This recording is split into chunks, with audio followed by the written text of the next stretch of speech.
hey there, everybody. So, I'm going to turn this volume down. For some reason, my headphones are only playing most of the sound of my left ear, and that is not a good feeling. I don't like that. Alright, so I'm going to be concentrating because I'm trying to get this system to work. I've made some cool stuff on the stats and skills. However,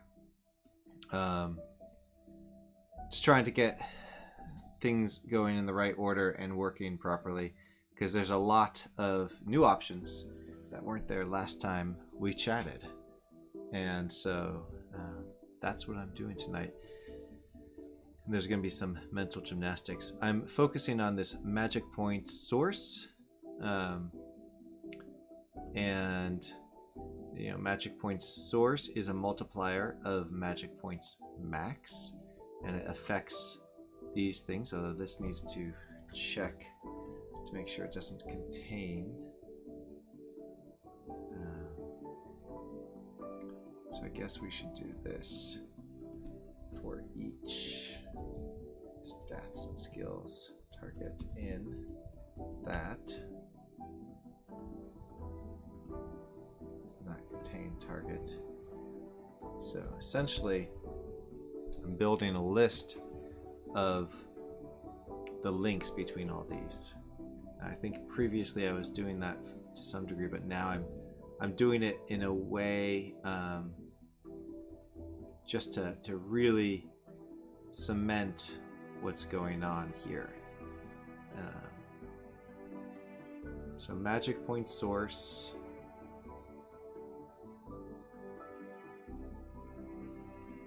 I need. Okay, so this is going to be a source. So I've got. I should put a list of sources and targets too, I suppose.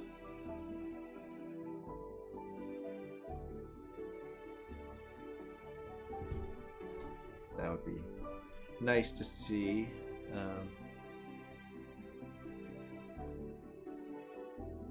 So I'm just going to do that real quick. I'm going to do a new row.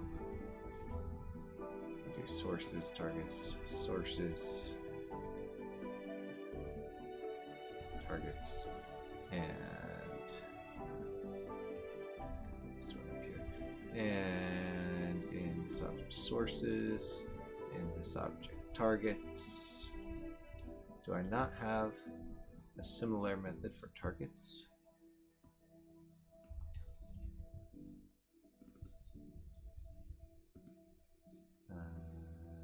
Targets.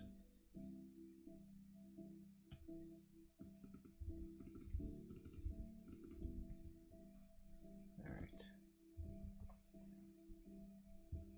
They're easy to see up here. Those aren't as important, but the so you see target right here. This means magic point source is a multiplier of magic points max. So somewhere. Something multiplies something by magic point source to affect magic points max, and I know where that is right now. We got that in the druid, so we can see that here where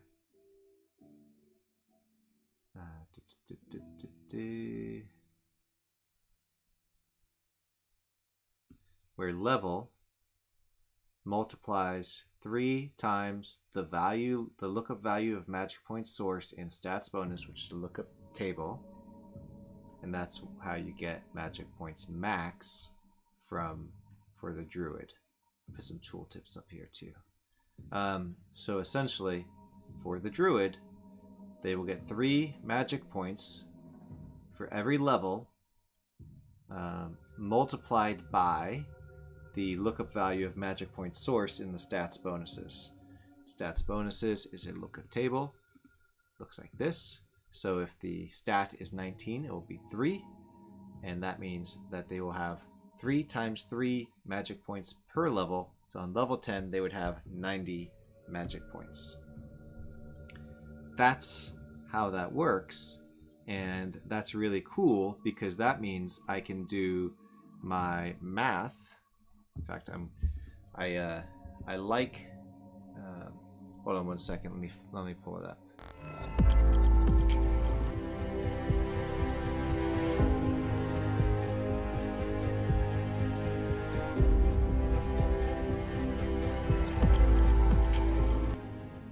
All right, I like the way Might and Magic did it, and so I've bookmarked this page a long time ago that just has some of the mechanics that Might and Magic 6 and 7 and 8 deal with, and they have this lookup table. So I'm going with this. I've modified it a little bit, and I might modify it more, but I'm just going with the concept that a stat of 50 will return, say, 9 here.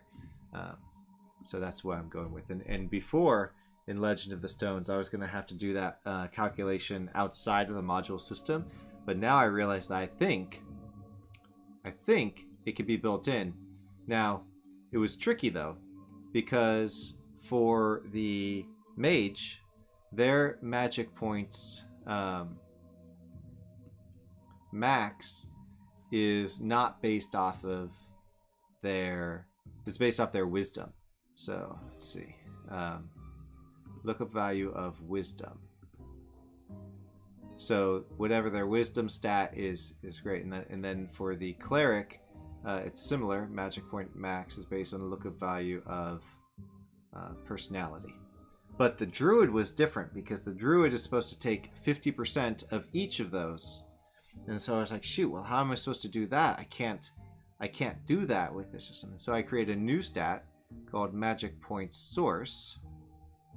And magic point source. Now if we scroll over here on the druid, you can see that both wisdom and personality affect the magic point source. Both of them are going to be multiplied 0.5 times the final stat of wisdom. So half of your wisdom plus half of your personality equals your magic point source stat.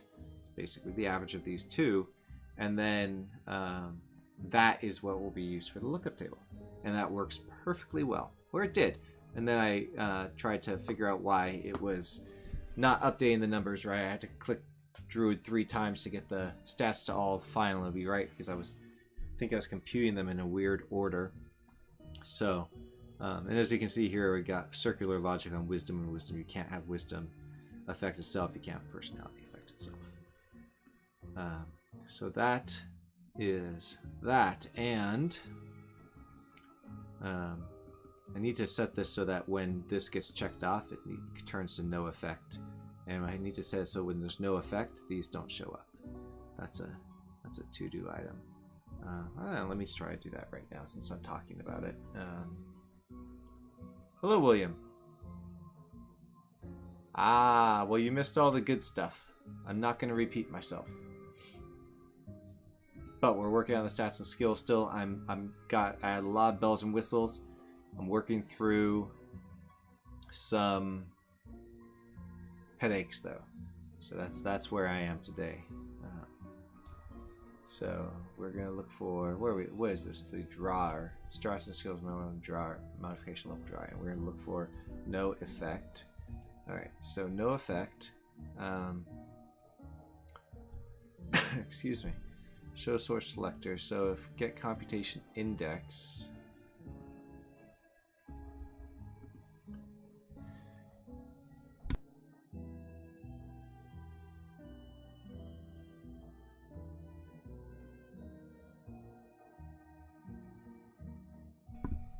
Okay. I have to cough more. Source selectors. Okay, so this is what we're going to show. If that equals 5, or if that does not equal 5, then we'll show these two. Now this should mean these two disappear. Yeah. So the check mark is a quick way to just say nope, nope, nope, nope, not going to affect that, not going to affect that, not just to clean it up. Otherwise, you get all this vertical mess and it's visually difficult to see. So the other thing is now when this gets turned off, we want to switch it to no effect. So the check right here is here. So show inspector. If not show inspector, then we're going to say set computation index for the source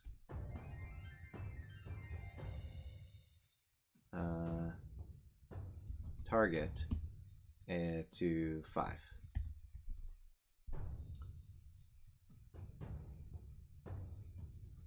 So we can check that real quick. So if I click this off, it should turn to no effect. If I have it on final stat, to click that, turn it on, there's no effect. Okay.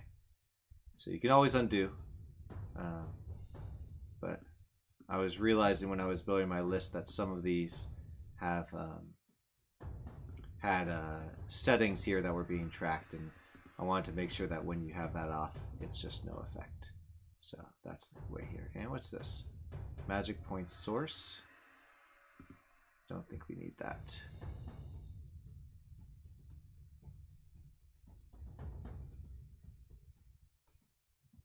Yes, okay. All right. So, what I've been doing now is I need to figure out why this ever since I changed the scroller so that stays kind of as a left column, they don't line up the more you go, and you can see where it's going. If I had more targets, then that would quickly start not aligning, and I'm not sure exactly why. I wonder if it's the bold that's causing it, or it could be that button. It's probably the button. The button looks pretty big, but I'll have to figure that out too.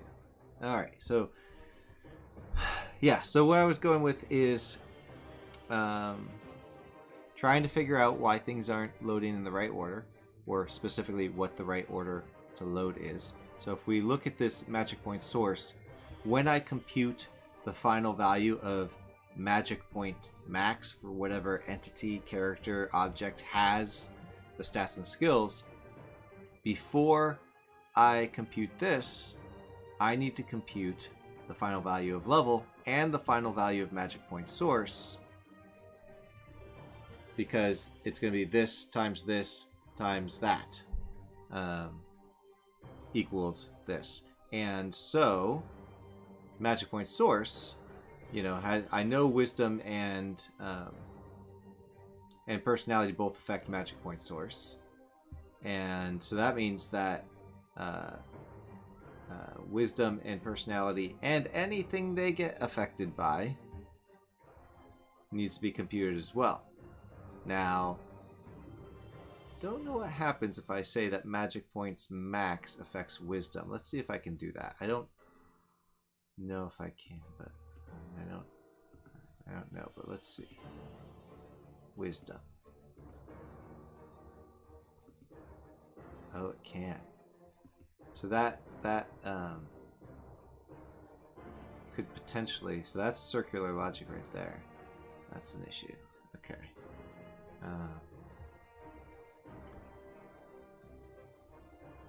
Yeah.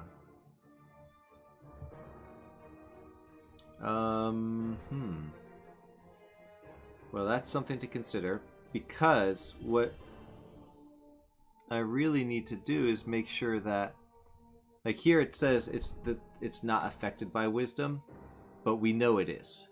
And so I think what I need to do is add to the affected by list everything that these are affected by. And if we click on magic point source, we see that affected by, this doesn't say it's affected by wisdom, and that's a problem. So let's figure that out. Let's figure out why this doesn't say it's affected by wisdom yet. Because on Druid, it's definitely affected by wisdom right here. So let's see. In my rebuild tree converted method, or build tree, let's see. Delete those. Delete these. All right. Affected by. So I'm going to actually add multipliers, and then effects, and then down here affected by. So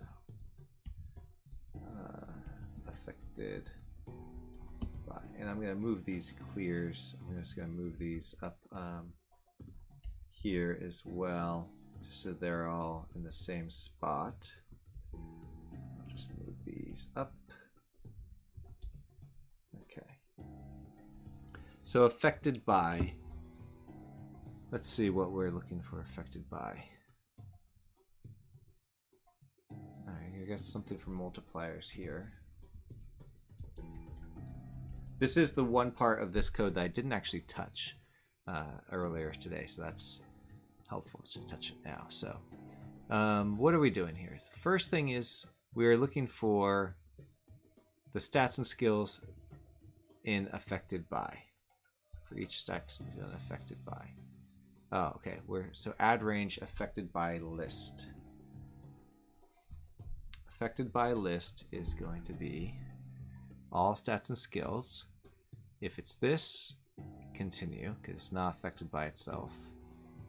If it affects this, if it doesn't affect this, then continue. So this one got a helper method on every stats and skill apparently that says affects. I didn't remember that. So we find out if it affects. And this is where I think we need to make the update, because what we're seeing here is I don't have anything about modifiers. So for each modification level, if mod level targets contains this as a source or a target, so this other stats and skills. So in this case, we're looking for magic point source on Druid. Well, Druid's not a stats or skill, so it won't show up. Which itself is probably a problem. So we're finding first all the stats and skills that affect this directly. So we also need to see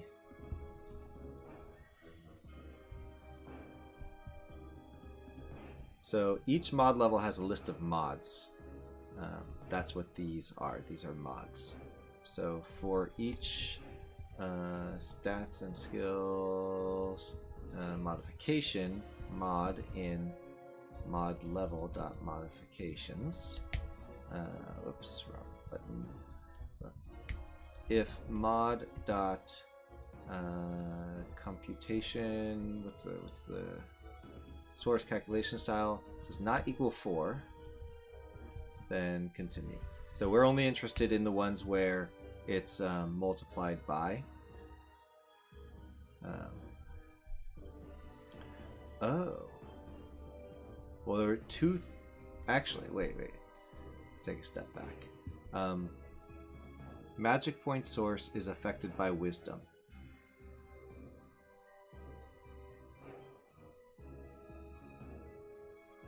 We know this because it's here and here. So in this case, we are looking for wisdom, or magic point source, in, I'm going to rename this search stats or affected stats and skills. So the affected stats and skills we're looking up is magic point source, and we want to see wisdom and personality pop up. So for each mod level, if the targets contain, then we know that, but then now we need to see, okay, so I'm gonna do an effect similar to this on mods.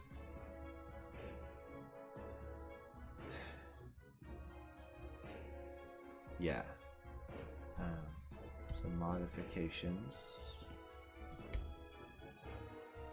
And I don't have that yet, so public bool effects stat and skill affected stats and skills, and I don't need this. I do need that, and we're essentially going to say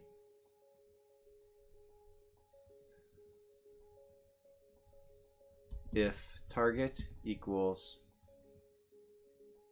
affected stats and skill, then return true, and Oh shoot.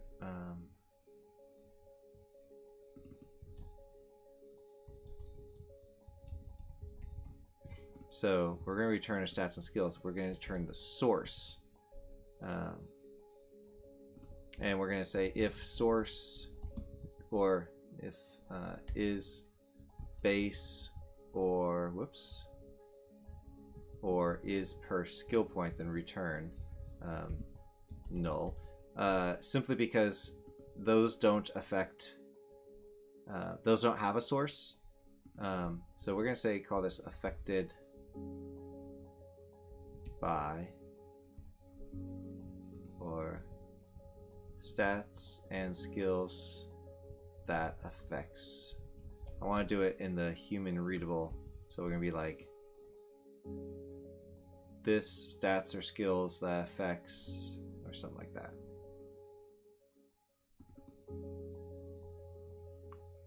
Okay, so if the target of this row, let's say we're looking at this row, if the target is this,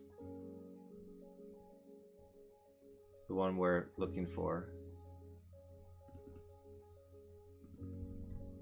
affected stats and skills, then return the source that's affecting it.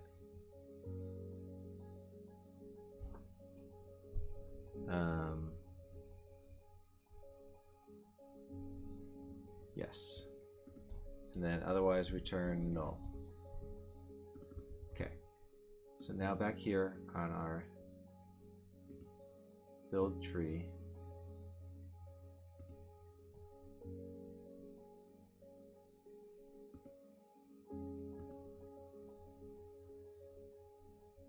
okay, so we're going to do that, that's fine, but now we're going to do search mods. And so for each stats and skills modification mod in all mods, if mod dot stats and skills affects this is not equal to null. Well, equals null. Well, how about this? Bar affect stats and skills affects this equals that, and if affects this equals null. Oops. Then continue. Otherwise, we're going to say if affected by dot contains affects this. Add, so we're going to change that. Affected by dot add affects this, and then so if it doesn't contain it, we're going to add it. So let's see. Now we're going to go back to magic point source. We're going to make a change, force that to update. Go back to magic point source, and so I'm just going to add a random thing here just to force them all to update. I'm going to delete it.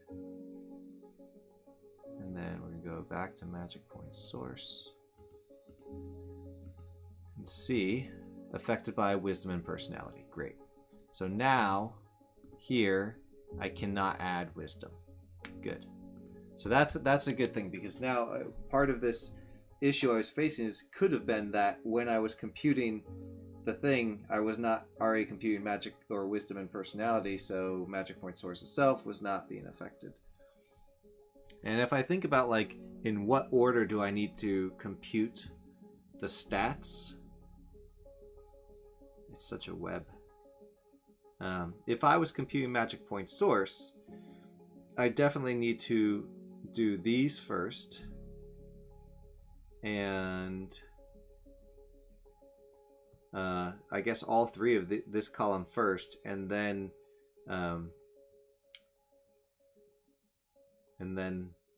yeah, I would have to do all three of these before I can do anything with this. Yes, because you won't get a valid magic point source outcome unless, depending on where you're looking at it, unless these are here. Now I don't know where stamina comes into play. I think one of the objects must have that still. I think if we go through this, this will, yeah, so it could be here because this is not captain. I was just going to X that out. Okay. And Dark Knight 2 might have similar, no, nothing, okay. Just going to go through these and make sure they all look good. Knight, no, nothing affects the, doesn't use magic, so that's why there. This is nothing. Okay, Paladin. Well, Paladin gets magic point source. So I don't know what the value is though, but it would be X lookup value. Oh, maybe it was value 2 of magic point source, or personality rather. And then hit points is an effect of stamina. Yeah. So that's what these are. Not sure why those closed. Probably in my updates. Oops. And this is going to be of magic point source. And to set magic point source, I need to add both wisdom and personality. There's wisdom, there we go. And turn off all of these. And this is going to be final stat, and it's going to be 1 times final stat. So the magic points, oh shoot, not max. Turn off that, turn off that. I need to modify magic point source. Add that. Okay. So here, that will be final stat. 1 times wisdom, or actually 0.5 times wisdom. 0.5 times wisdom, and 0.5 times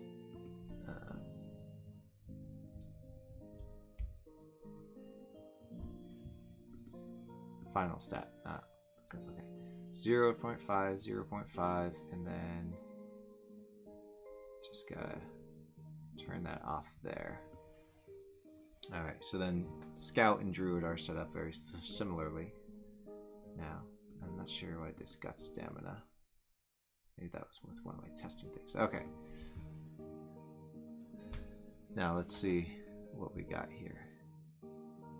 I was trying to see if, yeah, good. So stamina went away. So that was one of those issues.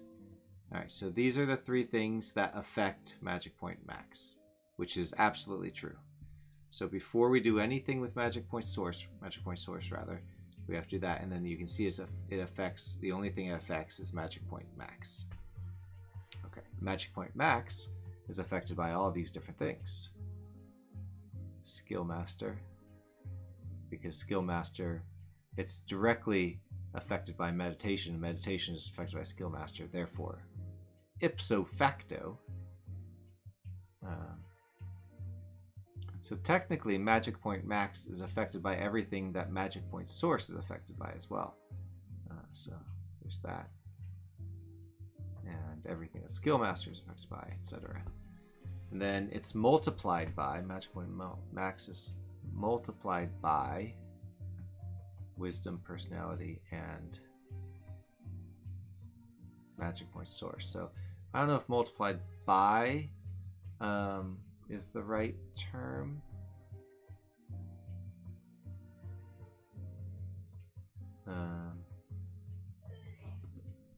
So maybe I should say multiplied by the editor. Multiplied by, I guess, multiplied by x, or multiplied target, target of multiplier, target of multiplier. That's probably more specific, because if we go to personality we'll see multiplier of magic points max. Okay. I'm not sure why personality is affected by wisdom. Okay. Sorry if this is confusing. I'm working through it. Alright, so now let's just see what happens when I press play and try to do stuff. Obviously, this is all supposed to just work. It's not just working, right? It's doing some stuff, but not all the stuff it's supposed to be doing. And I wonder if I have an infinite loop. The whole point was to avoid infinite loops. But it looks like I've got an infinite loop. I hope I saved before press play.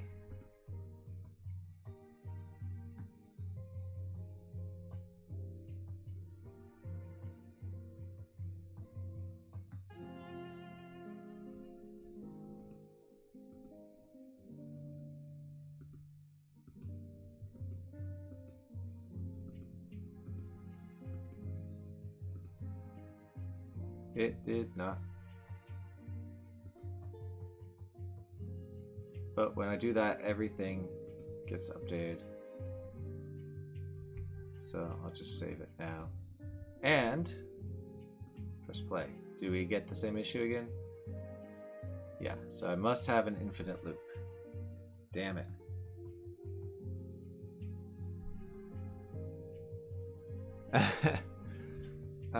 Yeah, I'm gonna need good documentation. I was actually talking to Jason Storey yesterday briefly about this, and I was saying, man, what this really needs is visual scripting. On a surface, you know, it's just pretty straightforward. This affects that, this affects that. But deeper inside, it does more. So I think one of the things that kept me from doing that infinite loop before is, or was, compute final stats.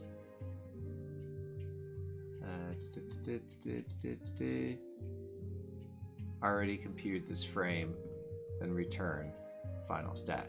So I actually turned that off with this if cached frame thing. So I'm going to turn that off. I was thinking that maybe some would have to run twice, but the whole point of this is that each stat or skill will only compute once per frame.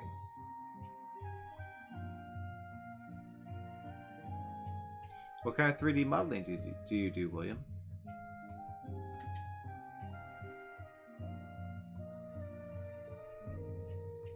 Alright, so that was the trick. I got some errors here too, so let's just go through those first, clean those up. You can see I started getting it with colors again because I was like, ah, shit, I need to get colors. Out of range exception. From computing final stats for level.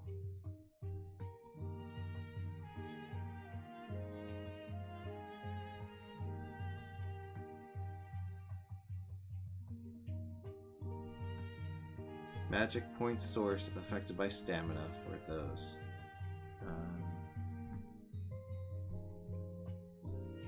So it's probably this that's out of range. Get effect on. I don't know which one it was trying to get effect on. So what I can do is say debug.log.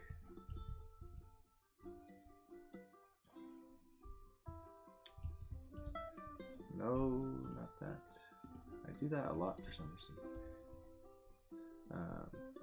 Object name gets effects on.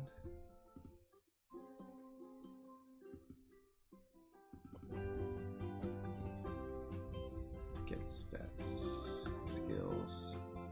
dot by UID. Yeah.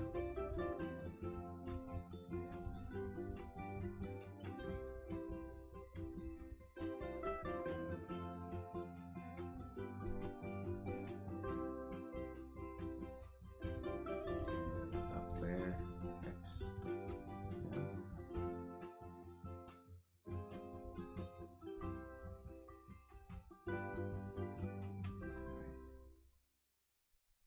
And has stats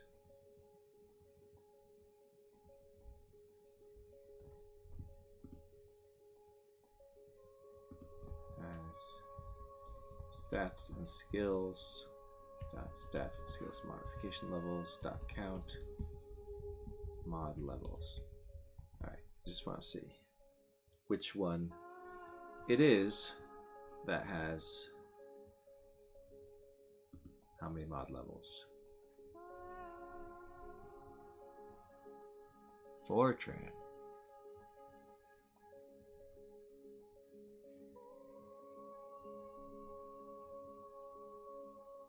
Wow.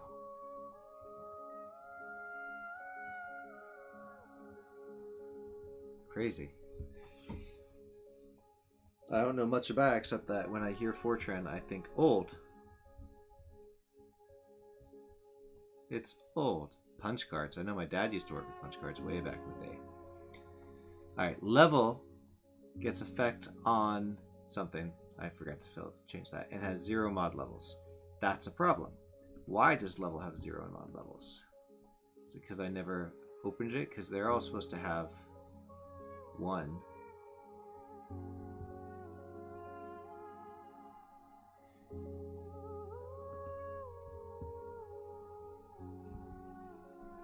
I thought I had done a fix for this. Mod levels. See, right here. Ensure modification level. Where is that used? Right here. Show stats and skills. Aha. If we're not showing mastery, so I need to put that up here before we do that returning. Yep. If it can be trained, it's going to have more than 1 mastery level, but everything needs to have 1 mastery level because even though you might not use it, technically it could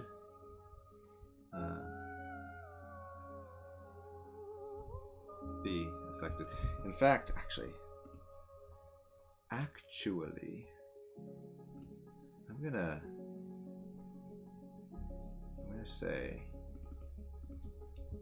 this object dot ensure mastery levels, and we're gonna create this and then move this there wherever this ended up. Delete this object part. Just do that, and then when we start building the tree, we can start by ensuring 1 modification level. That means if there's any other object here that doesn't have 1, then it will get it. That was a change I made, and I don't really want to have to open every object just to make that code run. So it should run right now on every single one. All right, good. All right, so level affects all these things. Nice.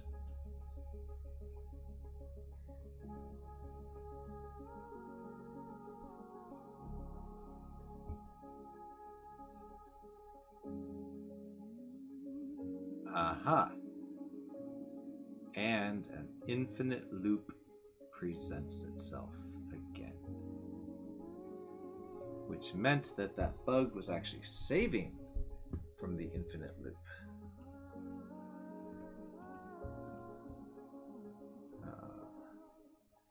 I mean, once this works, it's going to be really sweet. Just Guaranteed. Guaranteed. Once it works. I'm hoping that I'm going to start a second project too. This dog rescue, I kind of want to make them an app for their rescue. Nothing too fancy, just all the information from the website and probably some mini games like match 3s and stuff. I'm hoping that tomorrow they'll be like, yeah, let's do it. I'm going to talk to them.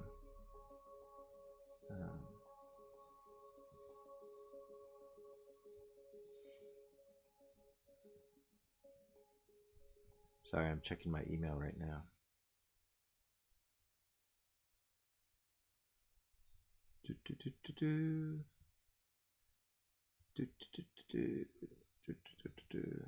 All right. Okay, so I don't want to press play again because there's a loop here. Let's figure out where we got too many of these now. I don't know what this. I know what this refers to, but they're probably related. That's the old version. That's why. Okay, so all of these have a stats and skills, but they don't themselves get affected. Uh-oh. Uh-oh. I don't know what UML is, actually, Ted. Hello, Abanori. And hello, Jason. Hello. Welcome to the stream, Jason. I'll tell you what, Jason, part of my confusion of the tree thing is that these other things can have stats and skills effectors. So every one of these item attributes, item objects, potentially in the future other things, has a stats and skills modification level, and the stats and skills modification level will have a series of mods. In this case, there's only the one, which is this, and it has the source, target, some other information, some stuff about whether it's the base or per skill, in which case it has no source, and it just says, hey, damage gets updated -0.8 for proficiency. That's essentially all it is. Oh, thank you. I'm glad you think so. And these have none. I haven't set. They have one modification level, but there's nothing in there, so that's fine. Same with gender. Magic spells, haven't touched these. Prefixes, don't think I've touched any of those. The races I definitely have. This is where I set their base values here for each race, and I don't think there are. Oh, there are. They got hit points and magic points per level. This is going to be of stamina and and you know what? I need to change all of magic users to use the magic points source. So lookup value of stamina in that lookup table. So that's how these get affected by that. Same deal here.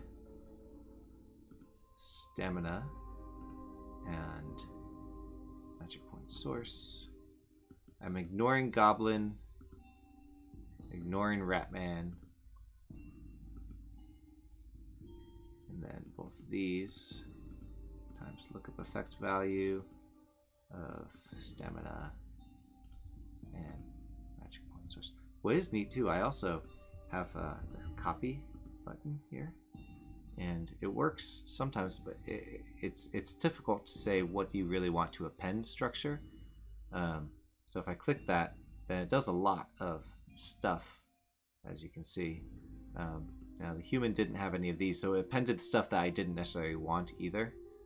So there's that.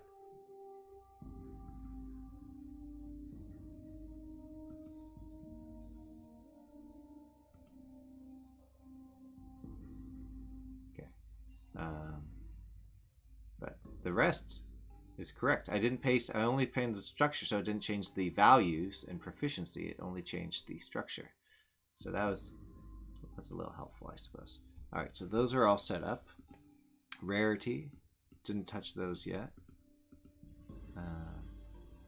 Special, didn't touch any of those. Suffixes, I don't think I've done. Okay, I got critical strike here. I'm just going to delete that. That was just a thing from the other day. All right, and then character classes. We got all these set up. Just need to make these. So, yeah, actually, mage structure is what I'm looking for, right? Not really. Okay. Let me go back to Archer. So, magic points max, not magic hit points max, is going to be that by stamina, that by magic points source. So that was a mistake there. And then wisdom is going to affect magic point source. It's going to be 1 times the final stat of wisdom equals magic source. So essentially just passing that through. I'm going to copy this. This is going to be the same for mage, except no accuracy is affected here. And no, I guess we got, nope, it's already turned off.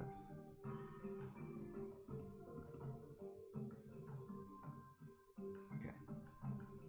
So for mage, look up if that is correct, and then wisdom affects this. We have final stat, 1 times final stat, wisdom.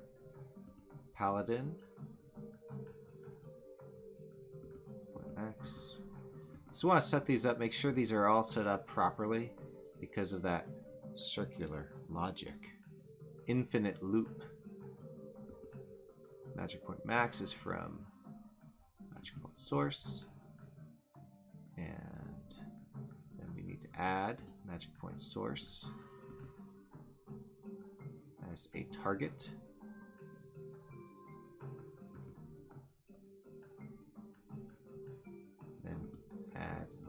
Can't add nothing. Personality as a source, and it's only going to affect final stat of personality multiplied by 1 equals magic point source. And I'm going to copy this and go to my cleric that has the same structure. So I'm going to delete this and delete this one. So level does not affect that.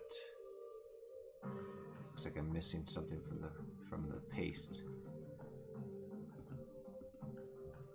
Final stat 1 is a personality final stat times 1. Alright. Captain, I'm going to just remove all of these because Captain and the Dark Knight aren't actually being used right now.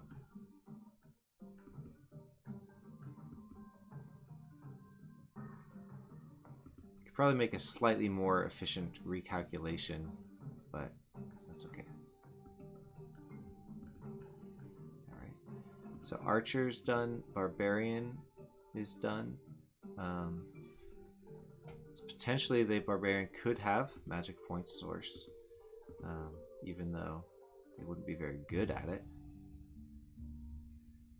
No stamina. Instead, hit points max and magic points max is going to have look up value, not effect, look up value, stamina, and magic point source.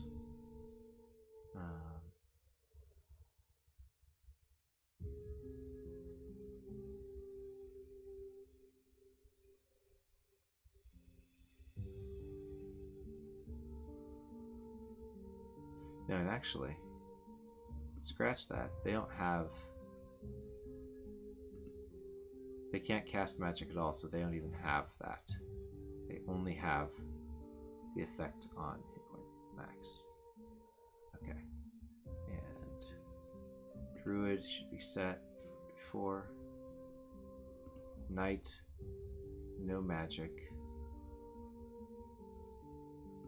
So you can actually remove magic point max from a target entirely.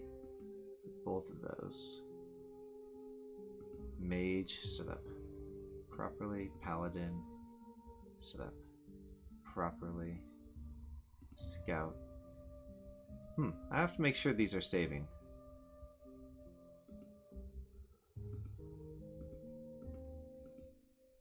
I know it crashed, so that's that could be exactly, exactly why. But I know I set up this previously.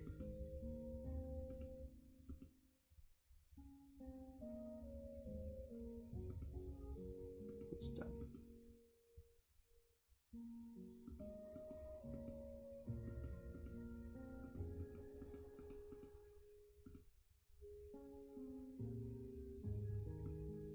And magic point source. 2.5 value by final stat 0.5 value by final stat. Nothing here. Alright. So that's that. Should have saved. Didn't do anything with spell books. The only weapon is currently sword, which has an attack and damage. And it's supposed to have proficiency effect here on damage. So the damage is actually... Attack is always 3. For this sword, for this weapon, but the damage is going to be 3 times the proficiency of the sword skill. So if your sword skill proficiency is 0.1, which is 110%, this would be 3.3 for damage. So that's how that works. I don't think these are set up. I'm gonna just delete these and just make sure that none of the others have anything.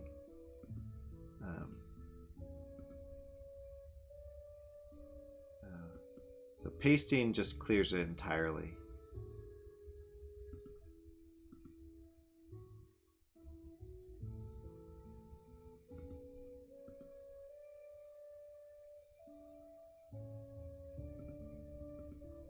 Just want to clear them all out just to make sure the only ones I'm dealing with have the stuff, and that's sword. I do equip a sword in the demo to show the attack and whatnot. And also the effect that bodybuilding and arms master and all that have on the different values.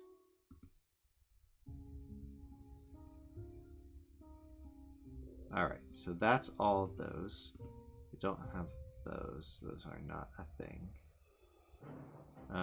That's the old version. Okay, the armor skills, haven't touched these, I believe. Leather, I don't know why leather is saying it's linked to all these. Let me just go through. So the stats and skills, if they're trainable, can have multiple levels of effects on various things. Okay, so that's correct. It is definitely affected by learning a skill master, but I just want to make sure that there's not other things I'm not aware of. Chain. Or was it leather? I don't know why it's affected by all those things. It shouldn't be. So we should look into that. Base stats, accuracy. This is not trainable, so there's only one level. See, this is why. Why does it affect leather? Why does might affect leather? I don't know. Confused by this.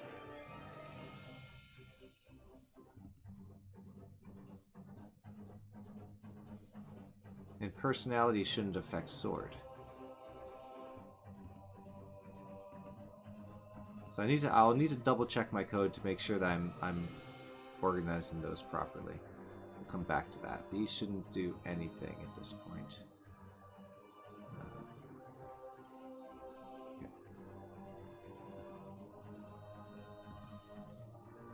Let's just set that up. Okay, main stats. Now these should just be, these are what, you know, take the information. So these shouldn't really be having their own stats and skills that they affect. Technically they could, of course.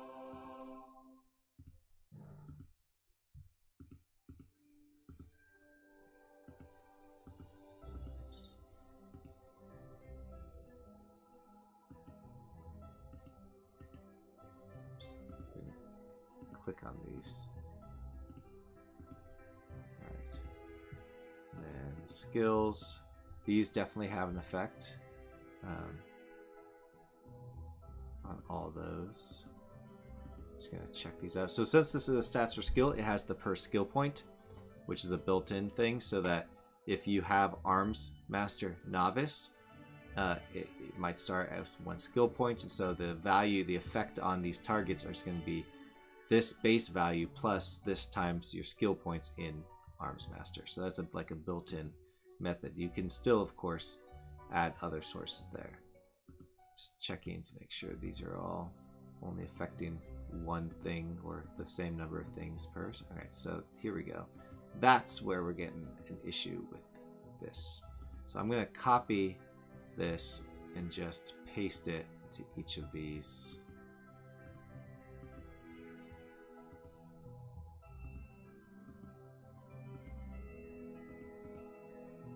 Skill Master does affect all of these. Spell Master affects all of the spells. Okay, last one's weapon skills. Just quickly go through these and make sure they're not doing anything. I don't think these should have any effect. The skills themselves don't. It's the weapons that will have the effects on attack and damage. You could, of course, add this. You could say that, you know, if you're a Grandmaster in Mace, then all attacks are +1. Something like that. But I would code that differently because I just would. Alright, so sword.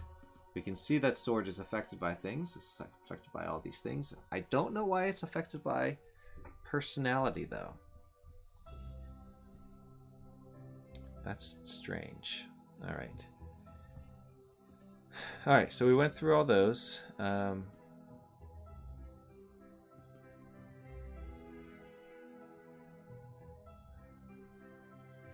This looks about right.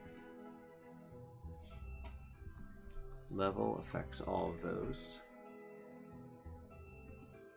Hit points max is affected by those. It's a target of multiplier with stamina.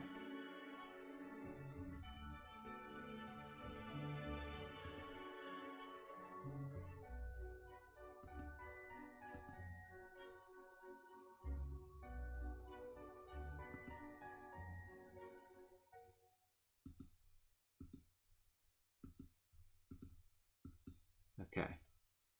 That actually looks right. So what was I looking at? What was I trying to figure out what's going on? Yeah, accuracy. Or leather, rather.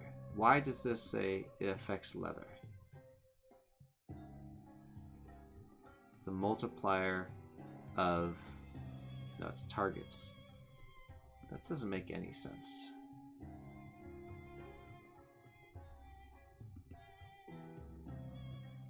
Targets.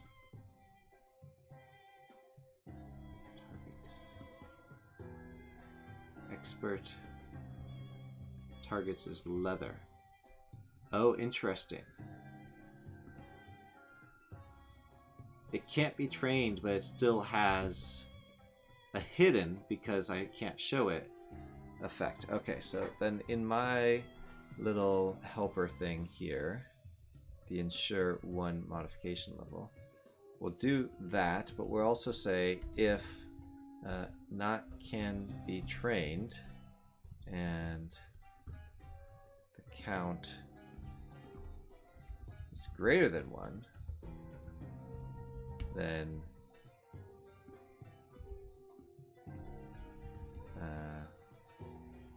dot length equals. How do you set counts? Can you do that? Set.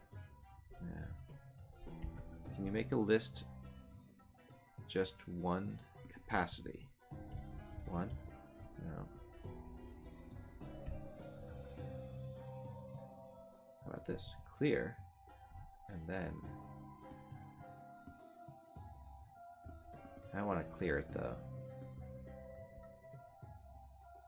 Okay. Change the plans then. If it can be trained, then we'll do this. For int I equals stats and skills mode count minus 1. I is greater than or equal to 0. I minus minus. And for each one of these, we will say stats and skills dot remove at I, and since I don't want to destroy the number 1, I'm going to put this at 1. Alright, so that it will always keep the first index. Skinny that up. And we can then say if it can be trained, then continue, or return rather. That way we can get rid of this part 2. That's a little bit easier to read. Stopping by to be like Smiles, Athena's owl. You know, I was watching Thomas Brush earlier today. I had some time. I had 5 minutes before a meeting, so I was watching Thomas Brush, and I was like, I gotta get him to say my name. He had like, I don't know how many hundreds of people watching him, and I was like, I gotta get this guy to say my name. So I kept asking some really good questions, and he didn't say my name. I had to leave, but when I was leaving, he was talking about how people should buy stuff from the asset store, and I was like, duh. I had answered it in the chat, but he didn't read my answer. At least not before I had to leave. So maybe he did afterwards, but I wanted him to say, Infinity PBR is right. And then all these people have been like, oh, Infinity PBR, I know who that is. That's a store in the asset store. But who knows? I tried. Guerrilla marketing. Alright, so now I will add and delete this, and that should disappear. There we go. Alright, save. And just to make sure, I'm going to quit. And with that, when I reload, I hope to see that all my stuff didn't disappear. I had a bug the other day where I wasn't serializing private fields. I actually did not realize, this is something embarrassing, I suppose, but I did not realize that serialized field didn't just show it in the inspector and actually saved it, and without that it wouldn't save. So I add serialized field and hide inspector for that, and that did the trick because my UIDs kept changing on me, which screws everything up. Huh. You knew who I was? Oh yeah, the mushroom monster. That's my go-to example of a character that doesn't sell much, because when you need a mushroom monster, it's the best mushroom monster out there. But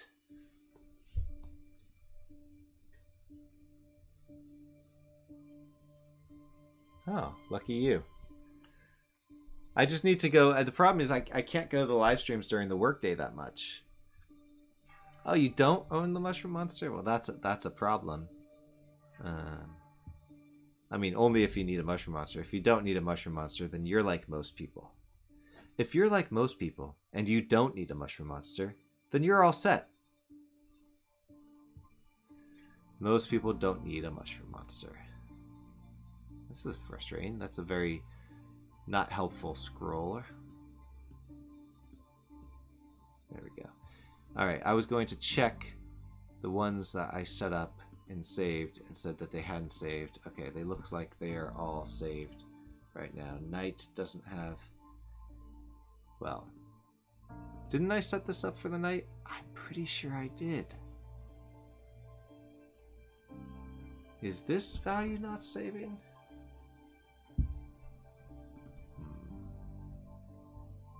gonna quit again, save, quit, and reload and see if that night saved. Because there's nothing worse than finding at some point later that your code isn't saving things that it's supposed to be saving. If I went to more Thomas Brush stuff and commented more, he would start recognizing the name, and I'm sure he's seen my work as well. So he would probably start replying. But I've got the day job. Sometimes I think I should just leave the day job, but I need to make more money for that, because the day job gives me almost free healthcare, because they're a European company and they want parity with their US workforce. And so now I don't pay anything for healthcare except for copays, and that feels pretty damn good. All right, night. All right, well, it worked that time. So I don't know. All right, I'm going to take a plunge here and press play, see if any of that fixed stuff. Aha! All right, we got a bug, which is okay.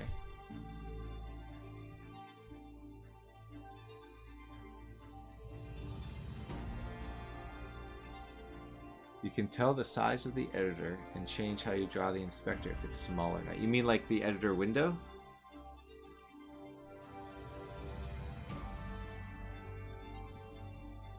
First, let's look at this null reference. Populate dictionaries. Something's null here? Oh. So this is something that I would like to figure out. I've got these two repositories, and when you load them, they update, which is great because they need to always be updated. The problem is that if you don't load them and you make changes like you add or delete these, they don't update. So I kind of want to find a way to get them to update without having to click on them. Like maybe update them before you press play, if you're in the editor, or something like that. I need to get a new backup drive. Every once in a while, my backup drive does a thing where it says it's out of space. I'm like, you're not really out of space. Just delete some of the old stuff, you know? Oh, that makes sense. Yeah, I always try to keep it not too wide, but I do like a wider inspector. You can get so much more information in using, you know, wider stuff. But yeah. All right, let's see if that fixed the thing, and hopefully save. No whammies, no whammies, no whammies. Ooh, no whammies. All right, so we're a little closer. One step closer. So now we see some stats updated for our dwarf cleric.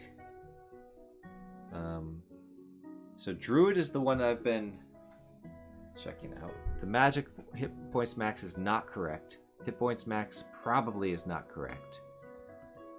This is working. That's good. If I get learning, this should be higher. Nope. So this is not being affected by learning. So that's something to look into. All right. Let me make myself a druid. These stats are not right. Okay. And this is my big long thing. So Jason Storey. I know we talked last night about using nodes or some such things. I know I need to get an 8 terabyte. I've got a 4 terabyte hard drive. Now I have to get an 8 terabyte one. I just don't want to spend the money. That's the thing. It's like, you know? Oh. Screen width. I tried using screen width at one point. It didn't work. I think there was an issue with Retina displays or something like that. That was years ago. All right, so I'm down to try the node thing. What confuses me extra about it is it's not just, you know, stats and skills that affect each other. It's also that, you know, item attributes can affect things. Item objects can affect things, whether it be this, although I really need to make this into an attribute. Ooh, just had an idea. What if I had a convert button that said convert these to attributes? That could be interesting. Anyways, so that's a side topic. A thing for another day. What's an Evo in the computer?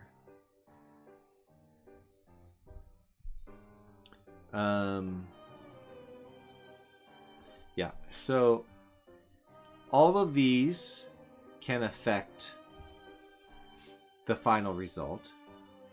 And the final result is based on, like in this case, I'm going to press play so we can see it, but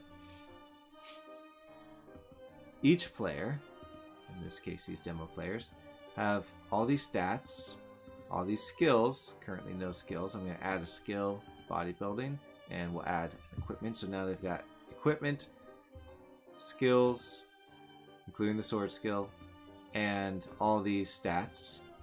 And when I want to update my stats and skills, everything in stats, everything in skills needs to be computed, but it needs to also include everything in equipment and essentially whatever other thing a user might create. In my case, it's just equipment, but it's not just equipment, rather it's not just equipment, it is also layer. It is also, you can see I've been doing some commenting out. It is also recompute stat. It is also, where is get character race?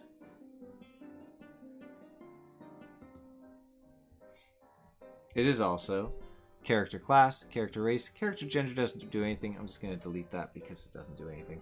And then so all the items in the item objects, in equipment rather, and potentially there could be other attributes like other modifications, spell modifications, conditions that the player is under and all that stuff. But for this demo, it's just these things. These are all the things that might affect it. And in this method, I'm getting all the mod objects, all these, I guess all the modification level objects from those. And I'm passing those into my recompute stat. This is part of the demo, not part of the, I think I can safely delete this now. And that. And then basically take that and pass it into this is recomputing just one stat, and pass that into the stat and say, what's the final stat? Sure, grab a coffee.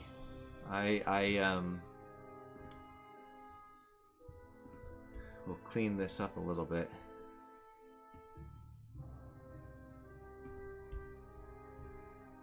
I have to say to everybody watching, I've been using these interfaces like I have stats and skills to great effect, and I've been enjoying them. I, like many of you, perhaps, have not used them too much. I need a jacket.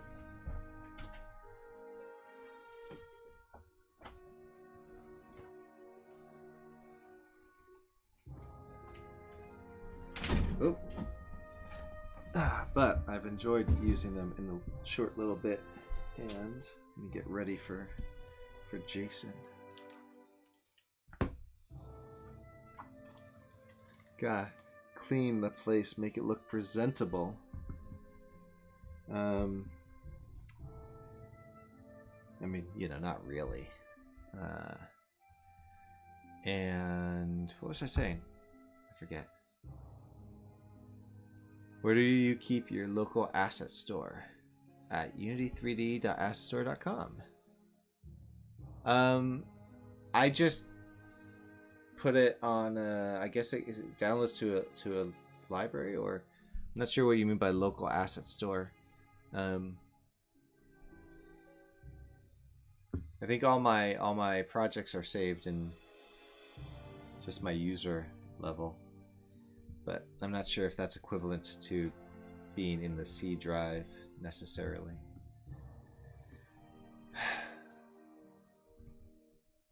Feel like I need to save a backup before we do this. Alright, I'm gonna set it up for Jason. I will be right back.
Sorry, everybody. I forgot to unclick the mute button. Well, So, I mean, Jason solved the problem, so he's done. yeah, That's it for bye everyone. I'm tonight. gonna. Bye, everyone. Yeah. No. I Sorry, was just talking. more hellos. Yeah, I didn't say anything of import, and Jason came on, and we've just been prefacing things essentially. The other thing is, I will say, is I have this interface. I have stats and skills, so anything that has stats and skills that can be affected by them, essentially, and might need to recompute it, will have that, if that helps. Okay, so actually, you know what? The whole interface thing gives me a good idea. Maybe we should do that as well. Is maybe create a thing that says I can generate a node of a tree, and then I can just ask objects to give me nodes from them. That might be a good solution. Um, okay, so I guess the first thing I'd do is we probably want this to happen somewhat in parallel to your stuff, like I said, just so it's not going to muddy things up too much. So what we could do is maybe make a different window or a different inspector that we can have as like a tree view, and the tree view will just read an object and then start going down through it and drawing things. That way we can look at it as a tree without sort of messing with your existing stuff. That makes Okay. sense. So it might be nice to be able to have something where you can just drag an object in and say, "Ooh, draw the tree from here down," and it'll just show you all of the different bits. Might be overkill, but it's one option that comes to mind. I'm trying to avoid the scenario we got into once or twice where I started recommending like changing code, and suddenly we're kind of caught in this weird halfway house of some of it's helpful, some of it's not, some of it's confusing. It's hard to continue from. I think it might make more Yeah. sense to just have a little sidebar and go, let's see if we can take what's here and just inspect it a bit, and then we can start to reason about how that can help once we can kind of get a more top down view of it as a tree. I think that does make sense, because when we look at just to restate, if I look at one of our skills, like the magic points max, I've got these lists, which are a light version of that. But I would need to say, okay, magic point max, show me. I guess the tree goes in two directions, but will the tree only show what affects magic points max? I guess that's the Well, idea. well, as a tree, I guess we can pick. What I yeah, so I guess a good idea, good example of this would be a folder. A folder is a tree, but a tree has both directories and also files, and then the directories can have files in them and so on. If you wanted to have a tree that showed multiple different types of files, you would just have them in parallel. Some of those files might go down, do other things. Mm-hmm. Like I said, ideally you'd probably have everything be nodes that tie into things. But like if we do graphs, we could do graphs, but I really don't want to get too complicated. Like if we do nodes, we can always turn the nodes in a graph later. So I think for simplicity, what we'll do is we'll just pop everything into a giant tree. And so if there's multiple types of things, we'll list them in a tree. We'll give them some ID, and you can change the icon or something. So it'll be like a visual. These are of this type. We can filter it. We can turn on or off certain ones. We can get into the nitty gritty stuff later once we start talking about visitors and going into the crazy visitor stuff again. But I think to start with, literally just listing the names of things is probably the way to start. Okay. Then I So would say that what we need to do is list everything that affects up to this point. yeah, perfect. That's a good starting point. So I guess to begin with, I just say make a tool window. We'll just do a classic editor window. All right. Let's get this party started. Okay. So just an editor window. This is going to be called a tree editor window. Edit. Oh, I spelled right. Yeah. All right. Now I'm going to have to remind myself how to do editor windows. For starters, has to implement editor window as a type. Yeah, I have other editor windows.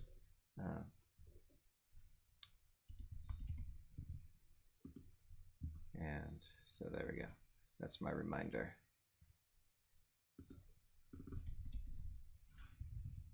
And it doesn't need this. And I will put it in the namespace Infinity PBR dot modules. All right.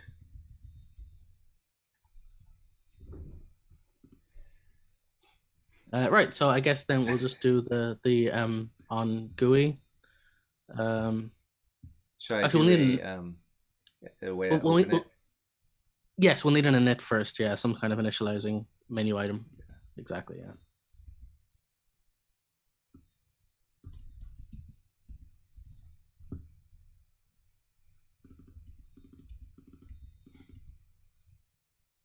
Cool. Right. And I guess the first thing I want to do is, yeah, in our on GUI, just draw a game object field of just generic type game object, and then take that object in, and that'll be the from me down draw a tree. Because if you do this right, you should be able to pass in any game object that's part of a tree and only draw from him down as a tree, which would be really valuable then to just pick a different object to look at. Okay. So we'll just take in a generic game object into a GUI layout field or something, and then we'll ask him if he has the correct interface we need to make a tree from or something. Okay. I'm sure it'll make sense. Thanks for subscribing.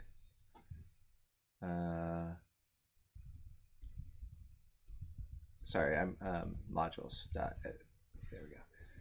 Oh, I got plenty of coffee to get through, so I'm probably not really fully awake myself yet. It's been a long week. It's been a long week, and I haven't been going to bed. So, all right. So object, and it's going to be a generic type. Yeah, we'll just say of Unity engine game object. I have to create a field for this up here, though, right? Yes, because we're going to actually store it on the editor itself. We can get fancier later, but again, I think. Yeah. I can't. Yeah. You can. It might have to be Unity engine, not game object, because it's got system.object and Unity engine object are two different things. Yes. When I see the underline yellow, I often think, "Oh, that I can't use that," but I can. All right. So. Actually, one thing you don't want to do, because that's now a system object, not a Unity engine object. So you're going to want to see where it says C on 7, it says system.object. Change that to Unity engine.object. Or you can leave it there, just change it to Unity engine.object. Okay. No, I mean, like if you put that code back, the bit that was there, you'll see that it's aliasing it. It's saying object equals system.object. You can change it object equals Unity engine.object. Yeah. There you go. Everything's fine. Yeah. Okay.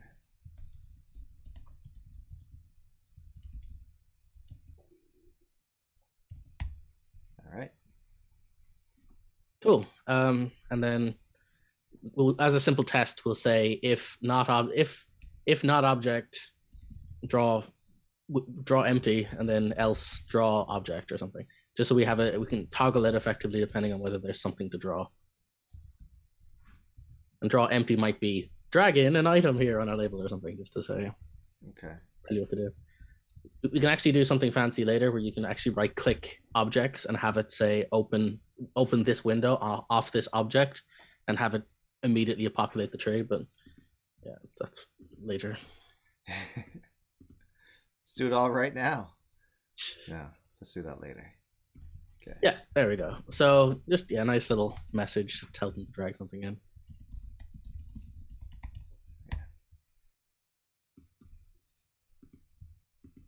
All right. And so I guess for this, we'll just test if it doesn't throw an exception, if you can drag a thing in and the label disappears. Make sure we get that far. If we don't get that far, yeah, we're in trouble. Tree view, and we'll just put this. I'll just put this. Oh shoot! Down here. There we go. Drag an object into the field. I will start with our magic point source. Boom. Okay, cool. That's good. Good start. It worked. So next we need to come up with some way of that magic point source thing telling us that it is in fact capable of doing tree related stuff. So as a simple test, if we pop over to that object, we can add an interface and we'll say I contain. So have stats and skills means I'm affected by then things like item objects, item attributes, and stats and skills contain effector data. I think we'll just keep it simple and say like I have tree node or something, Okay. and we'll just pass it into generic tree node. We'll probably rename that later, but I think as a starting point that gets us something. Yeah, and for this we can create. So what we'll do is, because we don't have this concept of a what would be a base node. So this is just a stat node or a skill node or what would you call the base? The Any most part of basic this? thing is a modifier. Okay, so we'll say modifier node. So on 360, right? Say modifier info or something, or yeah. So make a class called modifier info. Sorry. Okay.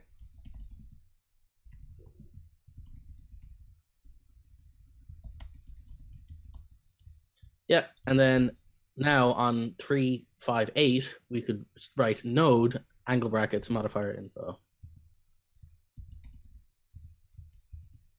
and then just write create. Oh. Create. Yeah, round bracket semicolon, capital C on that. I see. Yeah, so that's basically saying me as a type, if I have a tree node, I can return you a node of type modifier info from me. And so 363, just do public string name as a simple one to start. We can get fancier later. Yeah, and now we have to implement that, otherwise it'll throw an exception. So if we scroll up, we have to actually create this function. That's right. Yeah.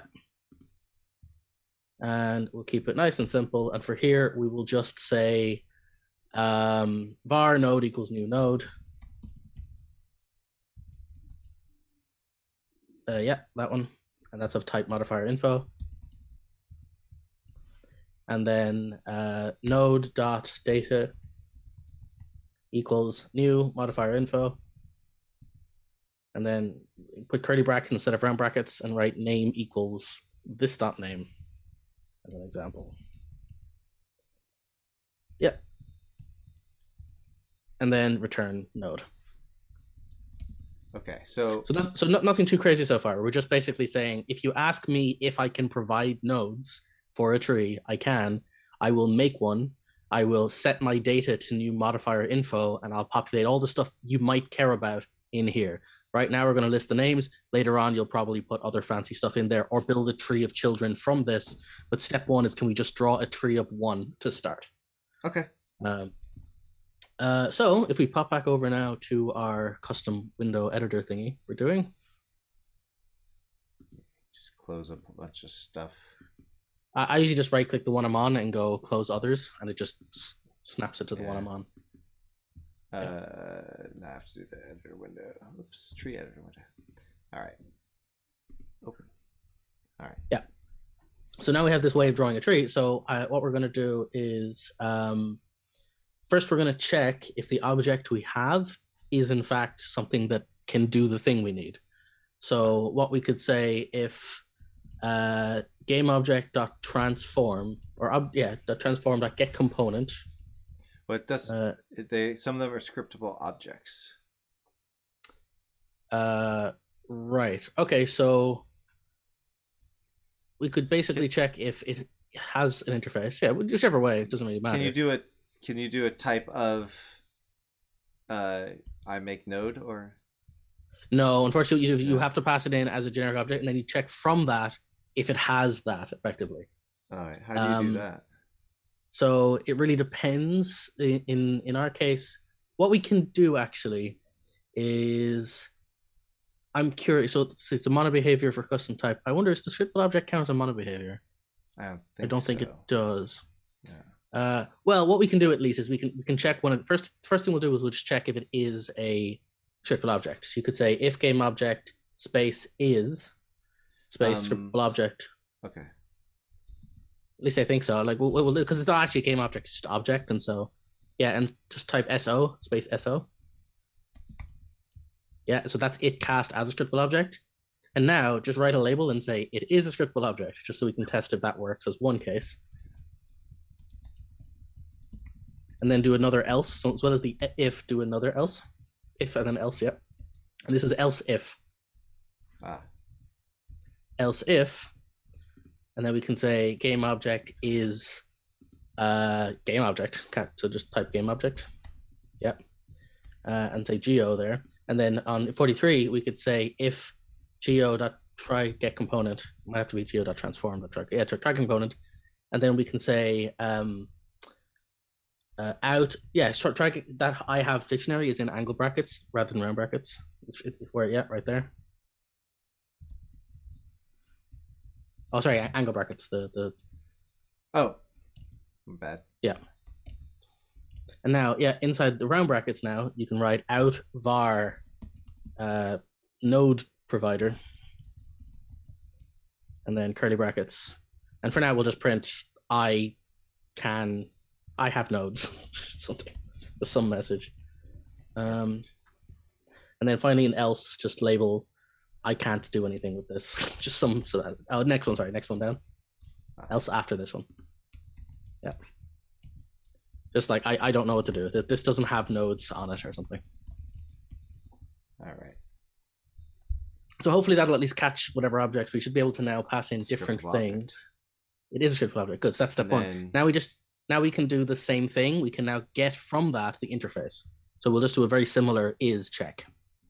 Only this time we're not doing it through get component. We're literally saying on the next one, if SO is I have tree node. And then node provider. Oh, after that, space node provider, yeah. And at this stage, because we're doing it twice, what I'll do is we can actually make a function now. So make a method called draw the tree node or something on 42. Just write draw the tree node and pass in the node provider.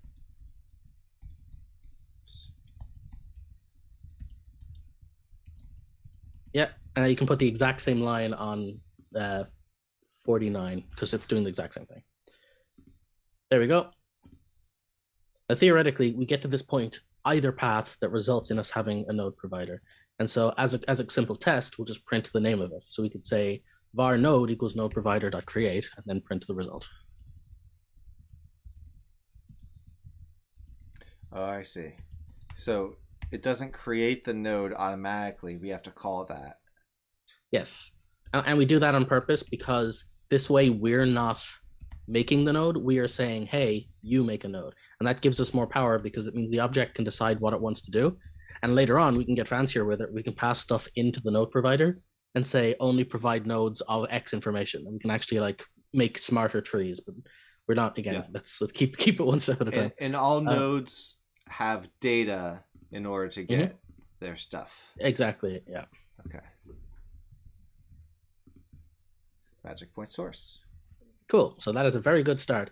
Next, what we want to do is we're not just going to draw. Actually, before we do that, pop an I have tree node onto something that isn't a scriptable object and just test the other path works. Okay. So we're going to open an item object. And I have... Oh, he's a scriptable object too. But it doesn't matter, fine. It's still a good test. He's a scriptable object too, but it's fine. Oh, I see what you mean. I was saying, if there isn't anything at the moment, that's fine. I was just going to say, if there is another type of thing that needs to be treeable, but currently isn't a scriptable object, we could try that. It doesn't matter if it's not. I don't have anything at the moment. I think this is since it uses scriptable objects. The intent. Well, we'll have to do it here anyway, but it's fine. Yeah, that they would all be scriptable objects. Okay. Otherwise, it wouldn't work well at runtime, or something like that. Yeah, that's entirely fair. So, wait a minute. Trying to copy something and I can't find something to copy. Here we go. There's one I want to copy. Okay. Cool. So theoretically, you should be able to swap the two out now, and it should automatically redraw the different messages.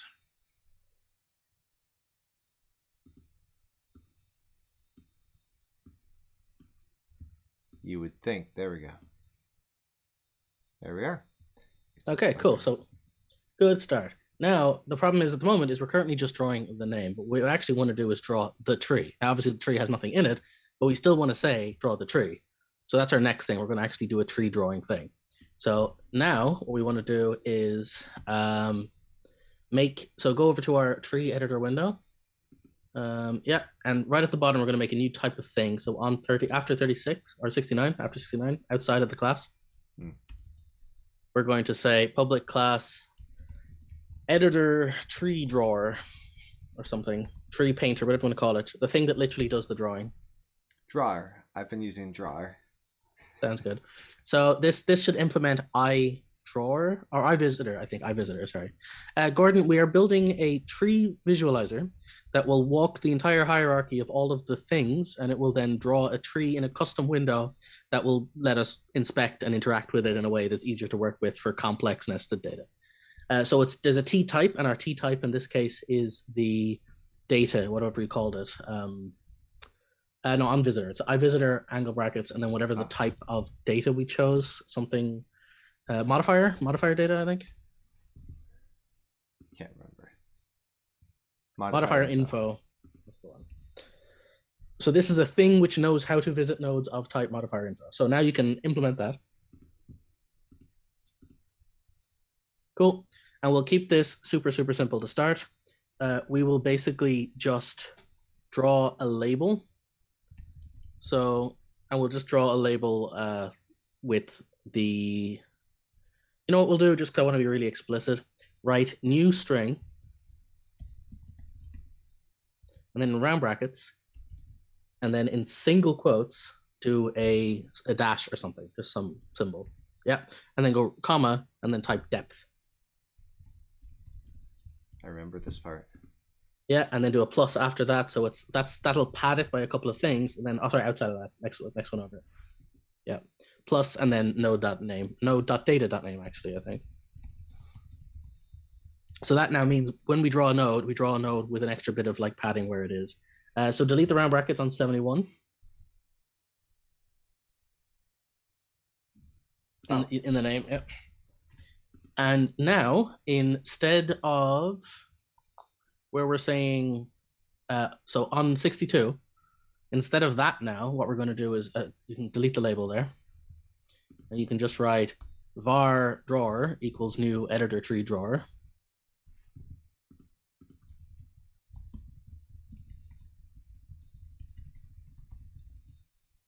And now you can write node.visit.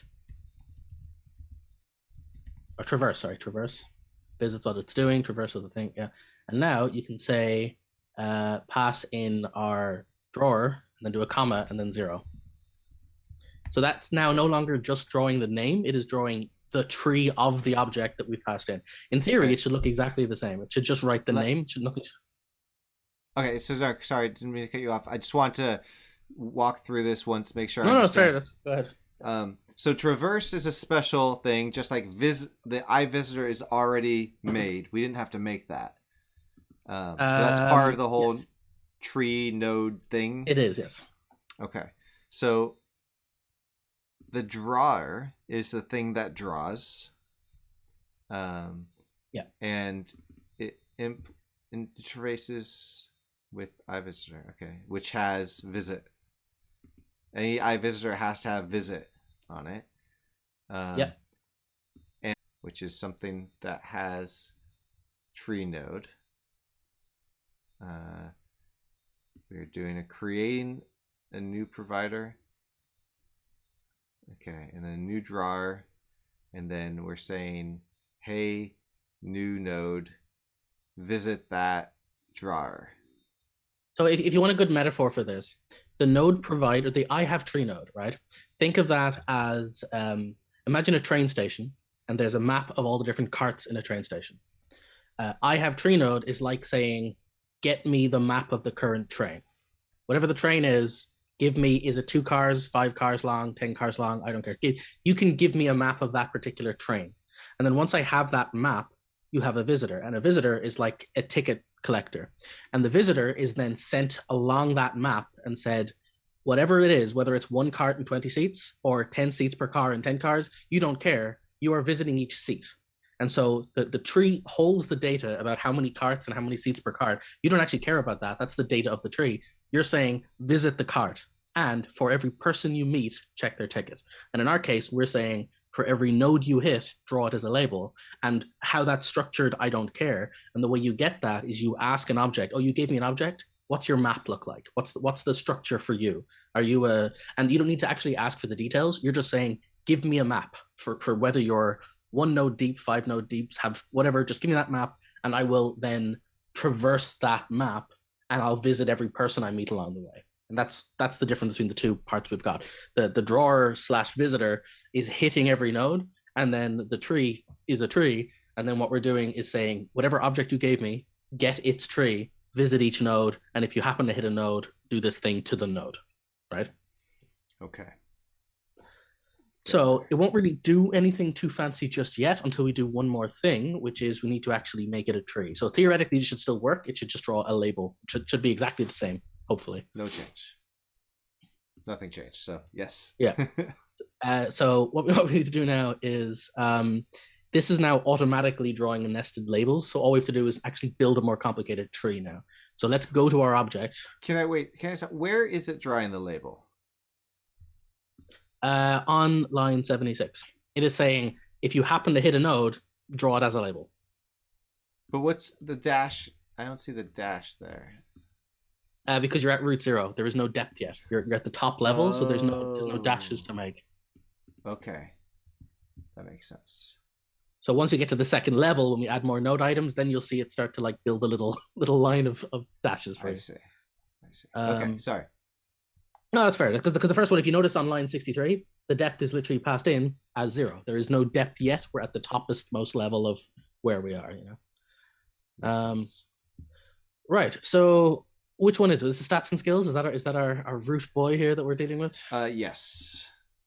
Cool. So when we make this node, currently we're passing it in with no children. And so what we want to do now is we want to add a child for each thing. So what we could say then is in between line 358 and 357, just above that, in between those two, say add children or something and pass in node. Just make a method called add children. Yeah. Okay. Cool. We can make that. And then because there's going to be a lot of repetition here, you know what? No, we won't complicate things yet. We'll keep it simple. So on 365, now we have to say for each whatever my children are, make another node and add that. So I don't know what your hierarchy is for this, but pick whatever the next iterative child list is. That's where it gets tricky, and this is where I think I was getting stuck before. Well, we can pick one for starters. I know there's multiple types of iterative things, but just pick any one of them, and we'll just go through just to start building stuff up, and then we can fancify it later. I think I don't know. Right. This is where I think this is exactly where I got stuck last week when I was looking at your example, where I was like, how do I add children? I don't know what to add. I need the tree to know what to add. That's why I'm actually trying to figure out is what's underneath this. And so the method that I built... How about to simplify then? We'll start lower. Because obviously, as you said, this is an amalgam of stuff. Yeah. There's got to be somewhere where there's one type of object which just has a list of other type of thing. We don't have to start up here at the complicated, I don't know who everything ties together. Just pick a lower level element which only has a few children, and we'll start there and build that tree, right? You mean another stats or skill that? Well, what is the, because again, it's a bit tough because I don't really know how all of the parts move together. Yeah. But effectively, there are things which have sub things. For example, a party has a sub thing of characters. And then characters have sub things of stats and skills and so on. And all the way down, there's eventually something which only has a few children.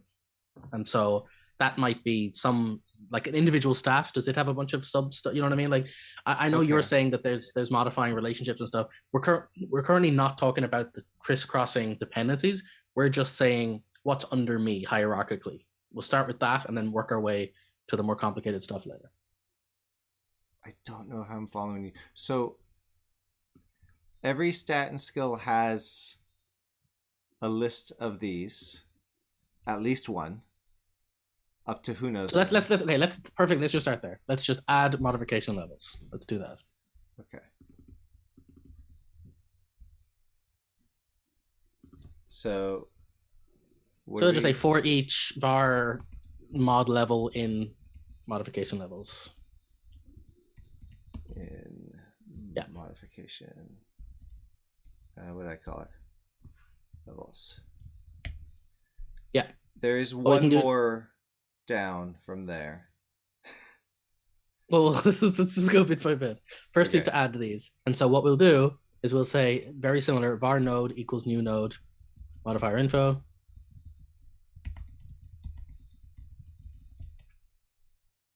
Yeah, round brackets. And what we'll do is we'll call this child node because it's where you have node. So yeah.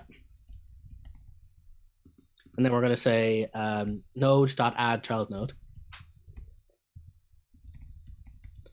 And next we have to add the data. So child node.data equals new modifier data. And what we're going to do for this one is we're going to set the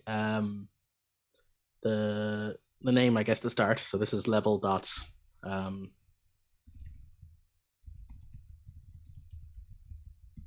yeah, whatever the level thing is. It doesn't have a name per se. Well, mastery. Okay, so I guess it has a name, but each stat and skill work is going to have the same names. Is that okay? Well, we'll see. Again, the beauty of drawing it is we can look at it and then make up our mind later what we want to show. This is purely just to kind of get some sense of where things are going. So that's now added each of those, and that's been added to the parent. And I think just in theory, if you save that now, there should at least be some stuff under it if the thing has stuff. Okay, it's got something, so it has no name. That's because this. Right. Yeah, I need to put in something that has those. This one doesn't. I think this should have some. There we go. Okay, cool. So that's something. We now have the concept of a tree with a thing and sub things. Again, not sure how helpful this is yet, but at least it's building the concept of being able to reason about things at different tiers of information. Something might have just clicked in my head. I'm not sure. We'll see. That's fine. So yeah, so I guess the question is to you. Now that hopefully this at least demonstrates what we're doing. We're just going to walk down your system and at any point say, what do we care about from here down? And we'll effectively ask it more questions. So it's up to you, I guess, to say what you want to do next. Yeah, so I'm gonna do one thing, and then we might have to change it. But let me fire away. Go for it. All right, so we're gonna go for each stats and skills modification. Oh. All right. Suddenly there was a loud pitching noise in my right ear. Oh. And I have no idea where it's from. Maybe I use these headphones too much. Well, just one thing before you do this. You're definitely on the right track. I just want to do one thing first. It's his job to iterate his children, but it's the next guy's job to iterate his children. Yes. So rather than doing it here, yeah. So you're on the right track, but you want to give this job down. So now go into the stats and skills modification level and make him an I has node and so on and so on. And we add children too. Well, jump into him. We'll jump into him first. So rather than starting here, let's pop over to the actual object. Okay. Yeah, so make him an I has node thingy thing, and then exactly. Yeah.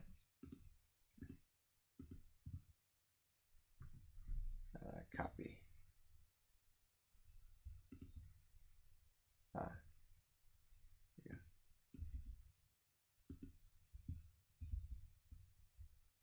Wait, did I do that right? I think I copied that right.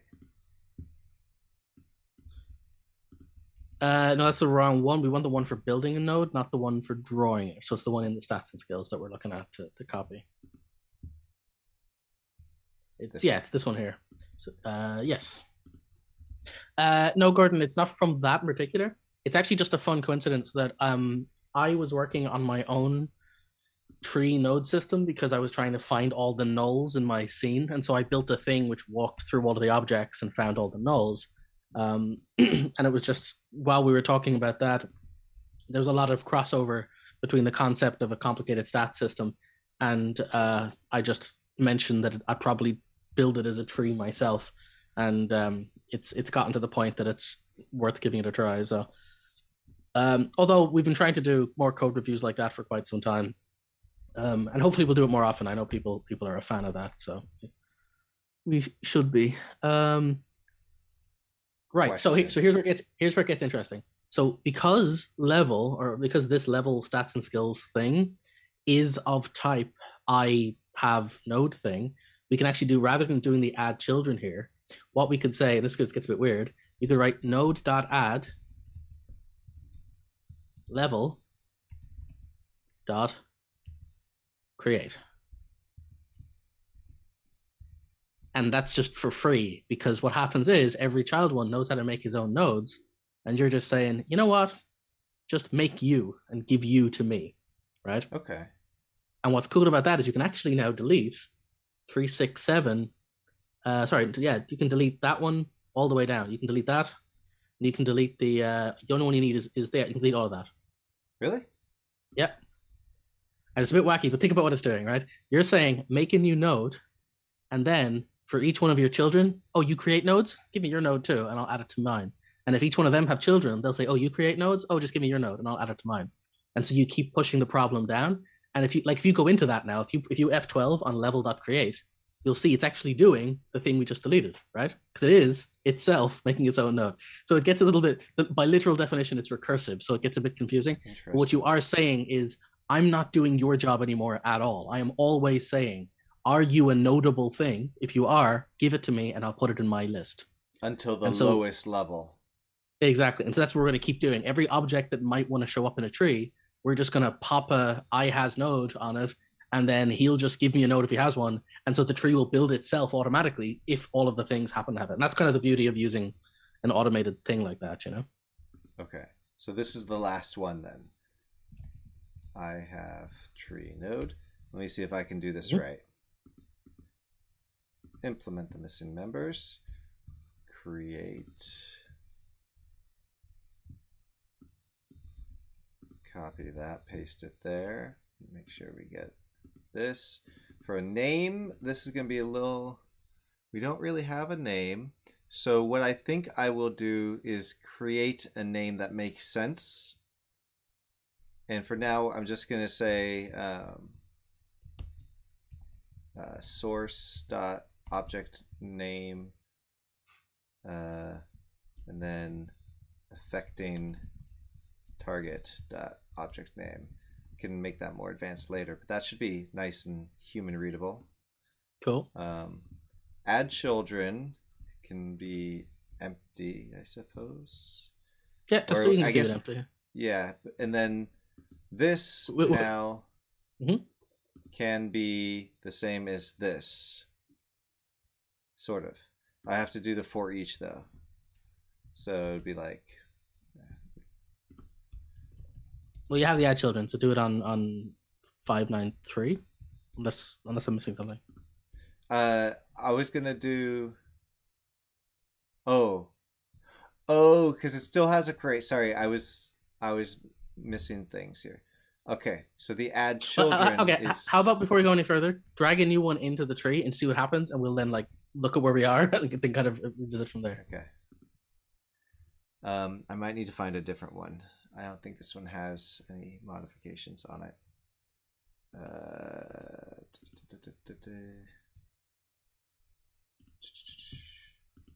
What's hopefully pretty cool now, though, is we could technically drag in any level of thing, right? Mm-hmm.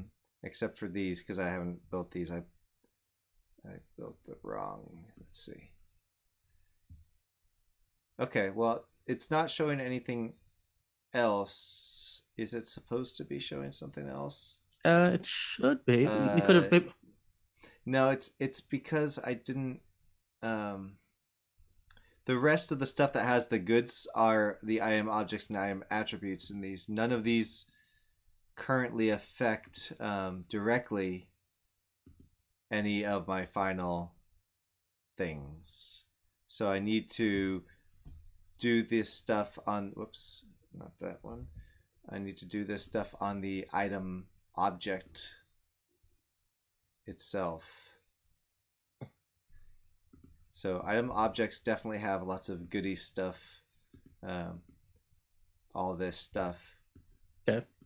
Well, and don't worry, like later on, it doesn't have to be just one type of child thing. We're actually going to do something really fun later where we're not just going to have modifier node. We're actually going to have different types of nodes which have different sets of data later. But first, you just want a way of make sure every type of thing that might show up in a tree is doing at least the basic of writing his name and sending it to me. And if we do that, we can start to build more complicated stuff. Okay.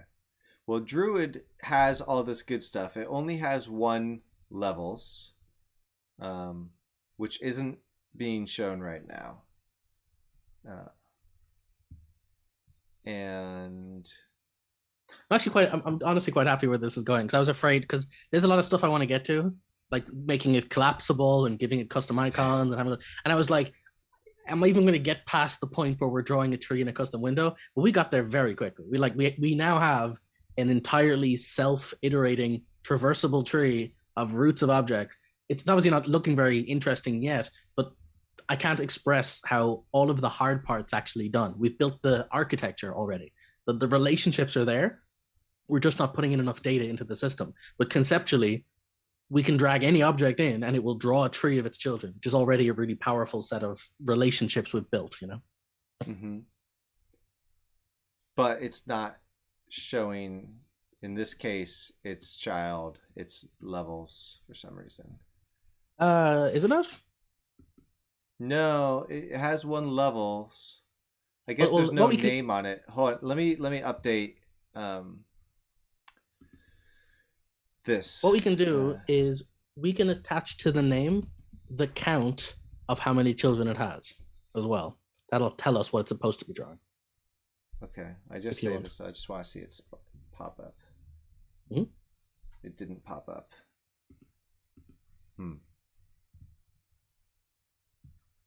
Maybe I'm missing. Am I not doing the? So this is an item object, and it has 1 level with all. I guess. Yeah, mastery level is empty. We'll just call it test, and it's not showing up. It should be. Okay. Yeah. Now, the only other difference is this is an item object. Do I have to do anything? Oh wait, here we're not adding his children. An item object. He needs a for each thing. We have to call create on his children. So after 205, we have to say for each in me. So whatever his types are. Stats and skills match modification level in stats. Yeah. Nope. Is that right? No. What did I call it? Oh, there's only 1. Well, then actually what you can do then is you can actually say node.add that.create. Because he is a node creator and he can add himself to the list of child sites. Okay. That's good. And hopefully by the transitive properties, you'll get a tree. You know. There you go. Level test. Okay. Cool. And now we can probably draw the levels, whatever his children are. You've got your list of stuff inside of him, right? Yes. And so I do that in this same method right here? Or no, well do them. So the other, this is what we want to draw itself. It's these. Yeah, so they're already drawing themselves, but they have no children. Does this modification have children? No, this will have no children. Okay, so that one's fine. So he's actually already drawing himself then.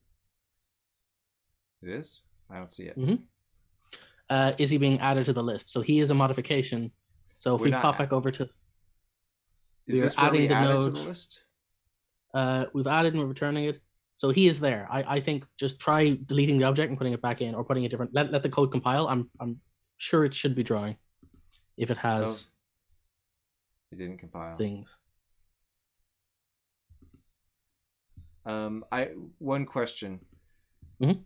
So do I need? I think I need to add that here. Actually, I don't add any children here, and I need to add the modification will be a child of the level. Well, he's drawing himself, and the level is again. Like I'm sorry, I'm having trouble with the relationships between them. So, Yeah. So it's item because we already. object level Oh wait, hang on. a modification. second. You've got modifications here. So on line 570, you're doing a for each there. Yes. So grab that and put him in the add children. And rather than those, you build a new node. So we're gonna actually you can just say node.add mod.create. Oh, that's right, because they have that magical thing. Yeah. So Okay. that should, in theory, draw its children. And instead, it gives us an error. Maybe we want something to null. Yeah, let's see. Oh. Okay. I'm just gonna mod affecting. Some of them don't have a source, so I just need to get fancier with the names later, I suppose. So yeah, so just above this line, then just write var mod name equals, and then you can just do yeah. We'll just do a quick null thing there. So the way I like to do this, I like this name for now. No, we can keep that. We can keep that. What I'm saying is just the first part of it, the source. So maybe change that to source name then. Oh. Yeah, and then what you can say is if not source. Can I actually do instead if is base, then we'll call base otherwise. And I know you don't like this. Well, I don't mind you using this, but the syntax is wrong. But it's fine. I'll fix it. I'll fix it. I'll allow it this time. Yeah. Sorry. I got it. I always do this because in my head it's an if statement. Yeah. Yeah. So I always start with that. Okay. There we go. And then you need otherwise the end case. Yeah. Source. Whoops. Source dot. Source dot object name. So if it's cool, and now use that instead of mod on the next line, or in front of there you go. Okay. Now already look at the bar in the corner of your screen. It's already doing stuff. Where? You can just see it in the inspector. There you go. All right. So there we go. Base affecting stamina. Yeah. Personality. And you can see the little dashes are now telling us that there's a hierarchical relationship. We're at this stage now where there's so much stuff. We should probably turn this into collapsible little regions rather than just lines of things. So that'll be one little extra step extra. Mm-hmm. So let me pull that up. So in our the visitor we made, that's what we'll be jumping into. We made something called a drawer, but it's a visitor. It's in our window. Oh, in the window. There we go. So yeah, instead of this line, we're going to get a bit fancier. The first thing we're going to need to do is currently the node has no concept of collapsed or opened. So we're going to have to give it some Boolean. So inside the node itself first. No, this isn't here. It's in because each node is going to be whether he is collapsed or not. So inside of the node itself, if you F12 on the word node on 74. So we'll just have to give this some Boolean called expanded or something. Okay. There just has to be some way for me to know whether a node is open or closed.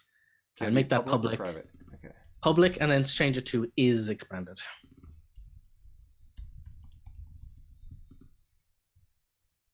Yeah.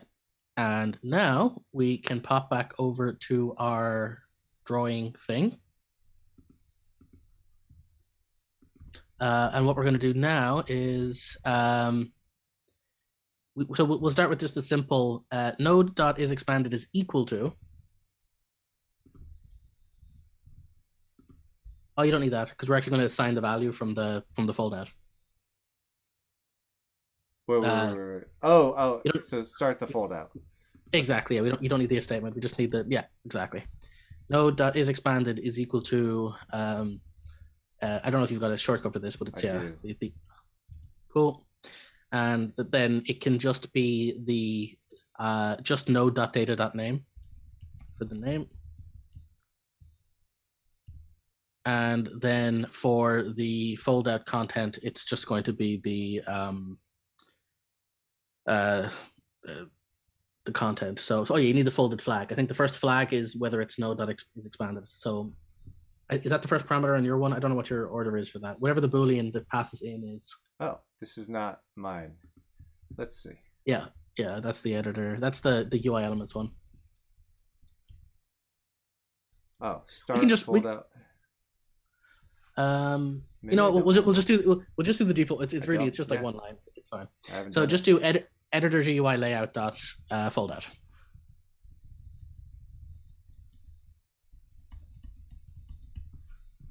And for this one, you're going to write node.isExpanded is the first parameter, comma, and then the name. Yeah. Okay. And that should be it, actually. We can get fancier later, but that should draw the node with a fold out, and it'll reassign it if you check it. And then there's only one thing left to do, which is right now, if that should show actually, well, yeah, that should show a fold out for each one. Hopefully, once it compiles.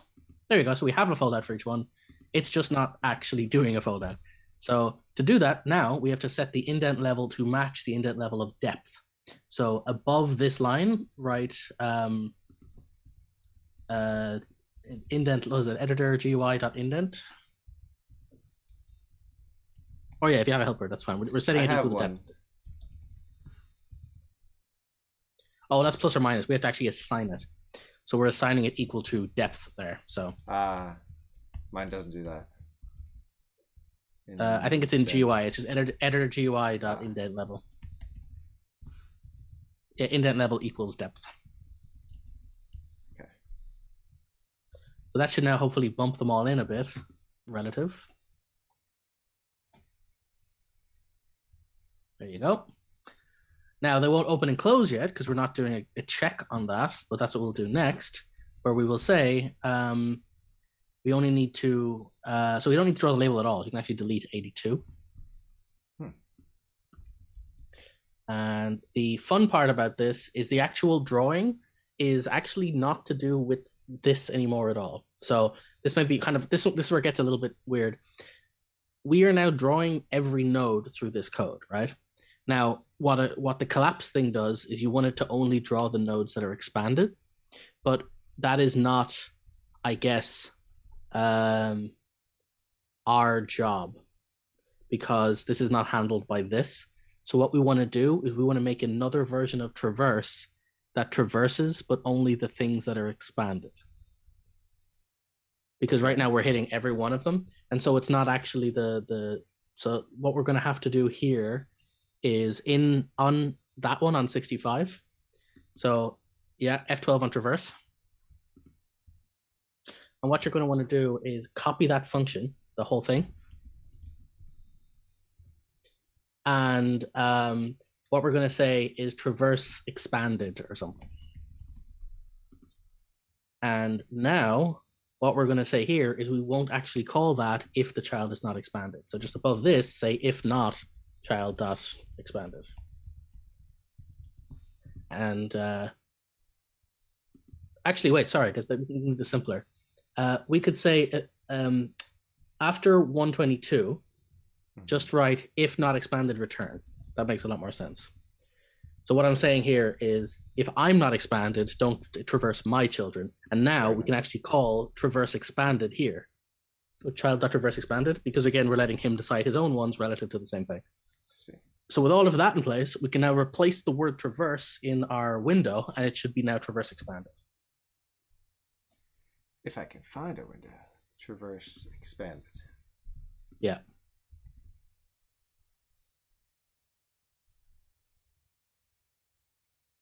This is a little bit of guesswork, so I'm not sure. It's not clickable, but It otherwise, should be clickable. I don't know why. Let me see.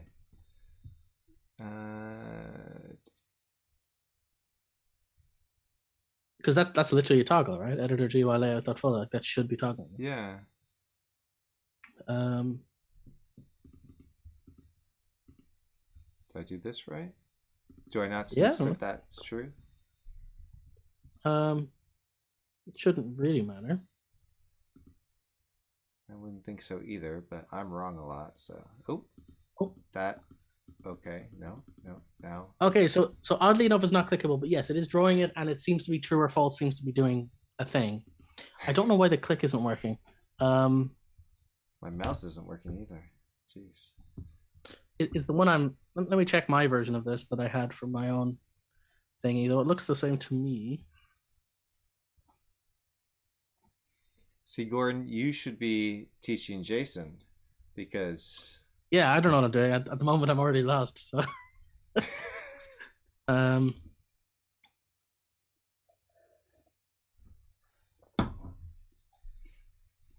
so with my printer, I'm saying if the node has children, return the fold out other. No, that's just me removing the ones that don't have a fold out.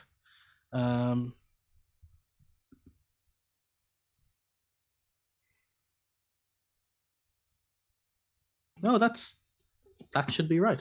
I'm not sure why it's not.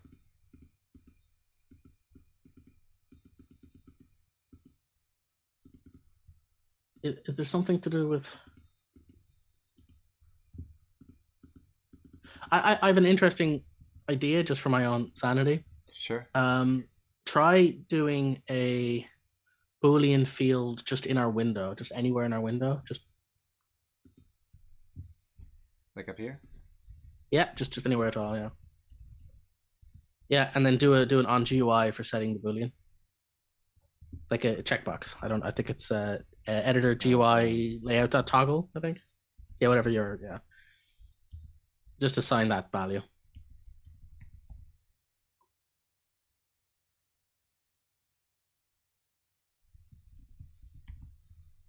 You need a label as the first parameter. And it should be test equals. Oh. Should be. I don't need a label in mind. I can just right. Okay, there you go. So now we have this in our drawing thing. So if you scroll down, when we create our new editor tree drawer, what we'll do just for fun is on, say, above line 79, just do public bool show. We'll delete this afterwards. It doesn't really matter. This is just a test. Semicolon, and then above, underneath 67, just write drawer.show equals, and then that Boolean. Drawer.show equals test, I think you called it. Yeah. And now the one on inside of the dot fold out on 84, just set that equal to show. Not that one, just the one inside. Oh, sorry. This one? That one there, exactly, yeah. So that wouldn't, well, you don't need no dot. So that should mean now that globally that checkbox should expand or contract the entire tree. Well, let's find out.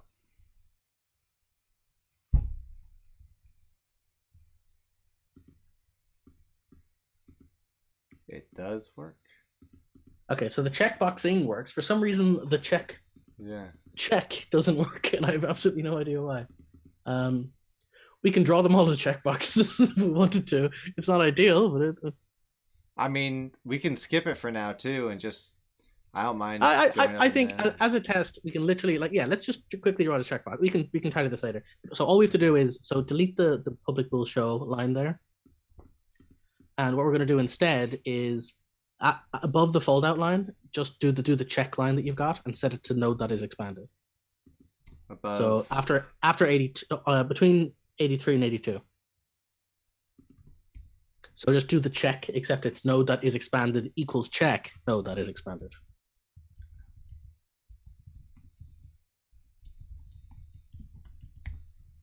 Yeah, and you have to reassign it at the front, and now change the next one to be a label rather than a fold out.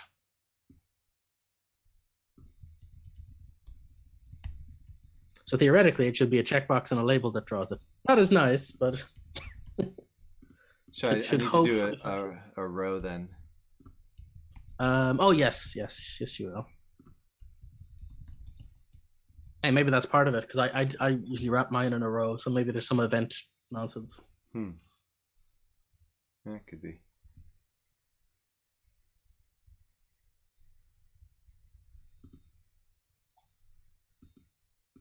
Your computer does seem to be struggling with us a bit. It's not this. It was this. Oh, you can delete that again. We don't need that now. Yeah. I just meant in general. It just seems to be chugging a bit when we're trying to get fancy. Okay. I don't. That is very strange. What? Why is it not accepting the checkboxes? I don't know. It's anything. So, it's anything underneath. I don't know. So my guess is it's order of operations. So let me have a quick think here. So expanded equals check that is expanded.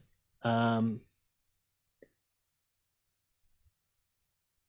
so that definitely should, when you draw it, set the check value.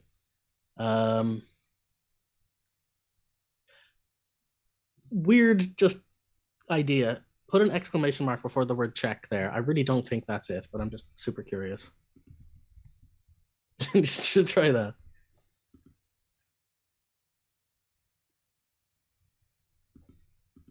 Yeah, can't click them, but it shows them. Yeah, no, yes, that just inverts it. Okay.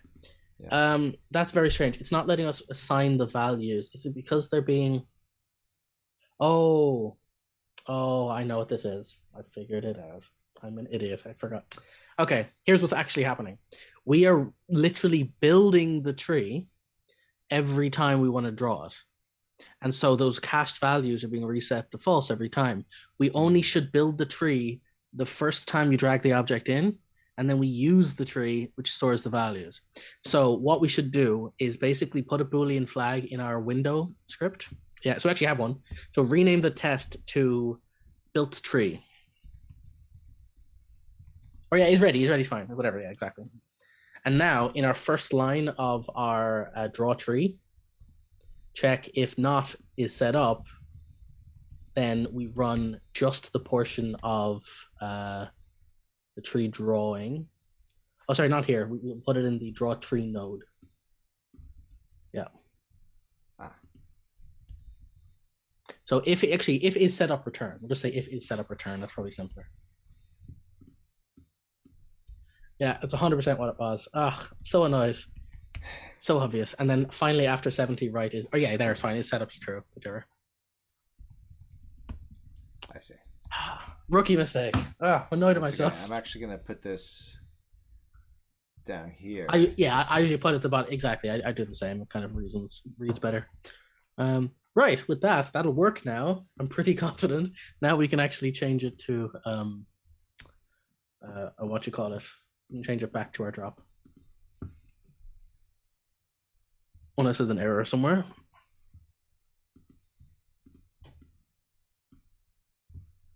Really? Let's see. Is it starting false or true? Maybe it's wrong. It has to start, so not set up. Yes. No, default's a false, so if should be fine. So if it's not set up, we're not saving a tree. Sorry, we're still not saving a tree. That just allows us to do the setup. We still have to actually save the tree and use it. So create a node of type again, whatever we called it, node modifier data, modifier info, whatever the modifier info, yeah. And just call it tree. It's actually technically the root node is a tree, whatever, it's fine. So that's fine. Now we do all of that and it results in a tree. So, here we go. So now what we want to do is all of this will, so go to 79. And what we're going to do here is, okay, I'm fully up to spec where we are now. So what we want to do is we do all of that and just above 72, write tree equals node.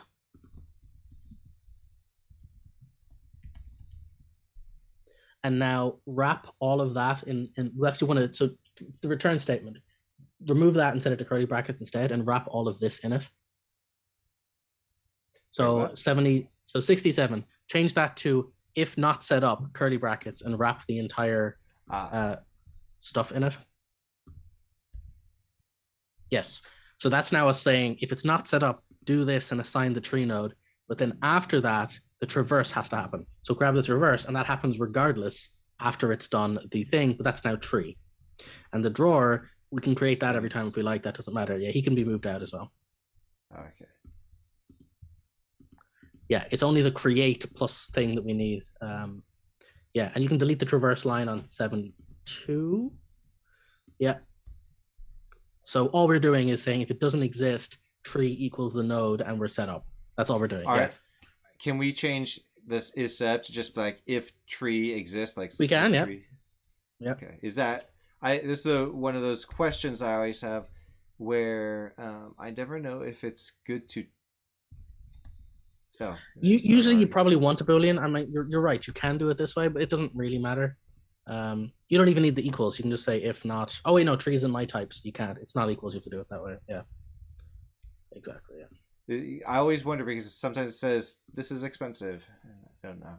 Yeah, in general, you want to favor not doing it that way, but it doesn't really matter. So if tree is not null, so I actually want to say if it is null there, actually. That's right. Do it that way. Now, yeah, so that should work, and then you could say tree equals. You can even squash those two into one line. Tree equals node provider.create.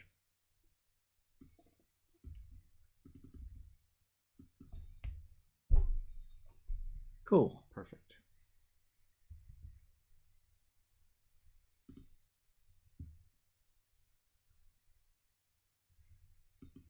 Aha.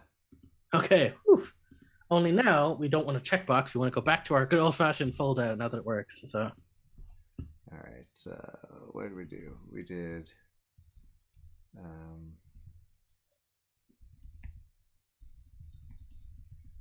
I've got some fun toys later I can give you, like being able to search the whole tree or have a button that auto expands to different layers or turn on or off filters of certain ones in my own custom one. But like we won't bother making those manually because the beauty is, because this is a modular system, I can just give them to you and you can just literally drop them in and they'll add it to the tree, which would be nice. Okay. We might do icons in a bit because I know you're a fan of that. So we probably will add icons to our tree. I've never done icons like this. Actually, it's actually just one line. We can do it right now.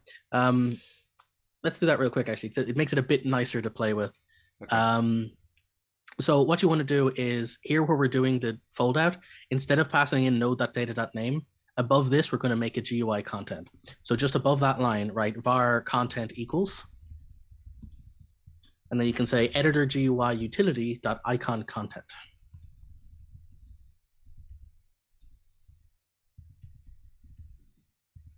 And there is a lot of different icons we can do. Now I'm just going to give you one, and I'll show you the page where you can search later and pick your own. Sure. But just if you use this one, it'll draw whatever. So you just in a string, just paste that little snippet in, and it's just an ID. Oh, in the chat. Yeah.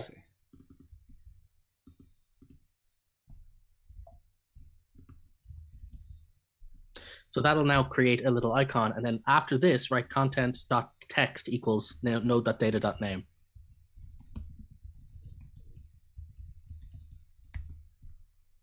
And then use content instead of the thing.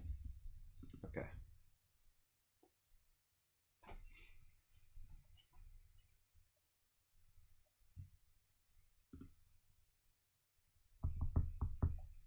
There's 4 errors apparently. We must have missed something.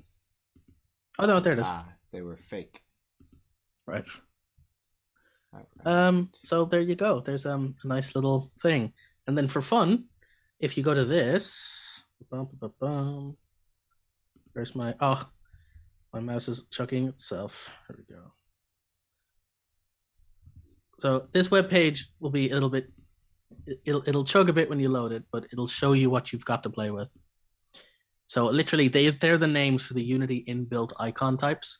And so you can do your own filters, and you could say, oh, if this object is a stat, use icon whatever. If it's a skill, use icon whatever. And then you can come up with nice, fun, whimsical custom tree icons.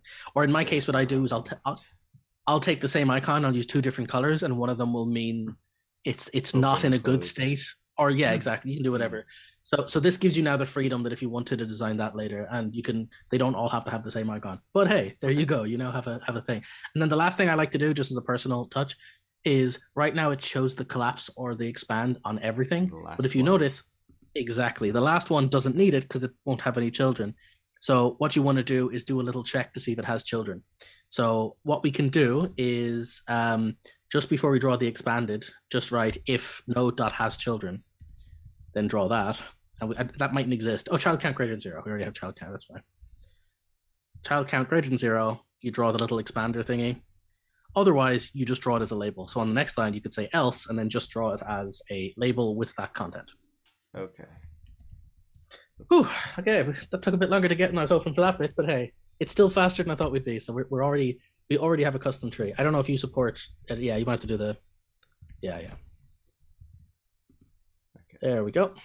All right. So now it won't draw the things that don't have children with arrows.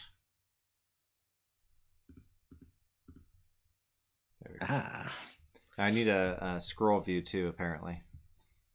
Yeah, we can do that. I think you can. You don't need me for that. You can drive this. I think I remember this one. I've been doing it too much, so. Well, while you do that, I'll refresh my coffee. So I'll let you drive for a bit. And if you can come back, my computer is gonna crash. And vector to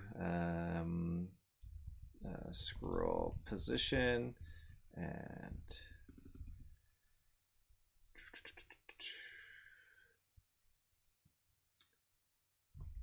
It is a draw tree underneath draw tree.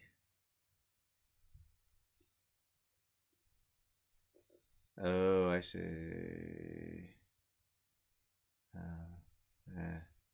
Oh, wait. That's fine. Begin scroll or start scroll. There. GUI layout. Don't forget to like and subscribe, everybody. Start. There, GUI dot start. Is that begin? Begin scroll view. There we go.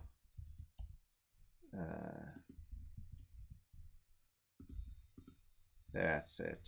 And then editor GUI layout dot end scroll view. There we go.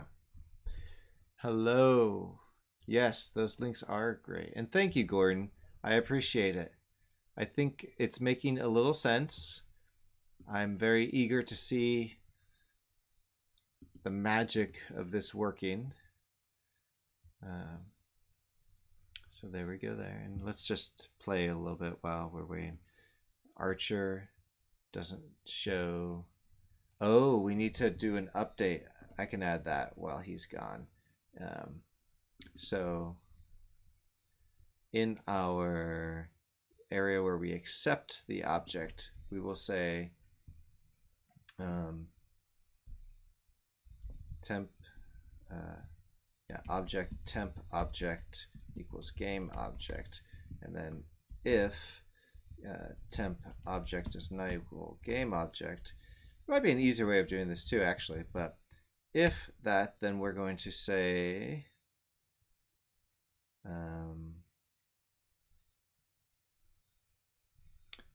I guess we'll just say setup is setup equals false. So I'm going to change that check back to the Boolean for this purpose.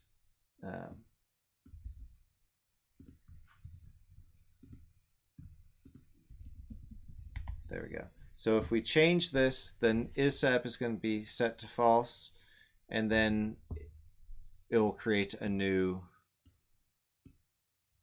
one. There we go.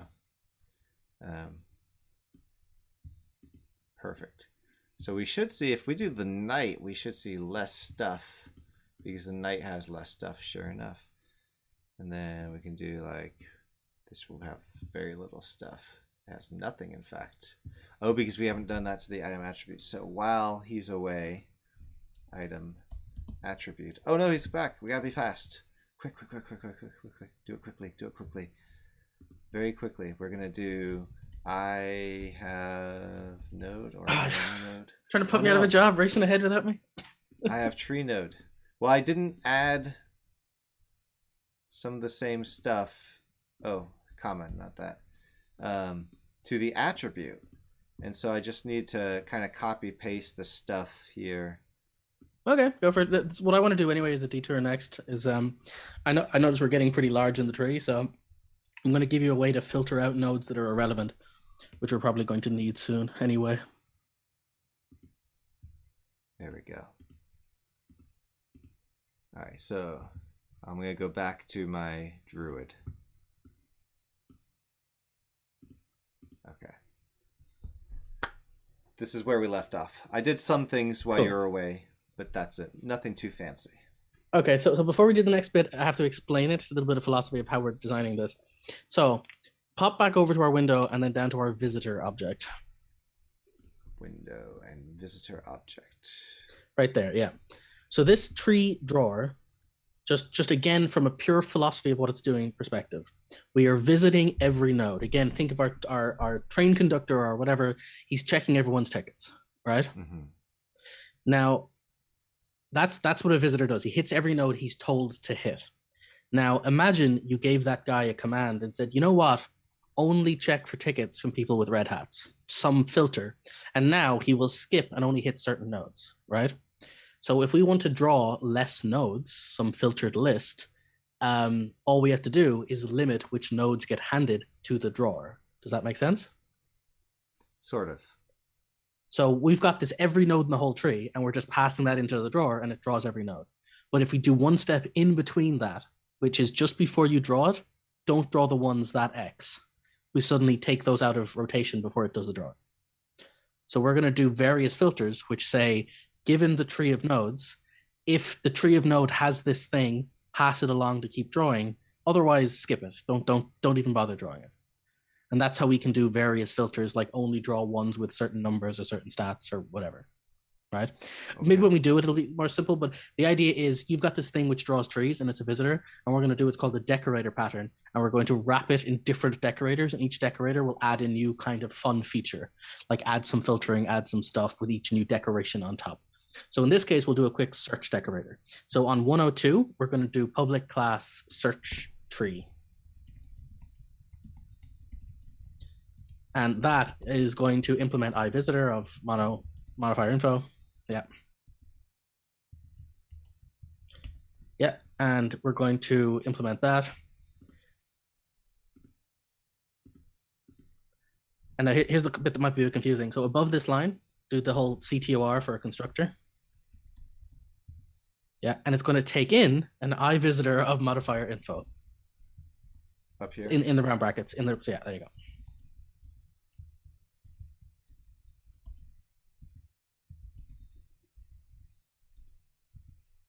Yeah, and we can just call it visitor. And now if you alt enter on it or click the little thing, it'll create a local field version of it for you. Read only field, yeah. And then on 114, just write this .visitor.visit and then node and depth. So before we do anything fancy, this is just a pass through. So if you think about it, what this does is it says, give me some other thing that draws, and before you do it, just pass it on to him. It's just like we've now got like a thing that's in between as a sandwich layer between the two things. And so what we can do if we go up to our where we actually create our drawer. So if we scroll up to the one inside the right there, yeah, we'd create it. But now if we wrote var search equals on the next line, var search equals new and then editor tree drawer, or editor tree, what is it? Search, sorry, editor search. I'm getting confused. So editor. What do we call it? Search tree searchers. The names are escaping me. Search tree, yeah. Search tree, and pass in the drawer. And from now on, we use search. So we switch that to search is passed in on 82. So you'll see it's the same thing. We're just passing it in wrapped in a search. I see. Does that make sense? Yeah. So that works. The only thing is we currently aren't doing any searching, but we now have a place to do that will filter the nodes. And so what we'll do is in our search tree, we'll make a public string and call it search in 105.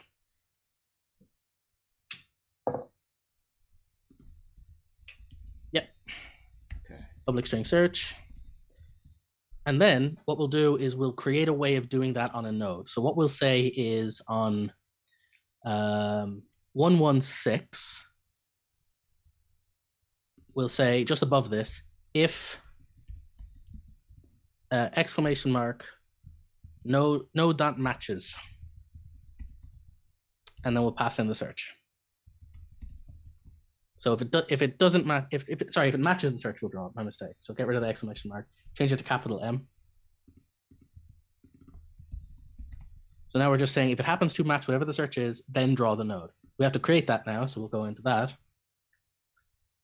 And now we just figure out what this means. So what does it mean for a node to match a search? So in this case, it is a let's see, we have our object. So what we're going to have to do is pass in some validation function. And so I guess the easiest way to do that would be on 139, right? Func. Yeah, and take in a string. String comma bool. So I'll pause and explain this in a sec, and call it searcher. Uppercase? And so, sure, uppercase, yeah. And then in 143, we can say return searcher.invoke search.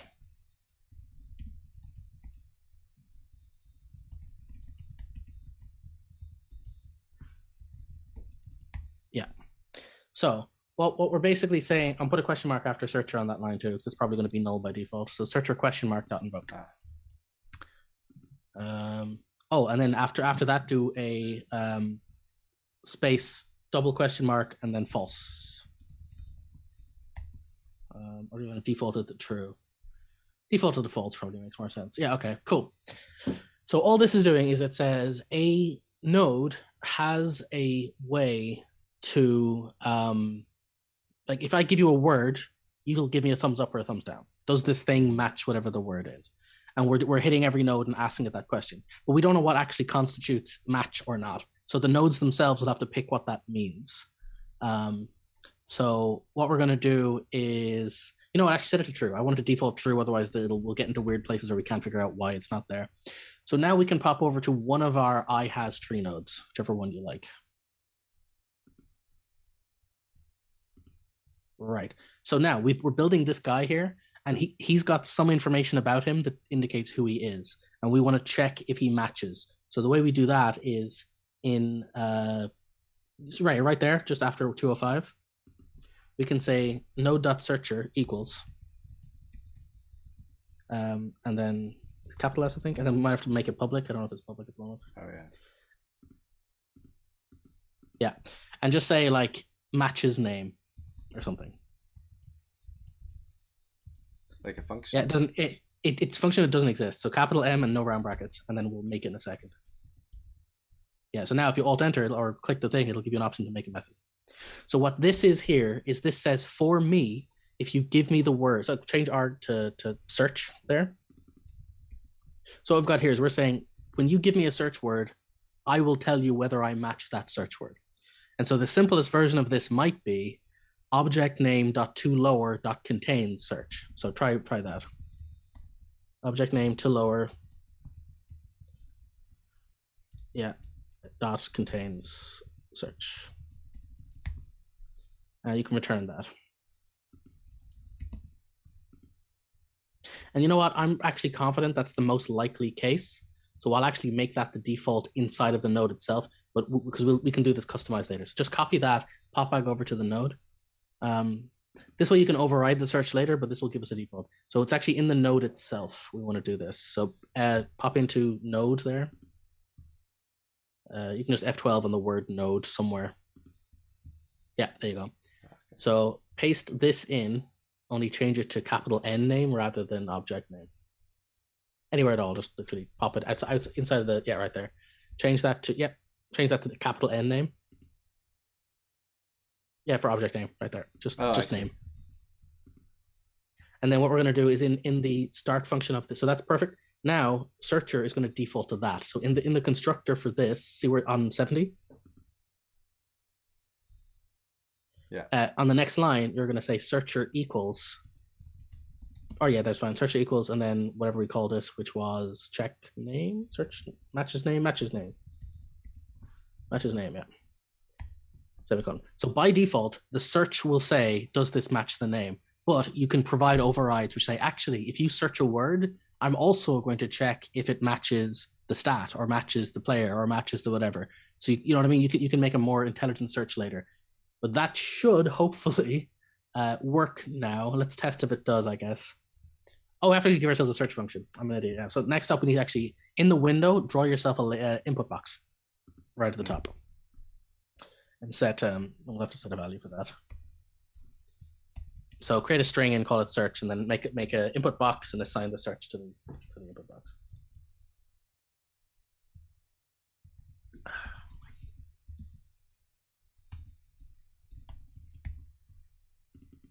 I don't remember what text field. That's what I did. Yeah. Yeah, and so just create that as a field somewhere. And I think that you have to assign it to equals to that, yeah. Cool. And now what we're going to do is when we create our tree searcher thing down in our visitor, right? Search tree. Next line after search. So scroll up. Next line after 78, we're going to say, yeah, we're going to have the hyper redundant search.search equals search term. And what we're saying is this is the search term to use for that particular searcher. Okay. And then one last thing I'll probably do, because it'll give you a weird scenario where an empty search will count as a search and the name won't match empty. We want to make it not do a search if it's empty. So if we F12 on search tree, where it says if node matches, we want to say if string.is null or white space search or node matches. So just in front of the if. Yeah, string.is null or white space and the search. And then or. So it basically says if the string's empty or it matches, draw the particular node. I see. Okay. So hopefully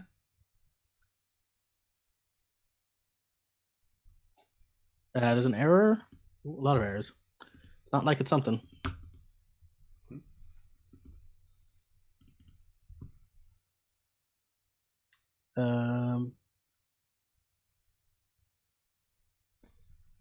Says it's a null, so.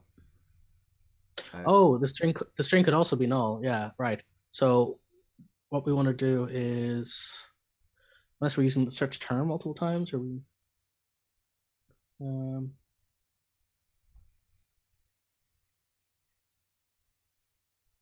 which could be null. So I'm guessing it's probably the search filter. That's interesting. It should be. Oh, that's reason. Must have multiple constructors. Go to the node again. I might have multiple constructors. I don't think I do. Where was my node? Yeah. So we've put in the constructor there. Oh, there's a second constructor where we're not doing it. So that no, that should be calling this. That will definitely assign it. Yeah. So that won't be null. I don't know why it is. I guess we'll. Yeah, scroll down just for sanity check. There's a matches. Go to the matches function, and we'll just be really clear here. Above 149. Oh, we are. We're actually saying if searcher is null, then return true. So no, that's actually fine. We don't need to do anything there. So that's not going to throw a null exception. I don't know where the null exception is. Could be from the changes I made. Let's see. Okay, yeah. So when we saved, it removed the link to tree, and it only resets it when this object changes. So it rebuilds the tree when this object changes. So what we could do is say if you can make a refresh button. It's just to have a literal button. We can make it automated. We can make it automated. Sure. Better. But go fancier. Why not? Yeah. Who needs a refresh button? We can just say if tree equals null, then setup or is set up It was false. Ah, smart. Nice. And then when we save I wouldn't it, have it's thought going of to doing make it it that way. null. Nice. I used this trick in one of my other things because I kept pissing me off that I kept having to redo something. So see, that's funny. I would have gone for a much more complicated solution. That's a much better option than what I would have done. Oh, okay, good. Right. So in theory, if you expand out the tree now, if you type the word base, for example. Oh, okay. Well, at least say it's further along. It is further along. Name is probably null. So I guess in the case of if name is null, yeah, because you can't do it too lower on null. So return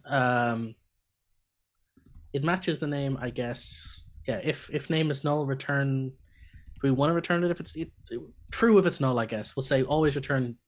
If it's null, it matches. Yeah, because I'm not sure where it would be.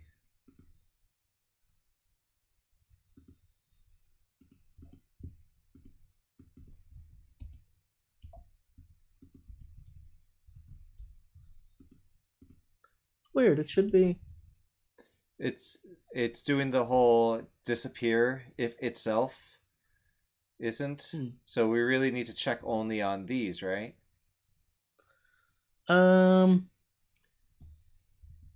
Because Druid disappears. But you should, right? Because you're searching only for literal nodes which have that value, right? Yeah, interesting. Druid disappears with that too. So Druid always disappears. Well, it's lowercase, so you always want to make sure it's lowercase when you're doing a search. Actually, that's a good point. Go back to the thing for a second, because we can add a little check for that. Where I have, here on 134, at the end of search, right? Search dot to lower. So now it's case insensitive. It now means if whatever you type is contained within the thing that you search for, it'll show up. Now every time I made a change, I would have to redo stuff. It's still not doing it. Unless it counts contained as not a match. That's interesting. Well, we can do a fancier search algorithm later. The point is simply that if you write, for example, if you write wisdom, try wisdom. See, it should be cutting out half the tree. Any of these? Oh, are we not? Oh, do we not have a search function on those? Like I thought we just added. We added this here on module tree, and oh, okay. So here's I have a curious idea. Comment out 206 here. Yeah, because I think that's only searching the object name as opposed to searching the whole name that we've chosen. Because the full name we've overridden is a more complicated name.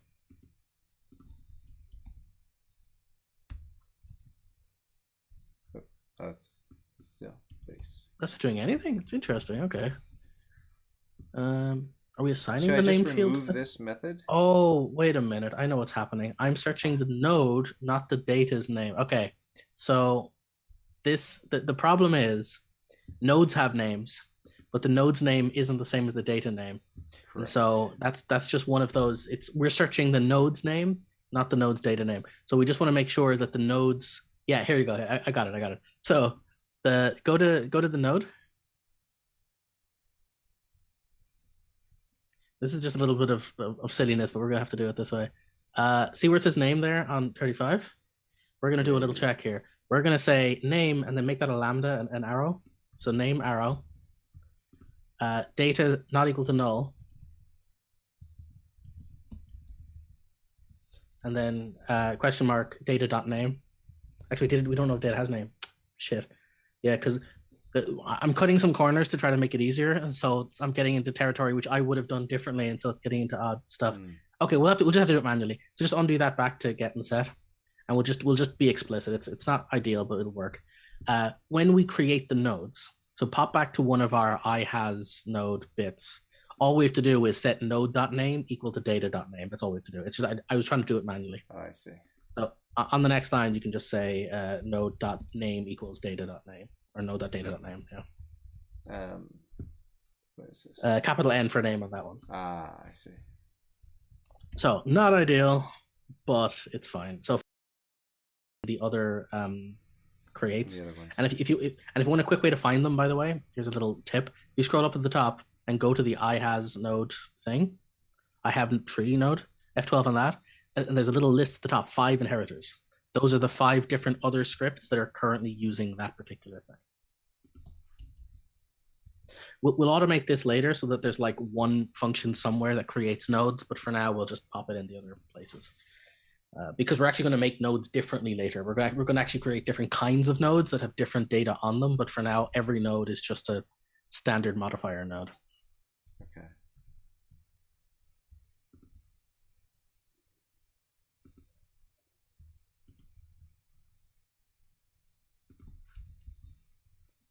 So with that, our basic search should actually work.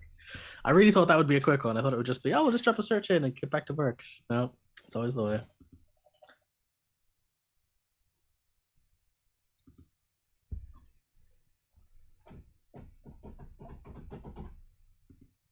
All right. There we go. Okay. Whew. So it's still not the best search in the world, but it means that it should be a very quick way to say, let me find the things that have this stuff in them. All right. Like I said, you can choose a more fancy algorithm for that later, but this will just let us very quickly find things without worrying about an infinite scroll. Out of curiosity, what size did you set the scroller to, or did you just have a max or whatever? Yeah, it just is. But what's the like code line you wrote for that? Out of curiosity. Scroll view. Yeah, begin scroll view. Oh, okay. Oh, yeah. You literally no provided value. Okay, cool. Yeah. I just curious because I forget that exists. I often put like a min value or a max value, and then I get really annoyed going, oh, how do I get it to scroll the whole way? And it's like, oh wait, you just don't put a limit on it. So yeah. And anyway, so we're now back to the point. We have a tree. It draws. It has custom icons. It's expandable. It's searchable. It goes through all the other elements. Now the hard part, which you have to tell me next. Let's start building more nested stuff. We have to figure out which goes where in this hierarchy. What does that mean? Because I don't know, like, obviously there's more levels. I just don't know what they are. So it's up to you now to figure out where we go from here. So the real goal is to say, okay, I am going to well, the player has their stats. I'm going to recompute the stat personality or hit points max. Maybe magic point. We're going to recompute magic point max. So I need to know what stats and skills, and in what order to recompute. So I want to start with the very base one and do that one first, and then move up the chain so that everything that affects all the other things up until magic point max gets recomputed first, then second, you know. Okay. So if I go to magic, I guess the next thing would be to draw a list of what affects me, I guess would be the next thing. So magic point max technically would be affected by level, but other things too. That's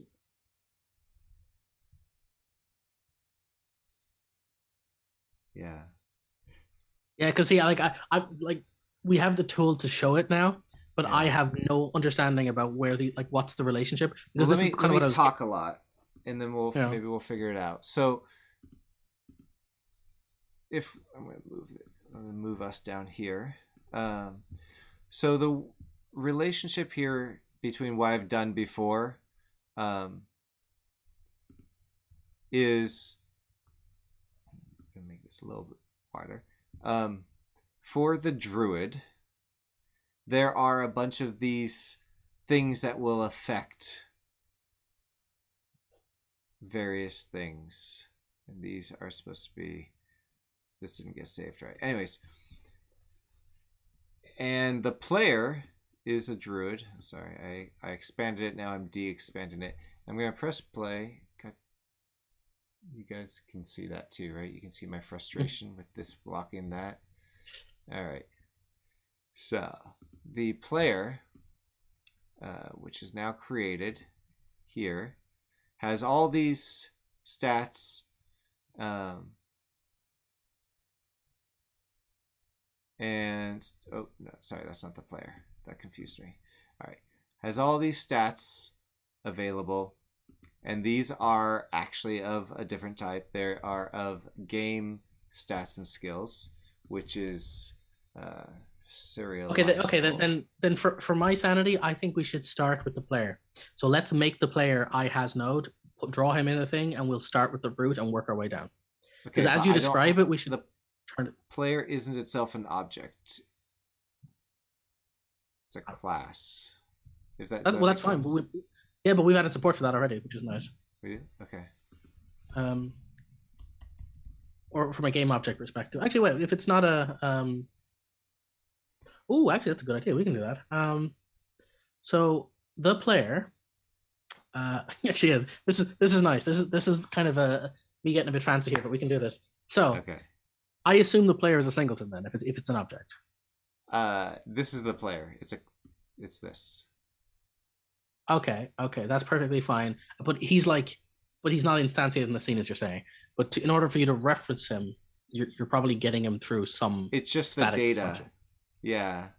Well, that's fine. But where is that? Like, where is this object created? Because obviously you're creating it somewhere. Demo players. There's 4 of them. So okay, well let's start. Demo game controller.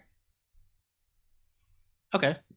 So what we can do then is let's start with this. Let's open that. And what we're going to do is we'll make this an I has tree node. We'll work our way down. Or I has tree, whatever we call this. Yeah. Here we go. This I have an idea now where this is going. Okay. So now we're going to say var players or whatever player, because you have multiple players, right? Mm-hmm. Yeah, equals new, and then node of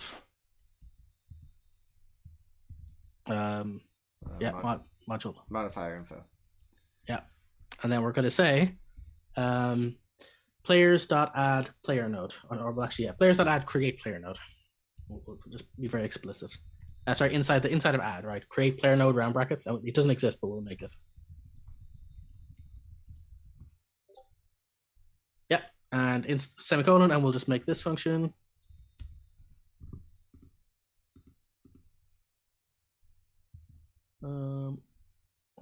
And inside of here,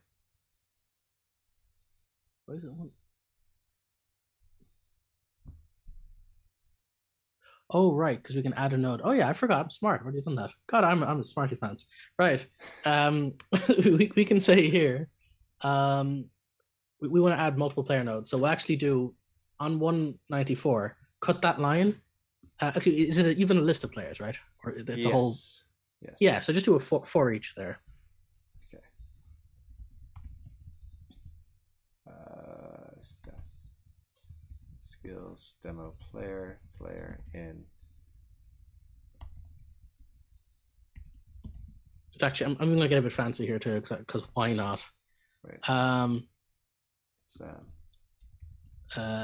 yeah, player node, whatever, exactly. Layer demo players. Yeah. There we go.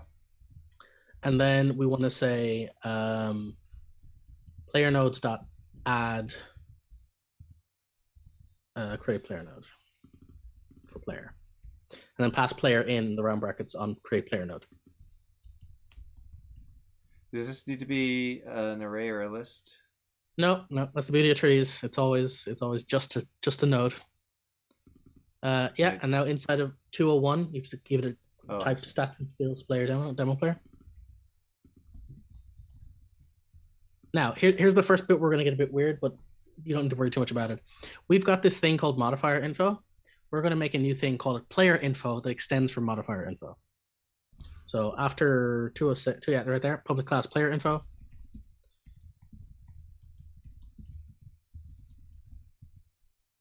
And yes, Gordon, we're basically at that point where that question makes sense. when I asked before, is there any type that isn't a mono behavior that is an I is tree? This is that object. But so here we're going to do a public bool and call it is active. And while we're at it, might as well have a public stats and skills demo player just for fun. We can change it later. And call it player. Now, we can on 203 write return new modifier player info, and then curly brackets instead of round brackets. And then you're going to say name equals, I guess, player.name. Character name, yeah, comma, player equals player, comma, is active is equal to, and then I guess player is equals active player. I notice you have an active player flag somewhere. Active player, yeah, you've got, yeah, no, that's fine. Double equals active player, yeah. So you can say player double equals active player. Right here? Well, you have to actually, no, right where you are, active player. Change, yeah, exactly, right there, player.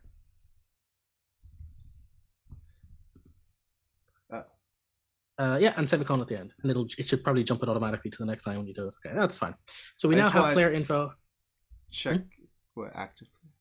Oh, okay, just wanted to see what I was doing with that. Yeah. So that should now create a tree node which has this and all of the things. And now I guess for fun on this one, what we'll do is, because the root node doesn't have any info, so on 193, write player nodes dot data underneath it.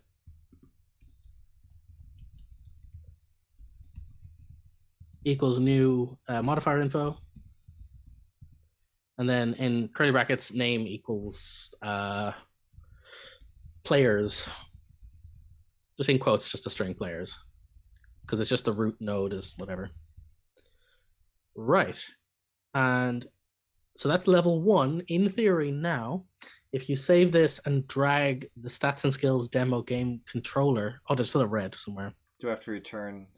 It says it wants me to return. Oh, sorry. Yes, you have to return player nodes. And probably rename that to just player node. That's probably where the confusion of a list comes in. So that can just be player node. It's only one. Yeah, there you go. So that should now, if you drag this object into the rendering tree, it should hopefully draw it.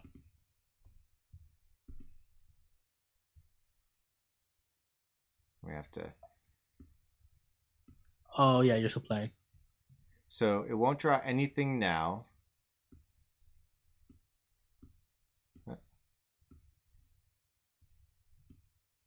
Does it not take scene objects, maybe?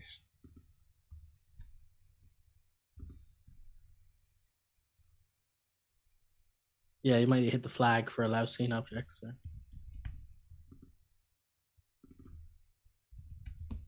Oh, wrong. Oh, that's a search, yeah. It's the object one. All right. So there should be no players. There's no players right now, so it'll show nothing.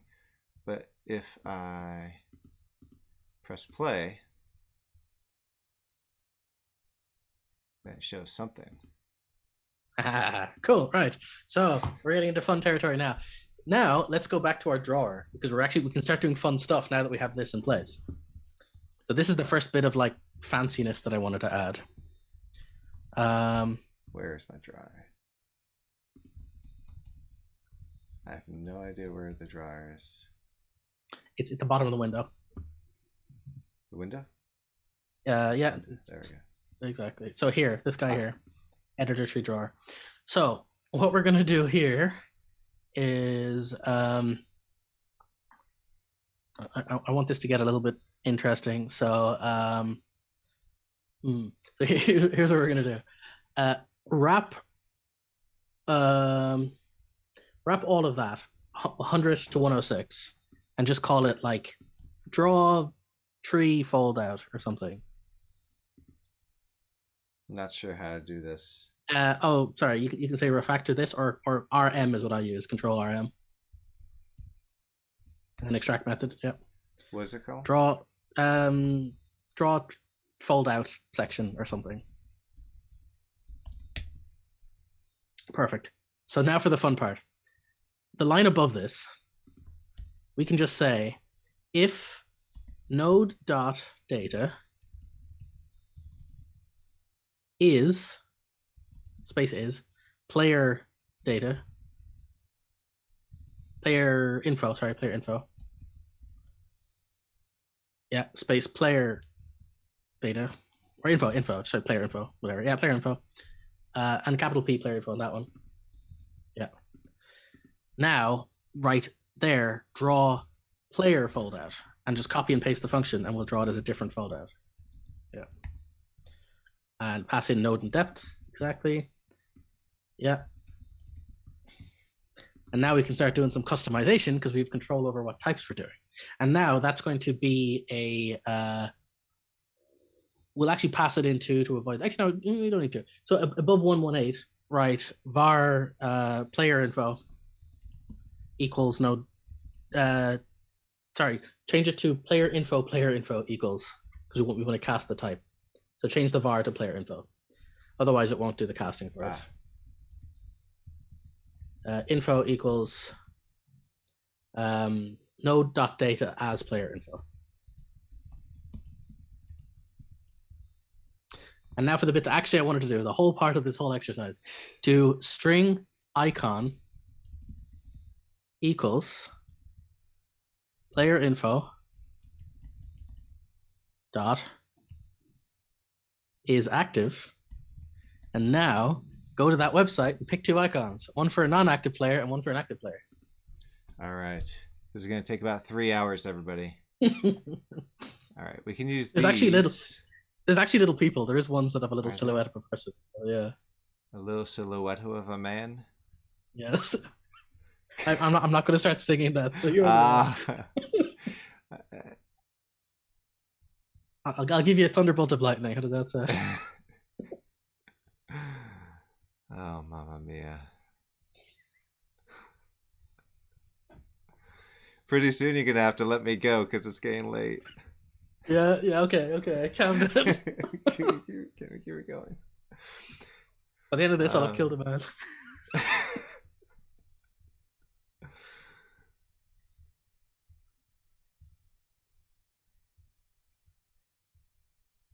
Yeah, there's a little dude there. I was going to say there's two.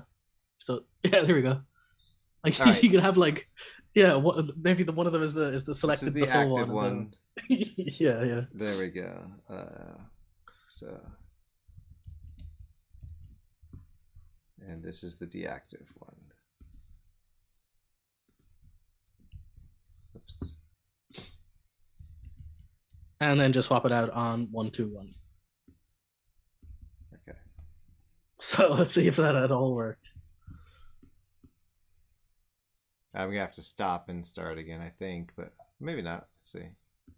Oh, it worked. Good. Doubles it. There you go. Well, that might just be because because we're drawing it twice. We have to do an else, so we're not drawing it if it's not a. Do an else on 102. Oh yeah. Ah, right. So that's step 1. We're now drawing a tree, which has. There you go. Yeah, there you go.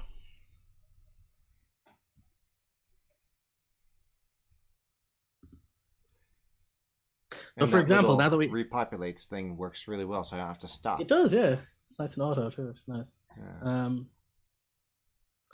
We could also probably default the node expanded to true, so you don't have to keep expanding it if you want. True. Inside the node itself is expanded. Just set it equal to true. It'll default on then. So right at the top, right. If you actually F12 into that, there's a flag on the. Yeah. So it hits equal true there. And that way they'll always default fully expanded. Okay.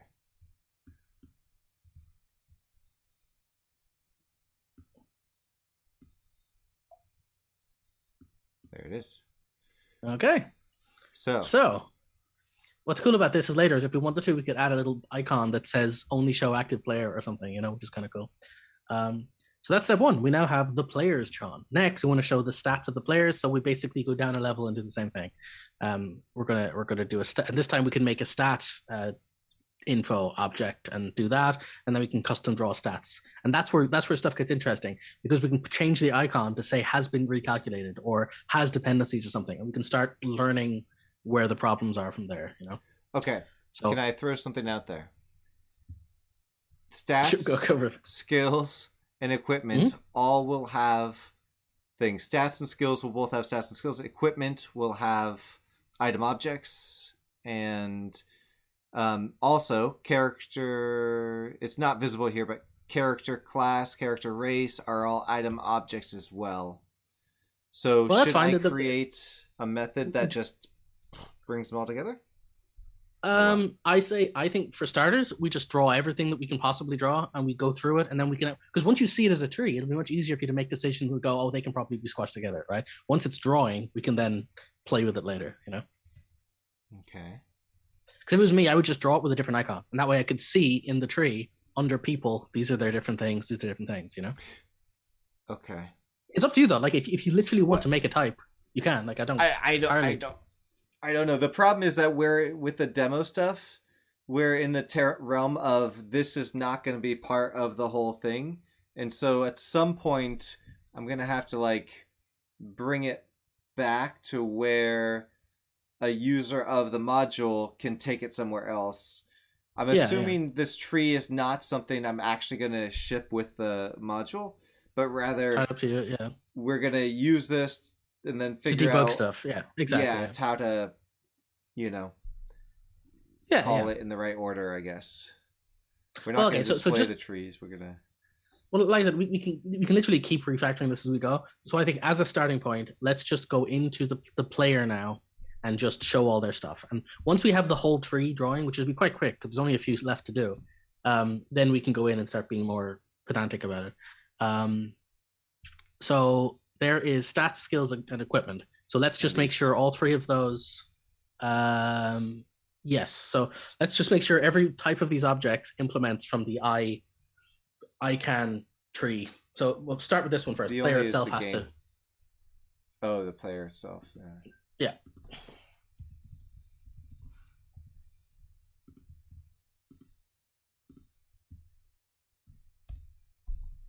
Can I copy something? You can, but honestly, it's worth taking the time to just learn to do it once, because you're going to be doing this kind of a lot. So we'll just reason it out. First of all, you need a new node. So a node for this thing. So start with that. Just var node equals new node. Yeah, and it's just the modifier info. Unless we wanted a custom info, like do we want to have players uniquely identified with different stuff? Maybe right now there's none, so we'll just leave it as modifier. And then next you want to set the data associated with it. So so you want to give it a name, which is going to be presumably. Oh wait, we're already drawing the players. How are we drawing the players? Did you do this already? Well, we did the players on. We did this this stuff, I guess. We're doing it for each player. So this create player node is actually what we want to do. We just want to do that in player. Right. Okay, no, so we're on the right track. Drag this window. I forgot we actually did the thing I said not to do. Drag this parallel so there's two windows, and we can look at one to the other. And we'll just copy and do the thing.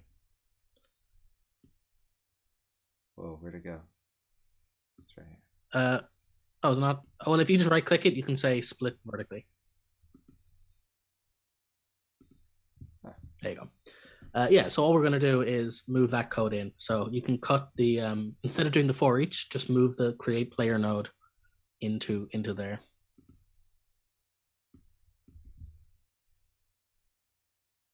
Wait. Copy this over here.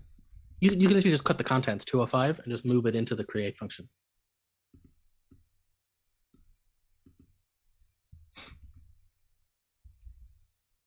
This create function. Yeah. I see. And then instead of that, it's just this, I guess. So this dot character name, this, and then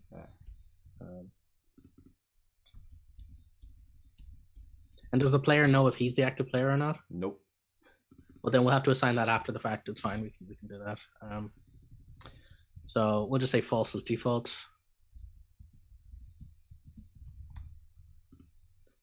And that's now just the info. So change in the front of that, just write var info instead of return. So it's var info equals that player info. Yeah. You still need the new, so it's info equals new player info. And now create a new node above this. So var node equals new node. Yeah, and this is modifier info node.data equals info. That'll have to be after because you're creating it. And then return node. So now he creates himself, which is what we wanted originally. And now when we're doing our for each, we actually don't do that now. On one, we just literally say for each player, what is it? Player.create and then add, yeah. We want to do one extra step because of the whole doesn't know that he's the active player. So just write var player node equals in front of that. Yeah, and move it to the same line. And then add, we have two things on player node. So the top one should be players node, I guess, because that's the root node. Yeah. And then add player nodes to players node on the next line. So players node dot add player node. Okay. So that adds it, but the one step we want to do now is in between those two lines, we want to make sure that we change that flag. So we want to say var data equals player node dot data, and then go as player data or player info. And then we now have to do the is active thing. So data.isActive is equal to active player equals player. So semicolon there. And then data.isActive is equal to player double equals active player. Lowercase p player for this one.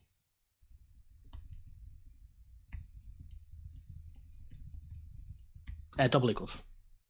Oh, double equals. So that now reassigns that. He does that. He creates himself, adds to the children. Children create themselves. You can delete 206. We don't need that anymore. That whole function. And now, because the player creates himself, this is what we actually wanted to do. Inside of this, you can now close the stats and skills demo one there you have on the right. And now we can do the bit we actually meant to do, which was for each of its children, we want to do the same thing. So some of these I think we have already covered. So if you do, for example, after 211, just write for each in and then what equipment or one of the. Sure, yeah.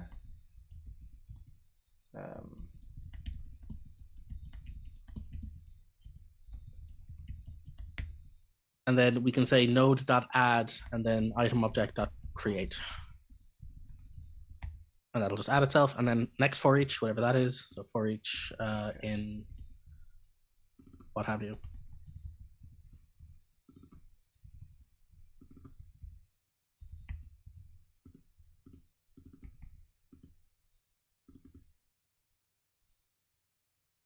Oh, we have to make this one.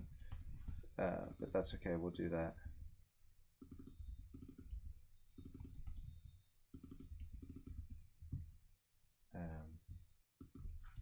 And then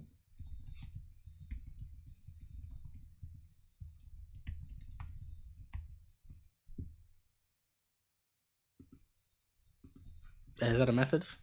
There we go. No, it's not.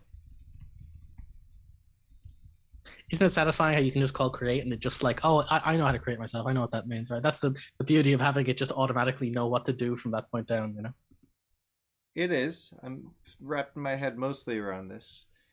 Now I need to do that here. Yeah, now it should be the normal one, none of the fancy. So this one, try this one just from scratch because you shouldn't need the other stuff from here. This should just be a standard. So start with the node and work down. Var node equals new node of modifier info and node.data.name equals. We used to make the data first. So data has to be equal to something first. What? So node.data equals new modifier info. You have to actually make the info first. Oh. And now you can do the whole name and whatever. Oh, and then we put that in the curly brackets here. Mm-hmm. Name equals object name. And then return node. Anything else that I need there? Nope, unless you want to give it more features. We probably also want to say node.name equals object name as well, just for. But that's a hacky bug. We shouldn't have to do that. That's just makes the search work better. Okay. Yes. And then we won't go any further with this one yet, so that one's fine. But we'll be hacking into your whole recompute tree thing later to do that. Okay. Yeah. So let's see if the tree broke. See what happens. Now there is one thing to note: is if you do have recursion, which you most likely will, we will end up breaking the tree at some point. So we'll have to handle that. Okay. All right. Let's close these ones. So Ostrad, the mage level, has all these mods on it. Nice. Half Orc has all these mods on it. And these are not, well, I guess they don't have any mods on them. Unless we haven't done the forest loops on those yet, because we haven't done that on the level, so one more to go. Well, you're right. Well, let's do that, because there's one last left to do. So right there, when we just did that last one, whatever the one you just did was. Oh, the game stats and skills. Yeah, what you want to do here on the next line. I assume you're not getting his, So this is the stats and skills. Yes, you want to say for each stats and skills, add, create, the same thing on this guy.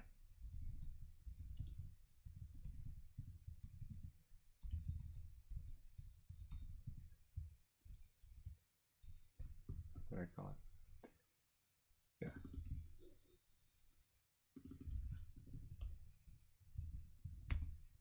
What's this? He's not an enumerable apparently, so you might have a dot stats or something underneath it. I don't know what you're. He's one. Just a singular. It's just singular. Gotcha. Yeah, because this is a singular too. So, dot. You just write add. You just write node.add him.create. You don't need to do any of that. You can just write node.add, like from the root. Yeah, node.add stats and skills.create.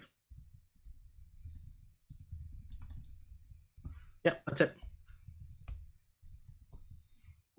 Okay.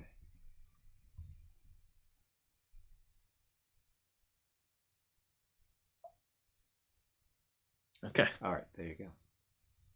Nice. All that stuff. So now we're starting to get to a point we can start to think about it. And so the question is, calculation now is just a matter of walking the tree in the right direction, right? And also, what's really cool, like just type the word wisdom now, and it should like shrink to how many wisdom related stuff is there, right? So suddenly, it's much easier to like reason with things, you know.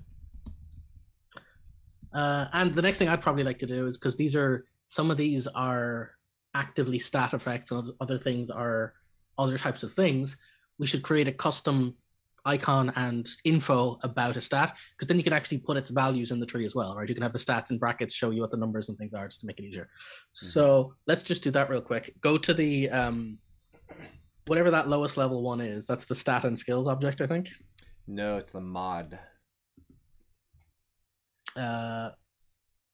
Right. Well, we already have a modifier info. What's the? Well, the stats is the one that we kind of care about, though, isn't it? Um, I, I'm not sure how to answer that. The modification is the one that keeps the information about what modifies what and in which way. Mm. So the target is the one being modified. Source, if it's not, is base or is per skill, is going to be, or source is going to be the thing that's doing the mod. That's the data from sources is informing the modification via this other stuff, and multiplier UID may refer back to another stats or skill which is being used as part of the calculation. Okay, so then I guess what I'm getting at is modifications don't really exist on the tree theoretically. Like it's a relationship between from a player down to its stats, and then we can calculate modifications from the resulting lists. So I guess from my perspective, then a stats and skills object is the one that I want to focus on first. So let's jump to that, stats and skills. Okay. And what we're going to do is we scroll down to where we're doing the create function on this. And instead of using modifier info, we'll make a custom type here. So create a type on 372, for example. Do public class, and we'll say, I don't know, stat and skill info. And we'll just give it it'll implement from modifier info. And we'll just give it a reference to that stat and skill. So just say public stat and skill stat and skill. Yeah, there you go. And then rather than in the create function on 359, rather than creating a new modifier info, we're going to create a new stat and skill info. And then the second parameter after name will be comma stat and skill equals this. And what that lets us do is go all the way back to our drawer visitor, the one underneath the tree. And where we're doing this check here, we can do the same thing again, only now do an else if is of type stat and skill info. So yeah, exactly. Now there's a way to fix this. This shouldn't really be a switch statement, but again, we're gonna we're doing a lot of things very fast, so we're gonna go through this step by step. Yeah, info or whatever. Yeah, and then do a draw stat and skill fold out. You're ahead of me. You don't need me for this at all. You know exactly what you're doing. I don't know what I'm doing. I'm just copying the pattern. Yeah, else. And then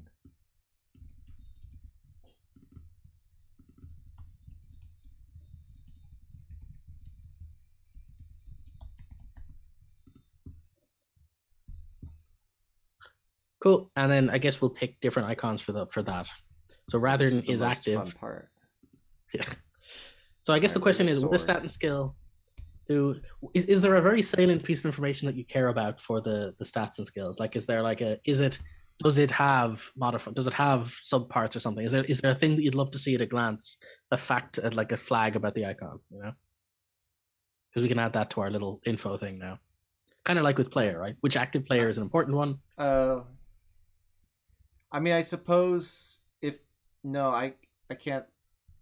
I imagine there is something at some point, but I can't think of anything right now. It's fine. Yeah, we can just use a generic, as you said, like an icon for a weapon or something.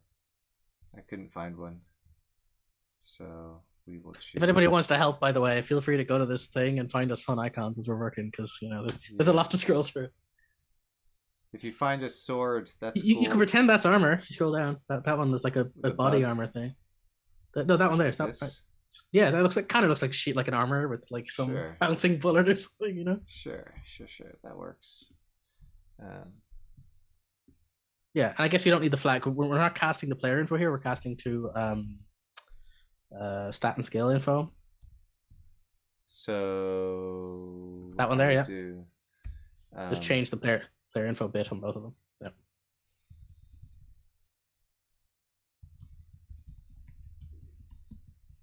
Yep.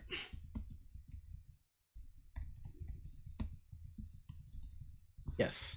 And again, as for why we do that, you can delete the player one now, so we won't be using this one. Yep. But if the reason we do that is because on the next line now, you could say stat and skill info dot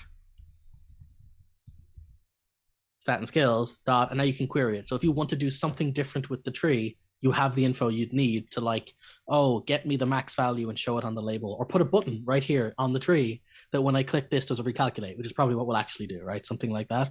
There'll be a little, if it's a stats and skills foldout, it'll have a button which says for each of my children, refresh or recalculate. Like this is the kind of benefits we get from doing this, you know.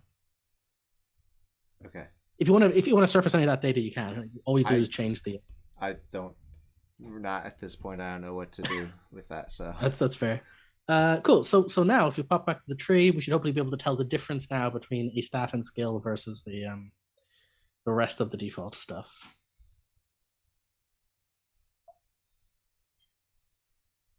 Yeah, there we go. So that is a stat and skill, and there are the things underneath it that affect it. Okay. Hit points. These are stats and skills too, though.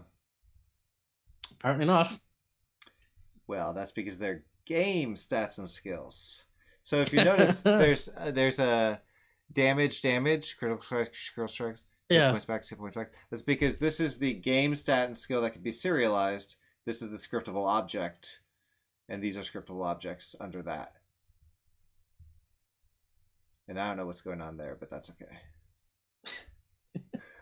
But the beauty is you can see this stuff now, right? Like that's the thing. Yeah, you can really start to look at what that relationship is.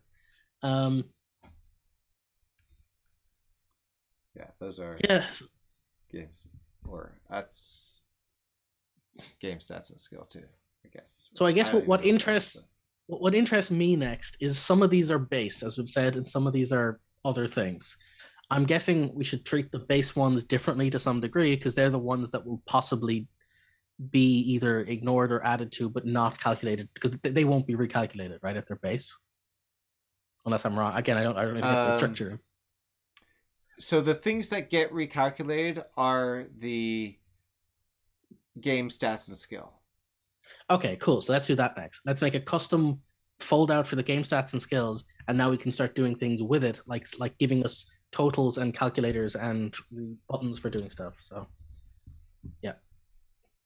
So we actually have to make a type for this too. Again, we don't want to use the same type because it might have different stuff. What do you mean type? So if we pop, so like just like modifier info, we're going to have a custom type of exactly, yeah. So if we go to the game stats and skills object, we have to give it its own info type. So that's there, yeah. So instead of modifier info, right here at the bottom underneath, we're going to say public class game stats and skills modifier info. Game stats and skills info rather. Yeah, info. You don't modify there, just info, and then implements modifier info. Yeah, and now that's the one that you use on 329 new game stats and skills info. Yeah, that one, not the top one, the bottom one.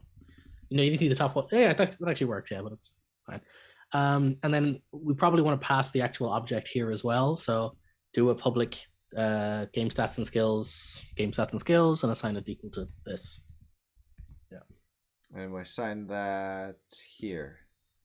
Yes. Okay. See, you say you don't get it, but you're like you're intuiting the right places to go for stuff. So. I'm guessing right, but that's how I got through high school. So with that, we can go back to our tree drawer now, and actually, when it's that, we can draw it slightly differently. In this case, let's do our first test of adding a button in the row, some little button that says recalc or something, just as a test.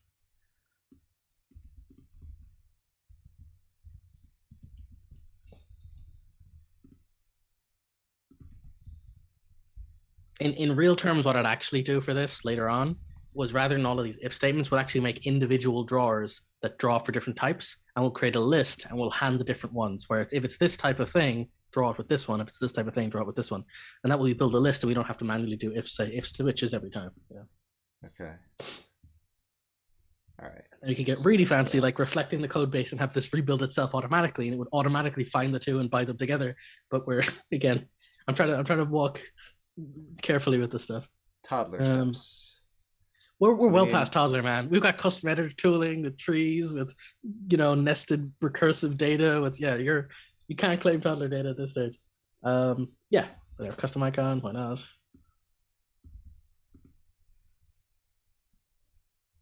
Okay. And so what we want to do here, here's the fun part, is as well as the fold out, we probably want to wrap this, I guess, in a that's a game stats and skills, right? That's a different one. Yeah. Like the type, yeah. But it was red for some reason. It's probably is it yeah, reference. Yeah.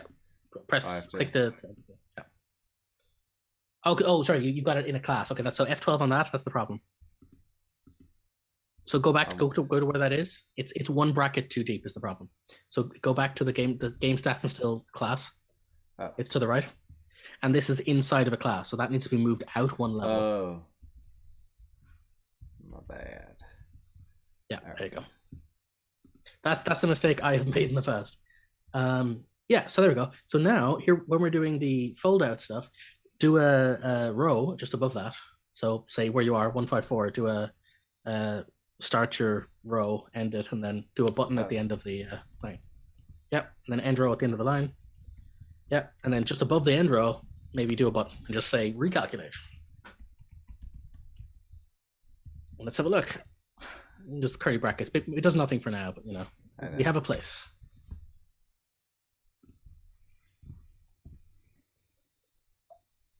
There's one red error.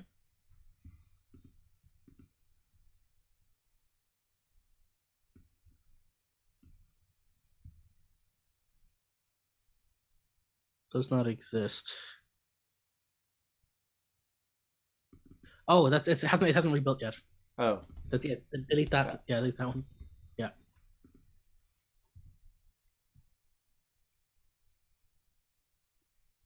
All right. Right. Okay. Now, yeah, maybe shrink the width on that because it's a bit far across. It's up to you. You could have the fold out be shorter. So fold after out. 158. So yeah, after content, you can just write comma and go GUI layout dot max width or something. And then max width can be like a few hundred. And then while we're here, why is it not like that? Candidates are GUI style. No, this should be fine. Content, fold out full. That is a layout option. Boolean, string, Boolean GUI content, GUI. Okay, so it's because we're using. Do I have to do new? No, that's just very interesting. They don't have a version which lets you use. Oh, that top one, Boolean GUI content layout option. Well, that should be a params list. Why is it giving us issues with that? Oh, there isn't that one. GUI contents in the middle. Interesting. So there actually isn't one which lets you do layouts and GUI content. That's fascinating. I guess because we don't. That's just it being annoying. I'm not sure. Well, it doesn't matter. It's not important. It's not this. Yeah, maybe it's an order thing, is it? No, I guess not. No, I don't think that's it. So either way, on 164 there, what you can do, for example, is you can now write stat and skill info dot stat and skill. Sorry, stat and skills info. It's the one on 151. Oh, game. Oh, I see. Yeah. And again, yeah. Type that one, game stat skill dot calculate or recalculate, I guess. Would be. Yeah, it doesn't exist, so we're gonna make just. I think it does exist though. Oh, okay. Well, that's what I was gonna say. That's the place to put it anyway. So I presume you're going to have something. Is recompute? Could it be that one? Recompute. It's compute final stats. You'd think I'd remember it by now, but I don't. And I need to. What did I? Wow. Thank you. I passed all this other stuff, so I guess I need to make a new version. Yeah, you need one that doesn't have any parameters because it's supposed to be calculating itself down. Right? Okay, we'll just say recompute or final stat. Make that. All right.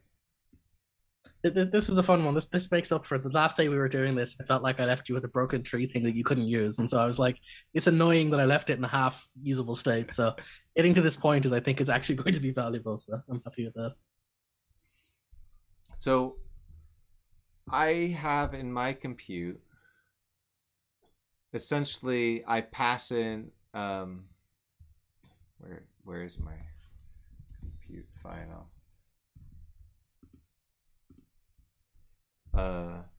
I pass in all my other things which are now part of this list, and I'm basically saying yes, recompute tree, ignore the cache part, but we're always going to do that. We're already going to recompute everything anyways. Yep.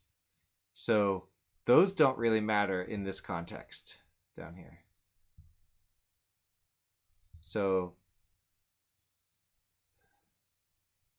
I guess what I do in this thing is, what do I do? For each thing that's affected by, somewhere there's a get effect on. That's the ticket. That is just gain the affected values from each one, adding them together, then adding the final things, and then min-maxing and other things. But this is technically where I would do that. So I know the concept of everything should do its own thing, right? Mm-hmm. And that's why up here I have the effects on thing, or get effect on, that type of thing. So I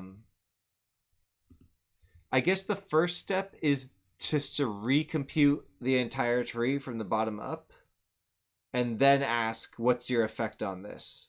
Once I know everything's been recomputed, that needs to be recomputed to affect whatever thing I'm doing. So as an example, once this does its thing, if it does its thing, oh, there we go. If I'm going to recompute luck, then I need to recompute level. I don't know why leather's here, so luck's a bad one. Apparently I have bugs still. Okay, wait, where's my go-to is the magic point source. Type magic into the thing. Oh yeah, good point. Ha ha ha. Magic point source. It's down a bit. Oh, yeah, actually, out of there. Okay. Because the other thing too is my version of the tree, it doesn't hide all the ones that aren't, because they're sorted by type. So it's there's some limitations with the way we have it here. Yeah, it's okay.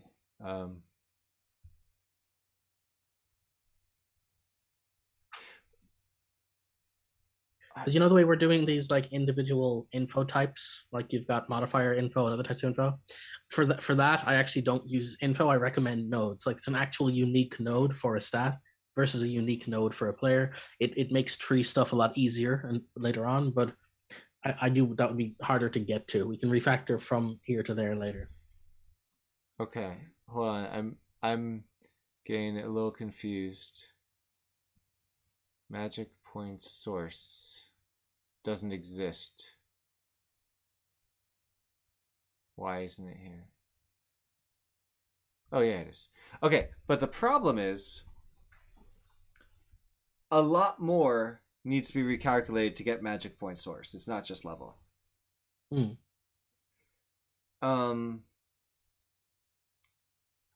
that's because a lot of these other things are going to say affect magic point source or something. Yeah, so wisdom affects magic point source, level affects it, base, well, that won't matter, but yeah, so those things affect magic point source. In this case, it's going to be level and wisdom. So I need to recalculate wisdom and level before I can recalculate magic point source. but for some reason only level is listed under magic point source.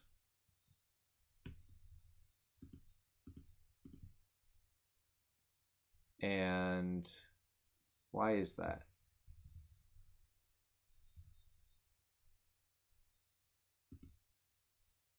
I don't know why that is. Because I guess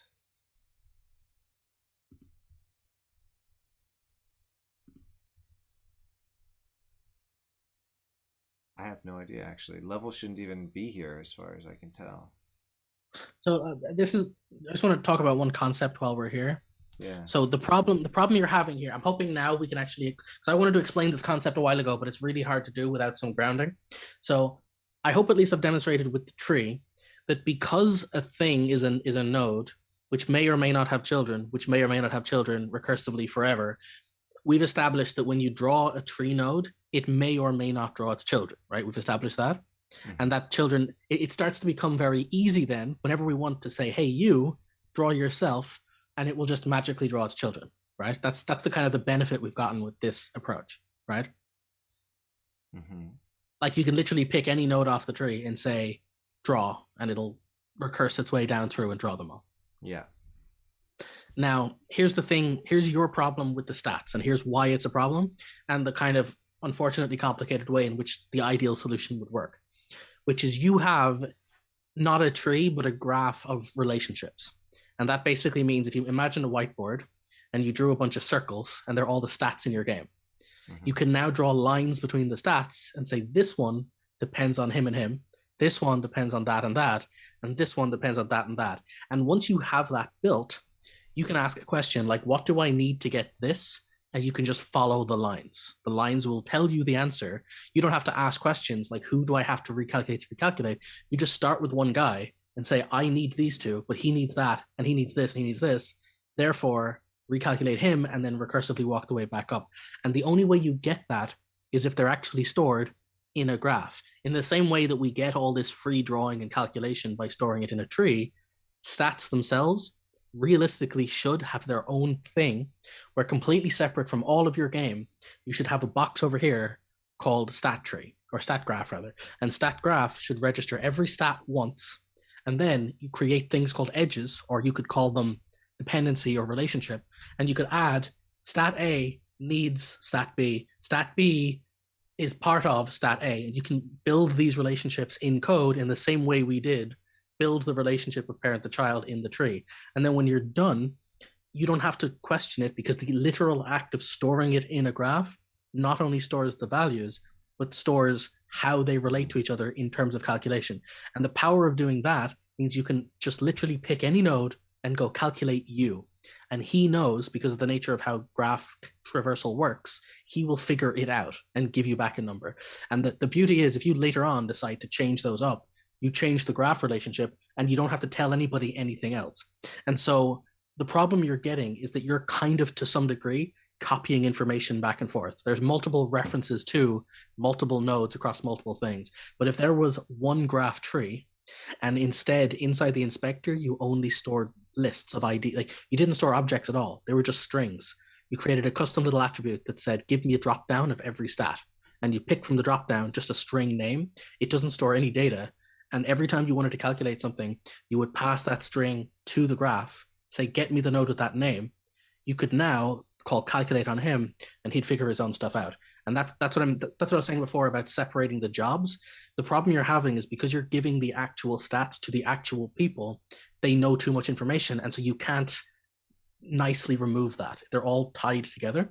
And so you need if the problem is calculation should never be done by anybody outside of the graph itself. The graph should, just like the tree, again, look at how the tree was data. Like if you think about it, this visual tree we're drawing, that's only the visitor class, right? Like this whole visual tree with the fun icons and the buttons, the only thing doing that is the visitor. It's actually got nothing to do with the data. The tree itself is actually, like if we wanted to walk through the tree and say, count the number of letters in all of the names of all of the nodes, we could do that and we'd never have to draw it. That would just be a visitor of type for each name, count letters in string. In the same way, the graph of stats should stand alone as a conceptual data relationship between stats. And you should be able to run a visitor through that and say, sum up these, or find the one with this path, or navigate from this node to this node and follow these different guidelines or whatever. And you're not going to be able to do that until it's actually stored in that format. But if it was, each of these different things you're doing, you would basically take the existing graph and then you would generate a query or a traversal through that graph by saying, calculate my magic. And my magic would be throw the question, get total magic at graph. Graph will find node called whatever, walk around it, come up with a number, and return a number. And you don't know what that calculation did. You just know that there are inbuilt rules in the graph that tell it, go to here, but wait for this, then this one, and this one, and you'll get your sum result afterwards. And then if you had that, the next step would be what you were describing. You could literally draw that graph using the custom editor tooling and physically like draw lines of which ones are dependent on which, and you'd have a really nice way of building the graph. But before you get to that, you'd have to make it.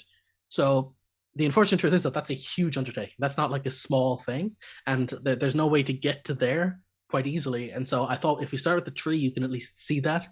But that's where your limitation is going to be. You're going to hit a point where you either have to really know the answer to what every stat knows about each other. Like you said, you've already hit that problem where it's like, I know it's more than level. It's not telling me that here, but I know it is. And so that's a problem. And that's because the information of who cares about who is not baked. It needs to be. It needs to be in the graph. This depends on this. So the data itself holds those different connections, you know? Mm-hmm. So I know that's it's not a fun thing to hear, but I wanted to wait until we got here because I couldn't explain that stuff. And I know it's probably still a bit confusing, but I think you get what I'm going for though. Well, it sounds like a tree with one extra dimension. You know, this is a one-dimensional tree. That would be a sort of, I don't know. This isn't really one-dimensional, but you know what I mean. It's a straight line. Yes. That is a flat table. Mm-hmm. And you're putting things on the flat table. The reason why a graph is different though is because what you can do is you can make what's called directional edges. So if I have base stat and then I have some other stat, I can draw a line from A to B and I can actually say, oh, it only goes A to B. It doesn't go B to A. It's one direction. Mm-hmm. And so when I hit that node and I say calculate, I don't have to calculate every conceptual relationship. I only have to calculate the ones that go downwards. You know what I mean? I can just walk in one direction, and that starts to make a lot of like there's a lot of information. You can also do another thing too, which is I know it's kind of weirdly over the top, but again, imagine you have 4 stats and you've got arrows between them, and they're all like this depends on him and he depends on him. You can even do stuff like put weights on the lines themselves, and say this contributes 20%. Well, this contributes 40%, and you could start putting information on the line. So not only is the relationship baked into the data, but the impact of the relationship is weighted. And without getting too into it, that's how A-star navigation works. Because, like I said before, water or mud might be a higher weight than flat land. And so you end up, the information's baked into the data itself. There are 3 locations, but to get there, this one's a longer path than this one, so take the shorter path if possible. And just like with your stats, you want to be able to say, there's a relationship between these 3 stats, but it goes in this direction expressly, but these ones are more important, or these are optional, or it's only, or these ones contribute, oh, these ones only apply if you're wearing the correct armor, or like you could do whatever you like because the data is now bakeable into that thing, you know? Mm-hmm. So that's going to be version 4. It's fair. It's and this fair. Is version 2. I don't know what version 3 is, but there's something between the two. I think, let me throw this at you because I'm trying to think, how can I use this to make it work without changing what I've been doing? Which I am. Well, the truth is, because I was going to say, the reason I went with this route is because I don't know the answer to that question. Yeah. But if I can give you a visual tool to see it, it'll be much easier for you to tell me, I need this to this, and then we can start to work it out. Let me throw this out, and I'm going to be going, it's past midnight, so I got to go soon. But if I was able to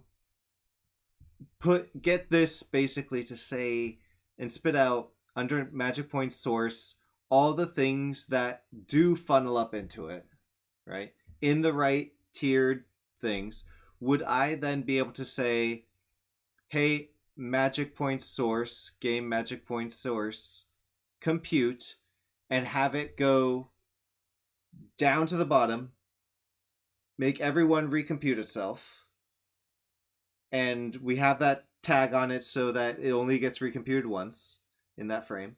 And then once that finishes, say, what's your effect on me? What's your effect on me? What's your effect on me? Just add those values, which is what I'm kind of doing already. Would that seem appropriate?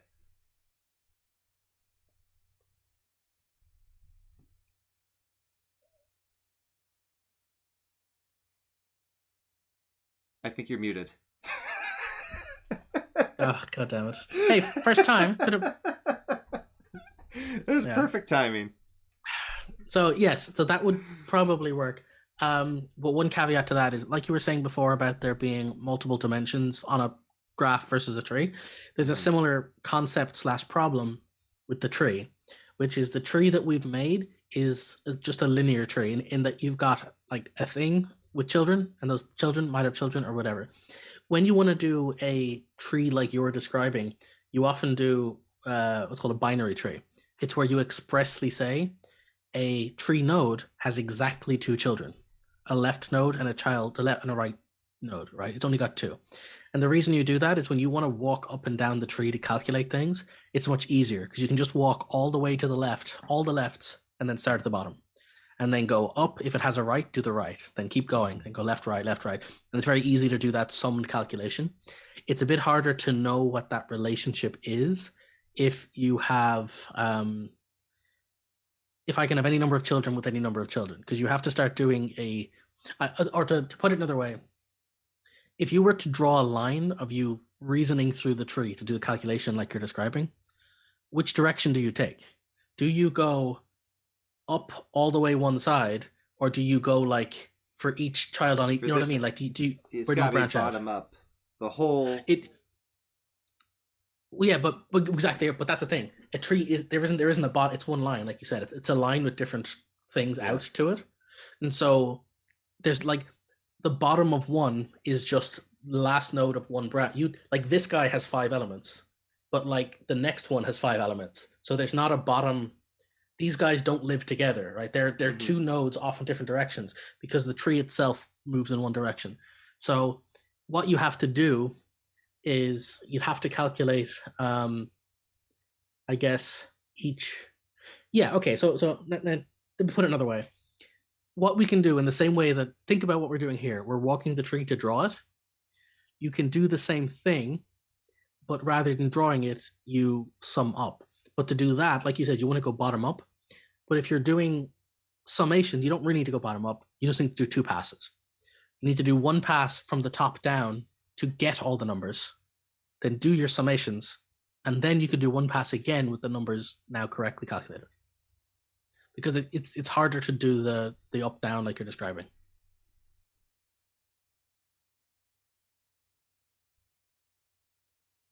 I don't understand in any sense at all. Well, but, the reason why it has to be bottom up is if I start at the top to recalculate, the bottom ones won't have been recalculated, so the top ones won't get the right information.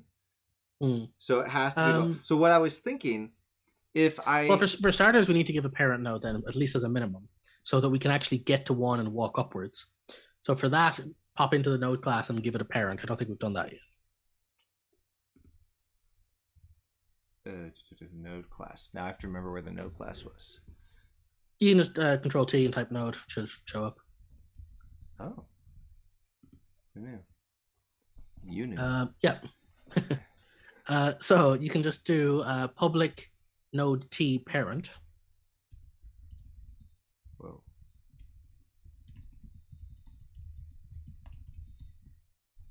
And now what you have to do is in 84, we have to do node T parent comma T data on 84. So inside the first parameter there, after node round bracket. So the first parameter here, so it says node round bracket T data, the very first before that. So after the round bracket. Yeah, right, node T parent. And then comma. and then T data. Yeah. And then what you want to do as well is on 83, right? Public bool has parent, because this is going to be an issue. Yep. And then set that equal to parent is not equal to null. Yeah, that's a lambda. So we'll do the arrow. So do the arrow and then right, parent not equal to null. Yeah. And now what you're going to want to do is copy 77. Paste it again. And this time put the first parameter be node T parent on add.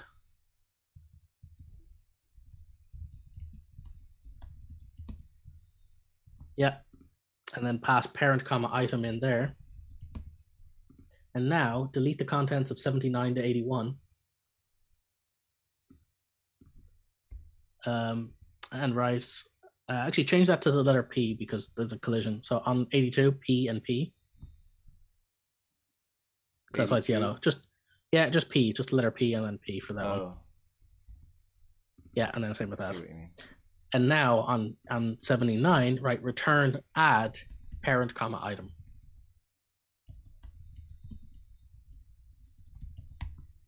Yeah, so that now means nodes have parents, and when you create one, if you use the add function, it'll auto use itself as, well, that'll use the parent, sorry, I want to use this.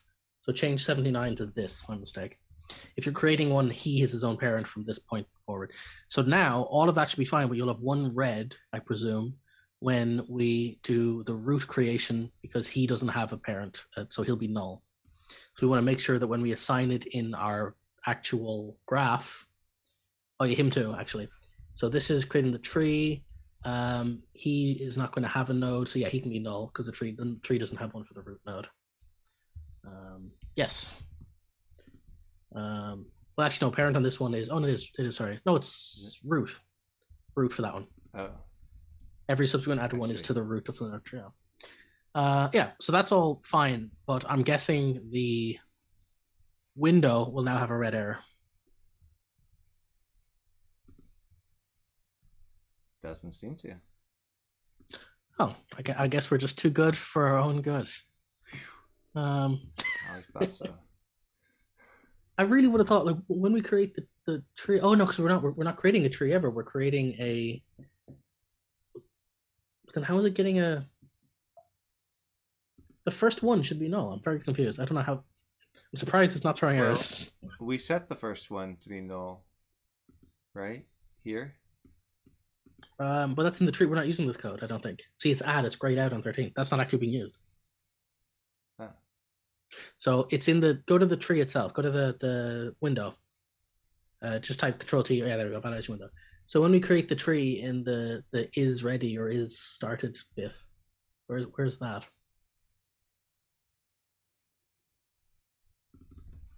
Yeah, it's set up. Here we go. So node provider.create. So what does he pick for his node then? For his parent? Maybe it picks the window? No, because we're not passing it in. I'm very, like, what? Because it's got to be creating it. So if we call create and there's nothing F12 on that, I need to know because this will drive me insane. Click implementations and just go to one of them. But actually, it's the tester, the one, the first one is the one that creates the demo controller. Yeah. So create a new node. So the constructor doesn't require it. Aha. So the first node doesn't actually require you to assign it. So just by proxy of not doing it, that's what it is. Yeah. So there's an overloader. By proxy. Yeah. So if you F12 on node, that's what it is. I know exactly where it is. So see there, 71. If you don't use the version with a thing, it just uses that one, which will set the searcher and set blank children, but won't actually require a null node. So that'll work, but we just have to keep in mind if we ever do try to use the parent node, we have to make sure that it's not accidentally that null one. I see. Okay. So that's good. That now means we have a parent, so we can start walking up. The problem is going to be finding the last child or lower one. So we will have to do something where we take a node, ask for the last child, and then ask for its last child and keep going till we hit bedrock. So that we can get the end node so you can start doing the walk up, right? Mm-hmm. So I guess for that, we'll just create a function here called get last child.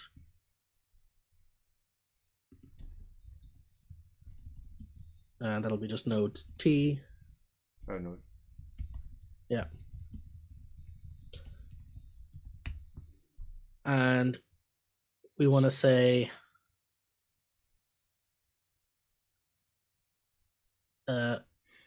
if, but it might not be just one last child, right?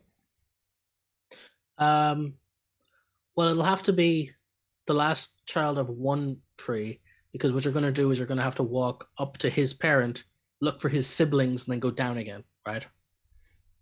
It might get messy because I expect this tree to have multiple of the same thing, because some stats and skills may affect multiple things within the same tree, so it's gonna get lots of branches that repeat.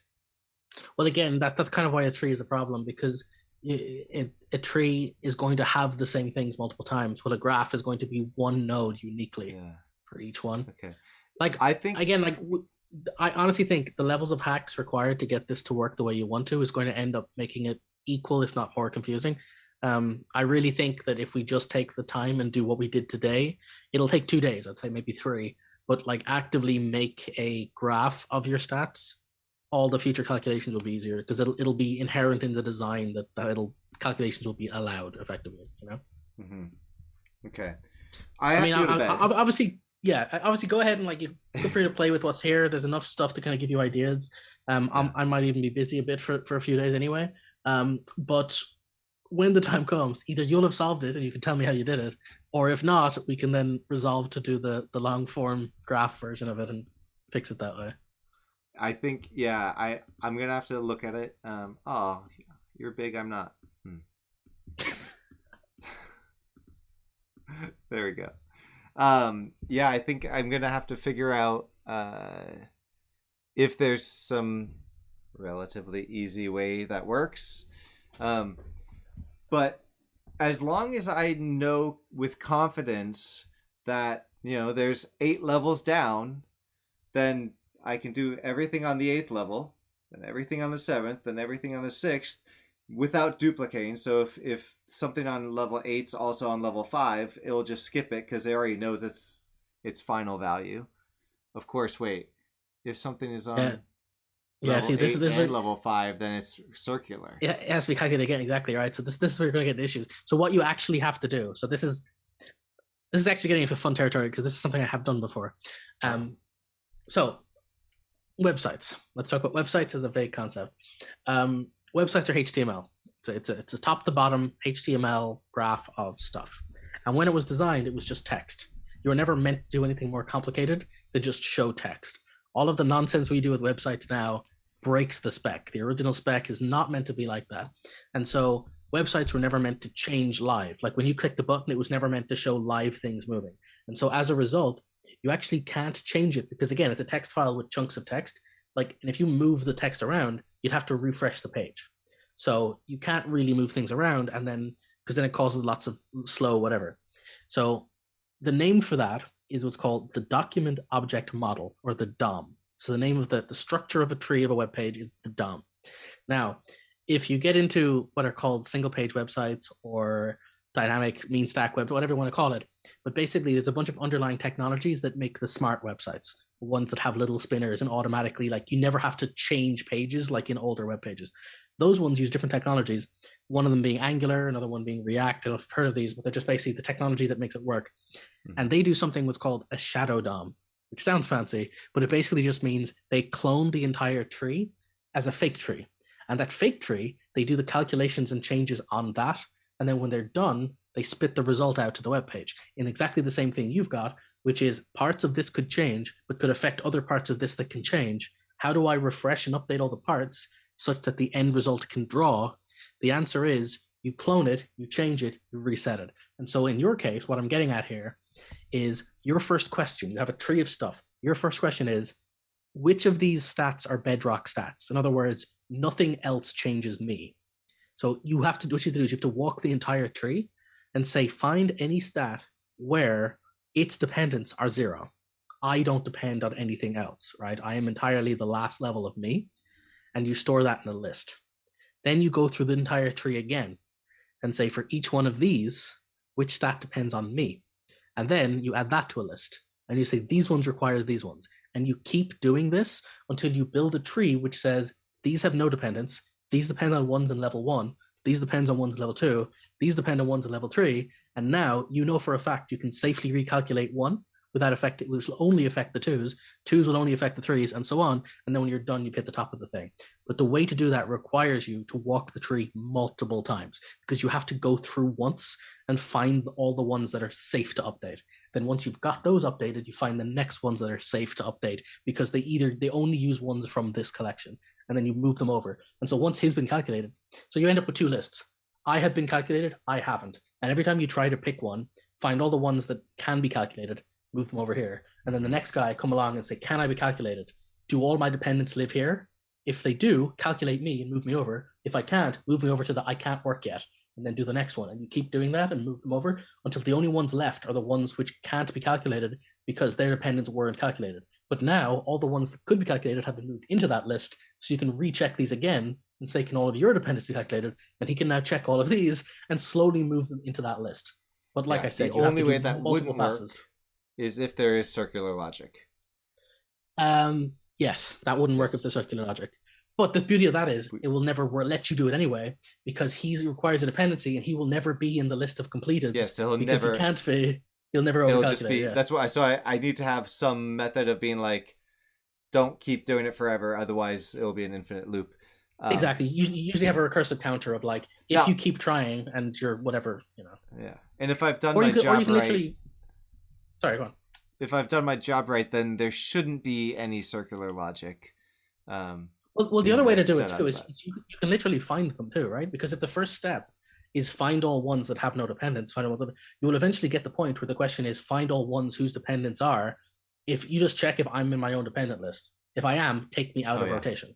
And then when you're done, you end up with a list of these 3 were circular. I couldn't do anything with them. And so you could either stop the calculation, fire a red flag and bring them up and say, you need to fix these before I can do the tree, or you could just take them out altogether and even do a pass and say, if any of them, if it's circular, put it over here. And then for each one I try to calculate, if he's in the circular list, move me out of rotation too, and keep doing that because I can't work because my ones are in the circular list.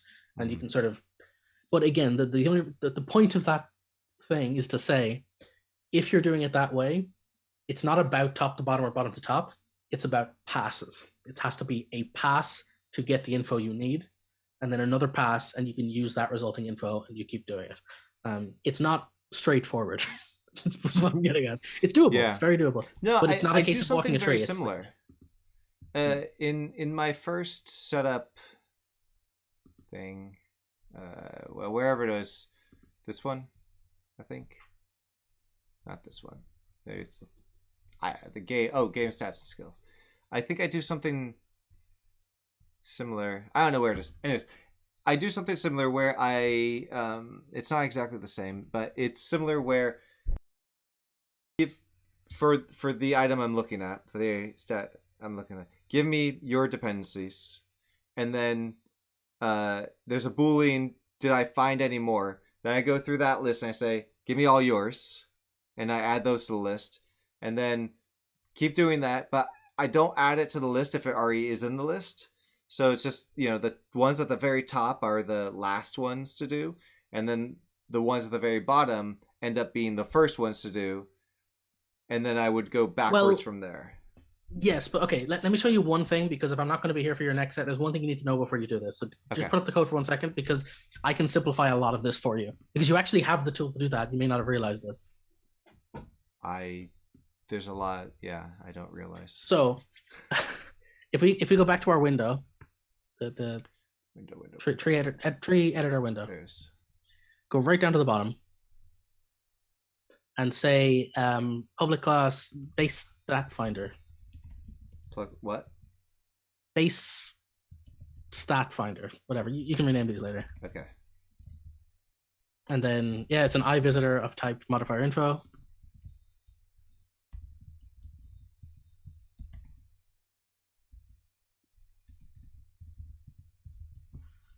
And so what you can do, for example, you could say, so go to after 191, you could write bool and say has dependence.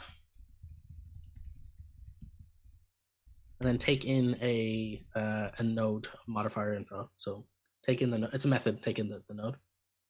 Wait, what do you mean? So it's a method. Yeah, round brackets and then node modifier info node.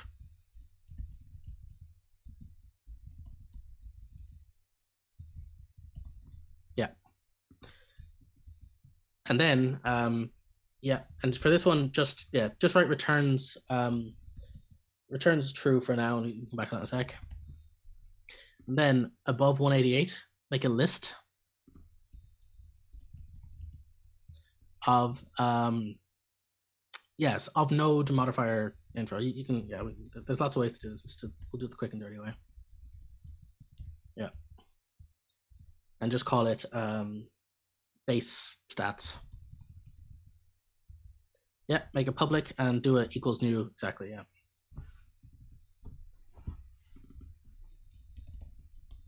And just on 131, right? If not 131, 191. Sorry, 191.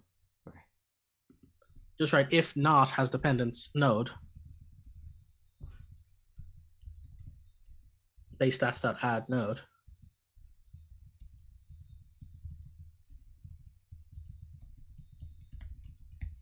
Yeah, and now copy the whole thing and say dependent finder.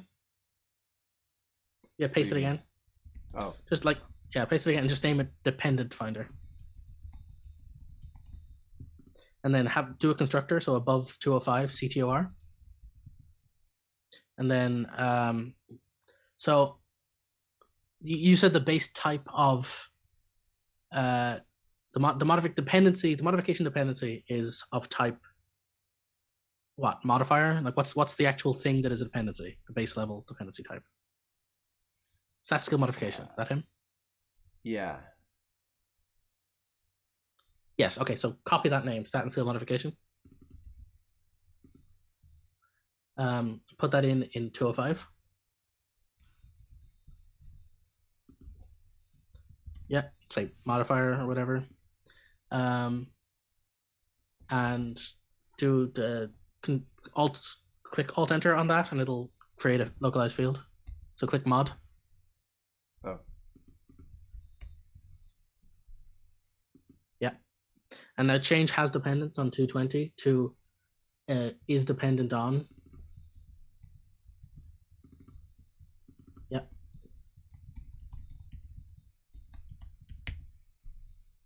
And above 222, just write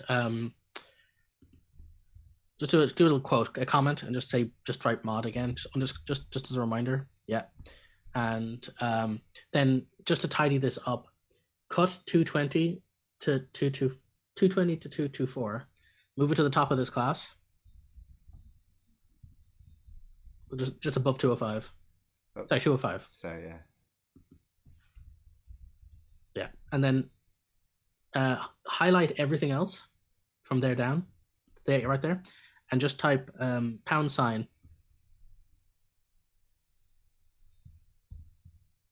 region. So go down to region and click that, and then type stuff. Just write stuff, and then close the thing on 211. There's a little arrow. Close him. Yep. No, just right in the. You keep going back and forth over the little arrow. Yeah, there you go. You can just shrink that, and then we'll do the same thing with. So 197, just move him up to the top, and then close everything else. And I'll demonstrate what we're at here. Yeah. Do I need to do the region thing? Yeah, just pound region stuff. Yeah. So now here's here's the bit that I wanted to highlight. So just as a example, I guess what we can do is we'll make a little tool that will find that. So let's say yeah. So go up to our tree thing and just make a button at the top level somewhere. So just in our actual on GUI, just do a button somewhere. And just write find base stats.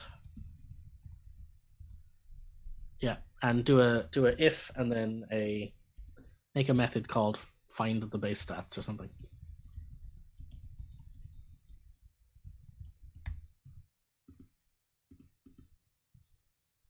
And then just do if tree is equal to null return.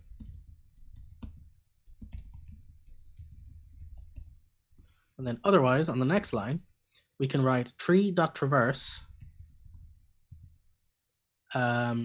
new find base stats, comma 0. Round brackets and find base stats. Actually, sorry, go to line 64. Var finder equals new find base stats because we need to get the results.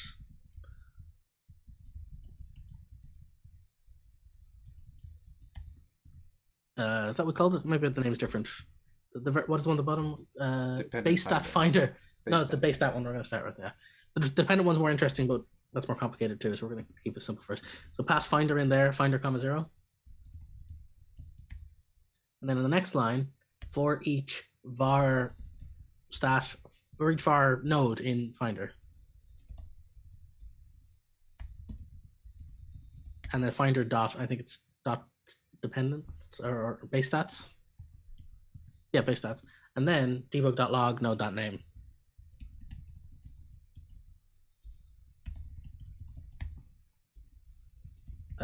Capital N name, yeah. Right. So what we've done, and we can go through it in a second and explain it. If you just go to our window again. In the project. In Unity, yeah. So clear your console, then press that button.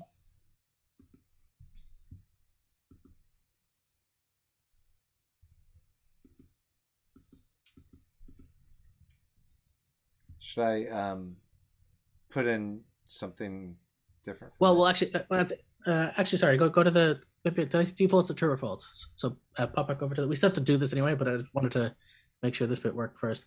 Go to the find base stats one.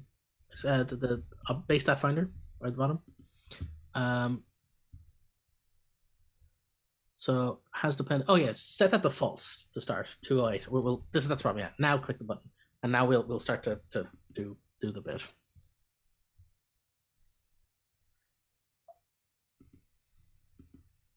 Okay. Cool. So what we've got now is a magic button that prints every single node in that tree, right? Which is 551 apparently. But what our first pass is we want to know which of these things are the right type that can be safely calculated because they have no dependence, right? And the beauty is we now have exactly a place to do that. So if you go back to the code now, you have the node right here, and we'll go to the base one first because 208 is easier because we don't have to figure out the mod. So here, I guess my question to you, because you need to just tell me what the thing is for this. Given the node, which has come from all of the different objects, how do we know if it has no base dependence?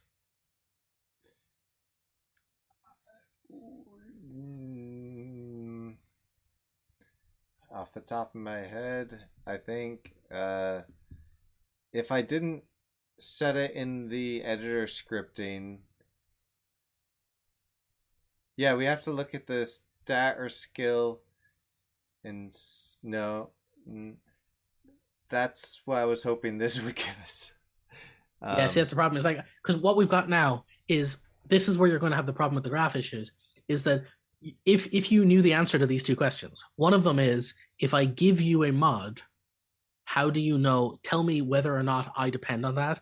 And if I give you nothing, tell me which ones have no dependence. Yeah. With those 2 bits of information, we could calculate the correct order to do it. But the problem is, if you don't know which node has no dependence, I don't know where to start a tree to figure out the answer to that question.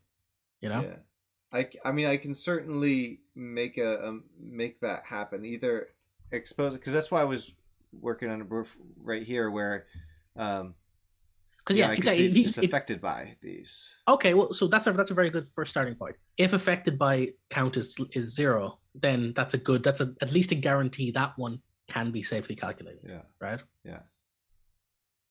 Yeah. So yeah, let's start with that. Just write node dot has, we'll give it a thing. So node dot data dot and has no dependence or something, or affects nothing. Or affects nothing. That's probably a nice way to phrase it. We're affected by nothing. Yes, affected by nothing. Sorry.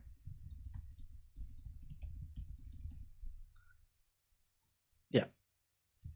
And so you can just return that. So just return node.data that affected by nothing. It obviously doesn't exist yet.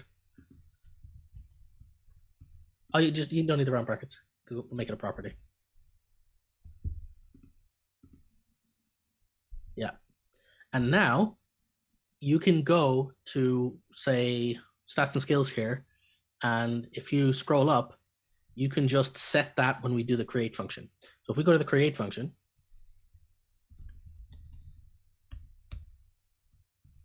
here, when we're saying node.data, there's now a node.affected by affected by nothing, whatever that is. So on 360, next one after.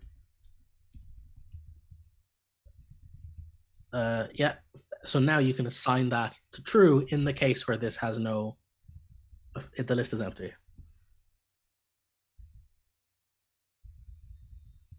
So, yeah. Okay. I think you had one called. I'm not sure which one I use now. It's this one, affected by. Hmm.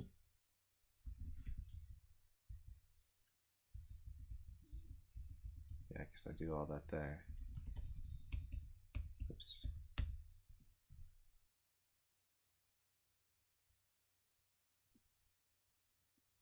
Huh. Oh, sorry, that's an equals, not an arrow. It's meant to be an equals. Oh, this. Yeah. And then while we're here, one other thing while we're at this, this is stats and skills, and so do on 364. Do public bool is affected by. I don't know if you have this yet, but and then take in one of those, the stat and skill, I think. Whatever's in that list. I'm confused. What do you mean? What's the type? What's the type in the affected by list? Stats and skill. Yeah. And then just to give it a name, and then do an arrow, or that's fine too, and then say affected by dot contains, and then that.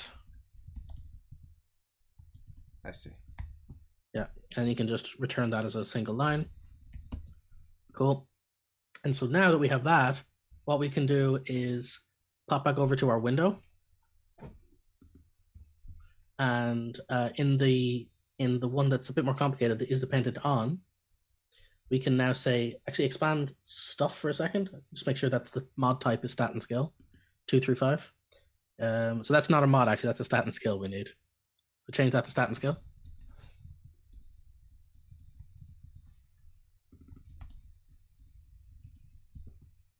Yeah, this is right. This is a good place to leave you. Trust. Once we're done with this, you can safely go away and do stuff yourself.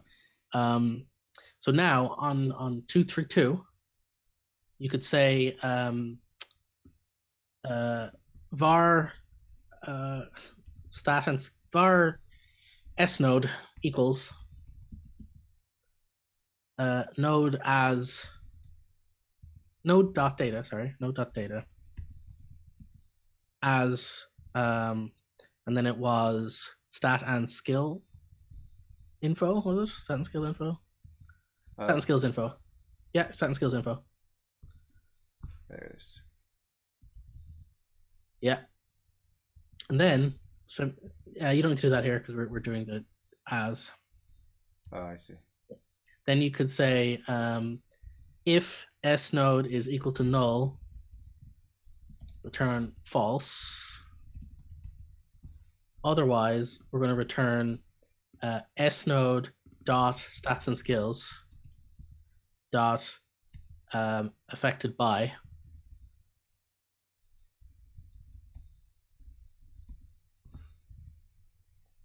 capital A and then round brackets and then mod.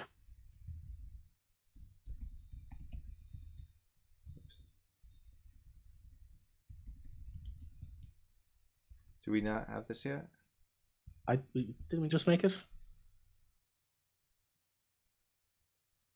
Go back over to the stat and skills. Is affected by. Right. Names. Right. And then mod. I changed it. Oh, sure, it's fine.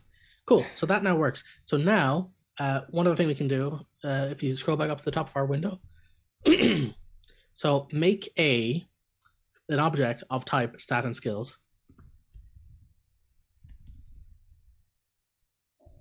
Wait. Like an actual like stat and skills. Basically, make an editor field that will take one of these in. Effectively, is what I'm getting at. Oh! I see. And then store it effectively.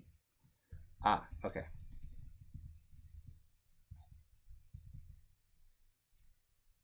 I'm just gonna call it that for now, I guess. Yep. And you can draw it under our button that we did.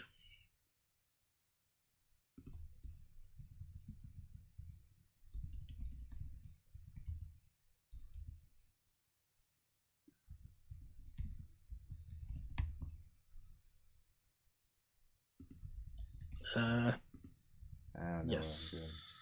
You need type of. Oh, wait, type of.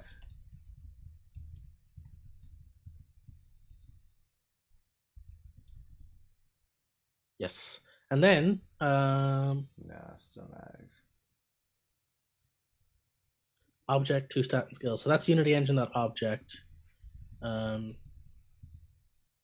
Yes.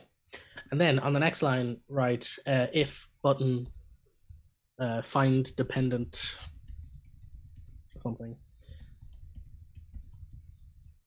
And then do a method for that. Find dependent stats.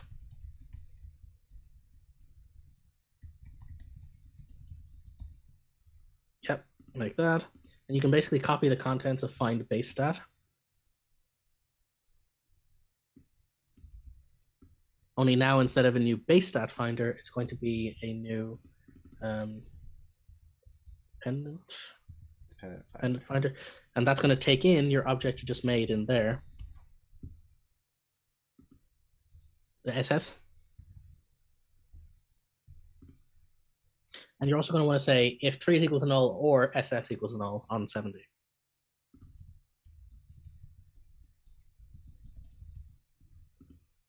Cool. And so that now works too. So with all of that done, you have now got two buttons. One of them, in theory, if you click it, will find every stat that's at base level that has no dependence. And the other one will let you drag in an object and find everything that depends on that object, or whatever way we've ordered the structure. Okay. So these are the ones that are saying they have no dependence. It's wrong. Right. But that's not the code's fault. And then this one... You have to drag in one first. You have to drag in a stat that you're tracking against.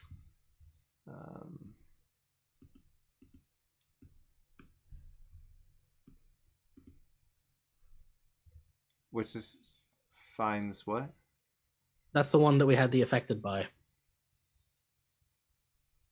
So I guess the point is, so you'll obviously have some finagling to fix the code for this, but you now have two things being called. One of them will return if something has nothing in its affected by list, and the other one will return if that is in its affected by list. So you now have a way of parsing the entire tree to find anything that might be of value in future calculations. Oh, so this one is going to return all of these that are affected by this? Yes. Gold's not. So do you see it? But yeah. So it's yeah. Like, obviously this doesn't get you the right answer yet, but you now have two. I just demonstrate that if you did want to walk the tree and ask a question, this is how you do it. You can ask the question, which of you have no dependents, or which of you are dependent on this, or which of you have been already calculated. If you wanted to add more questions to the tree, you don't have to do anything too complicated. All of the work to walk the tree and ask questions is done. You just have to make a new visitor, ask it a question, and then get the result out. And so you now have 2 example buttons. That should help you figure out how to get your numbers by creating new visitors, walking the tree, returning values, then walking the tree, then passing in other values. And using the visitor structure, you should be able to get what you're looking for, providing you combine the right questions, you know? Okay. So all right. I wanted to get at least this far, because this now gives you the tools to play with, right? If I didn't do this, it might have been like, where do I even start? You now have the tools. You just have to figure out yourself what the hell you do with them, you know? All right. I'll have to do that tomorrow, after the work week ends. Yeah, I've got a meeting in 2 hours to get up for. So I'm gonna go probably make another coffee. It's early morning already for you. Yeah.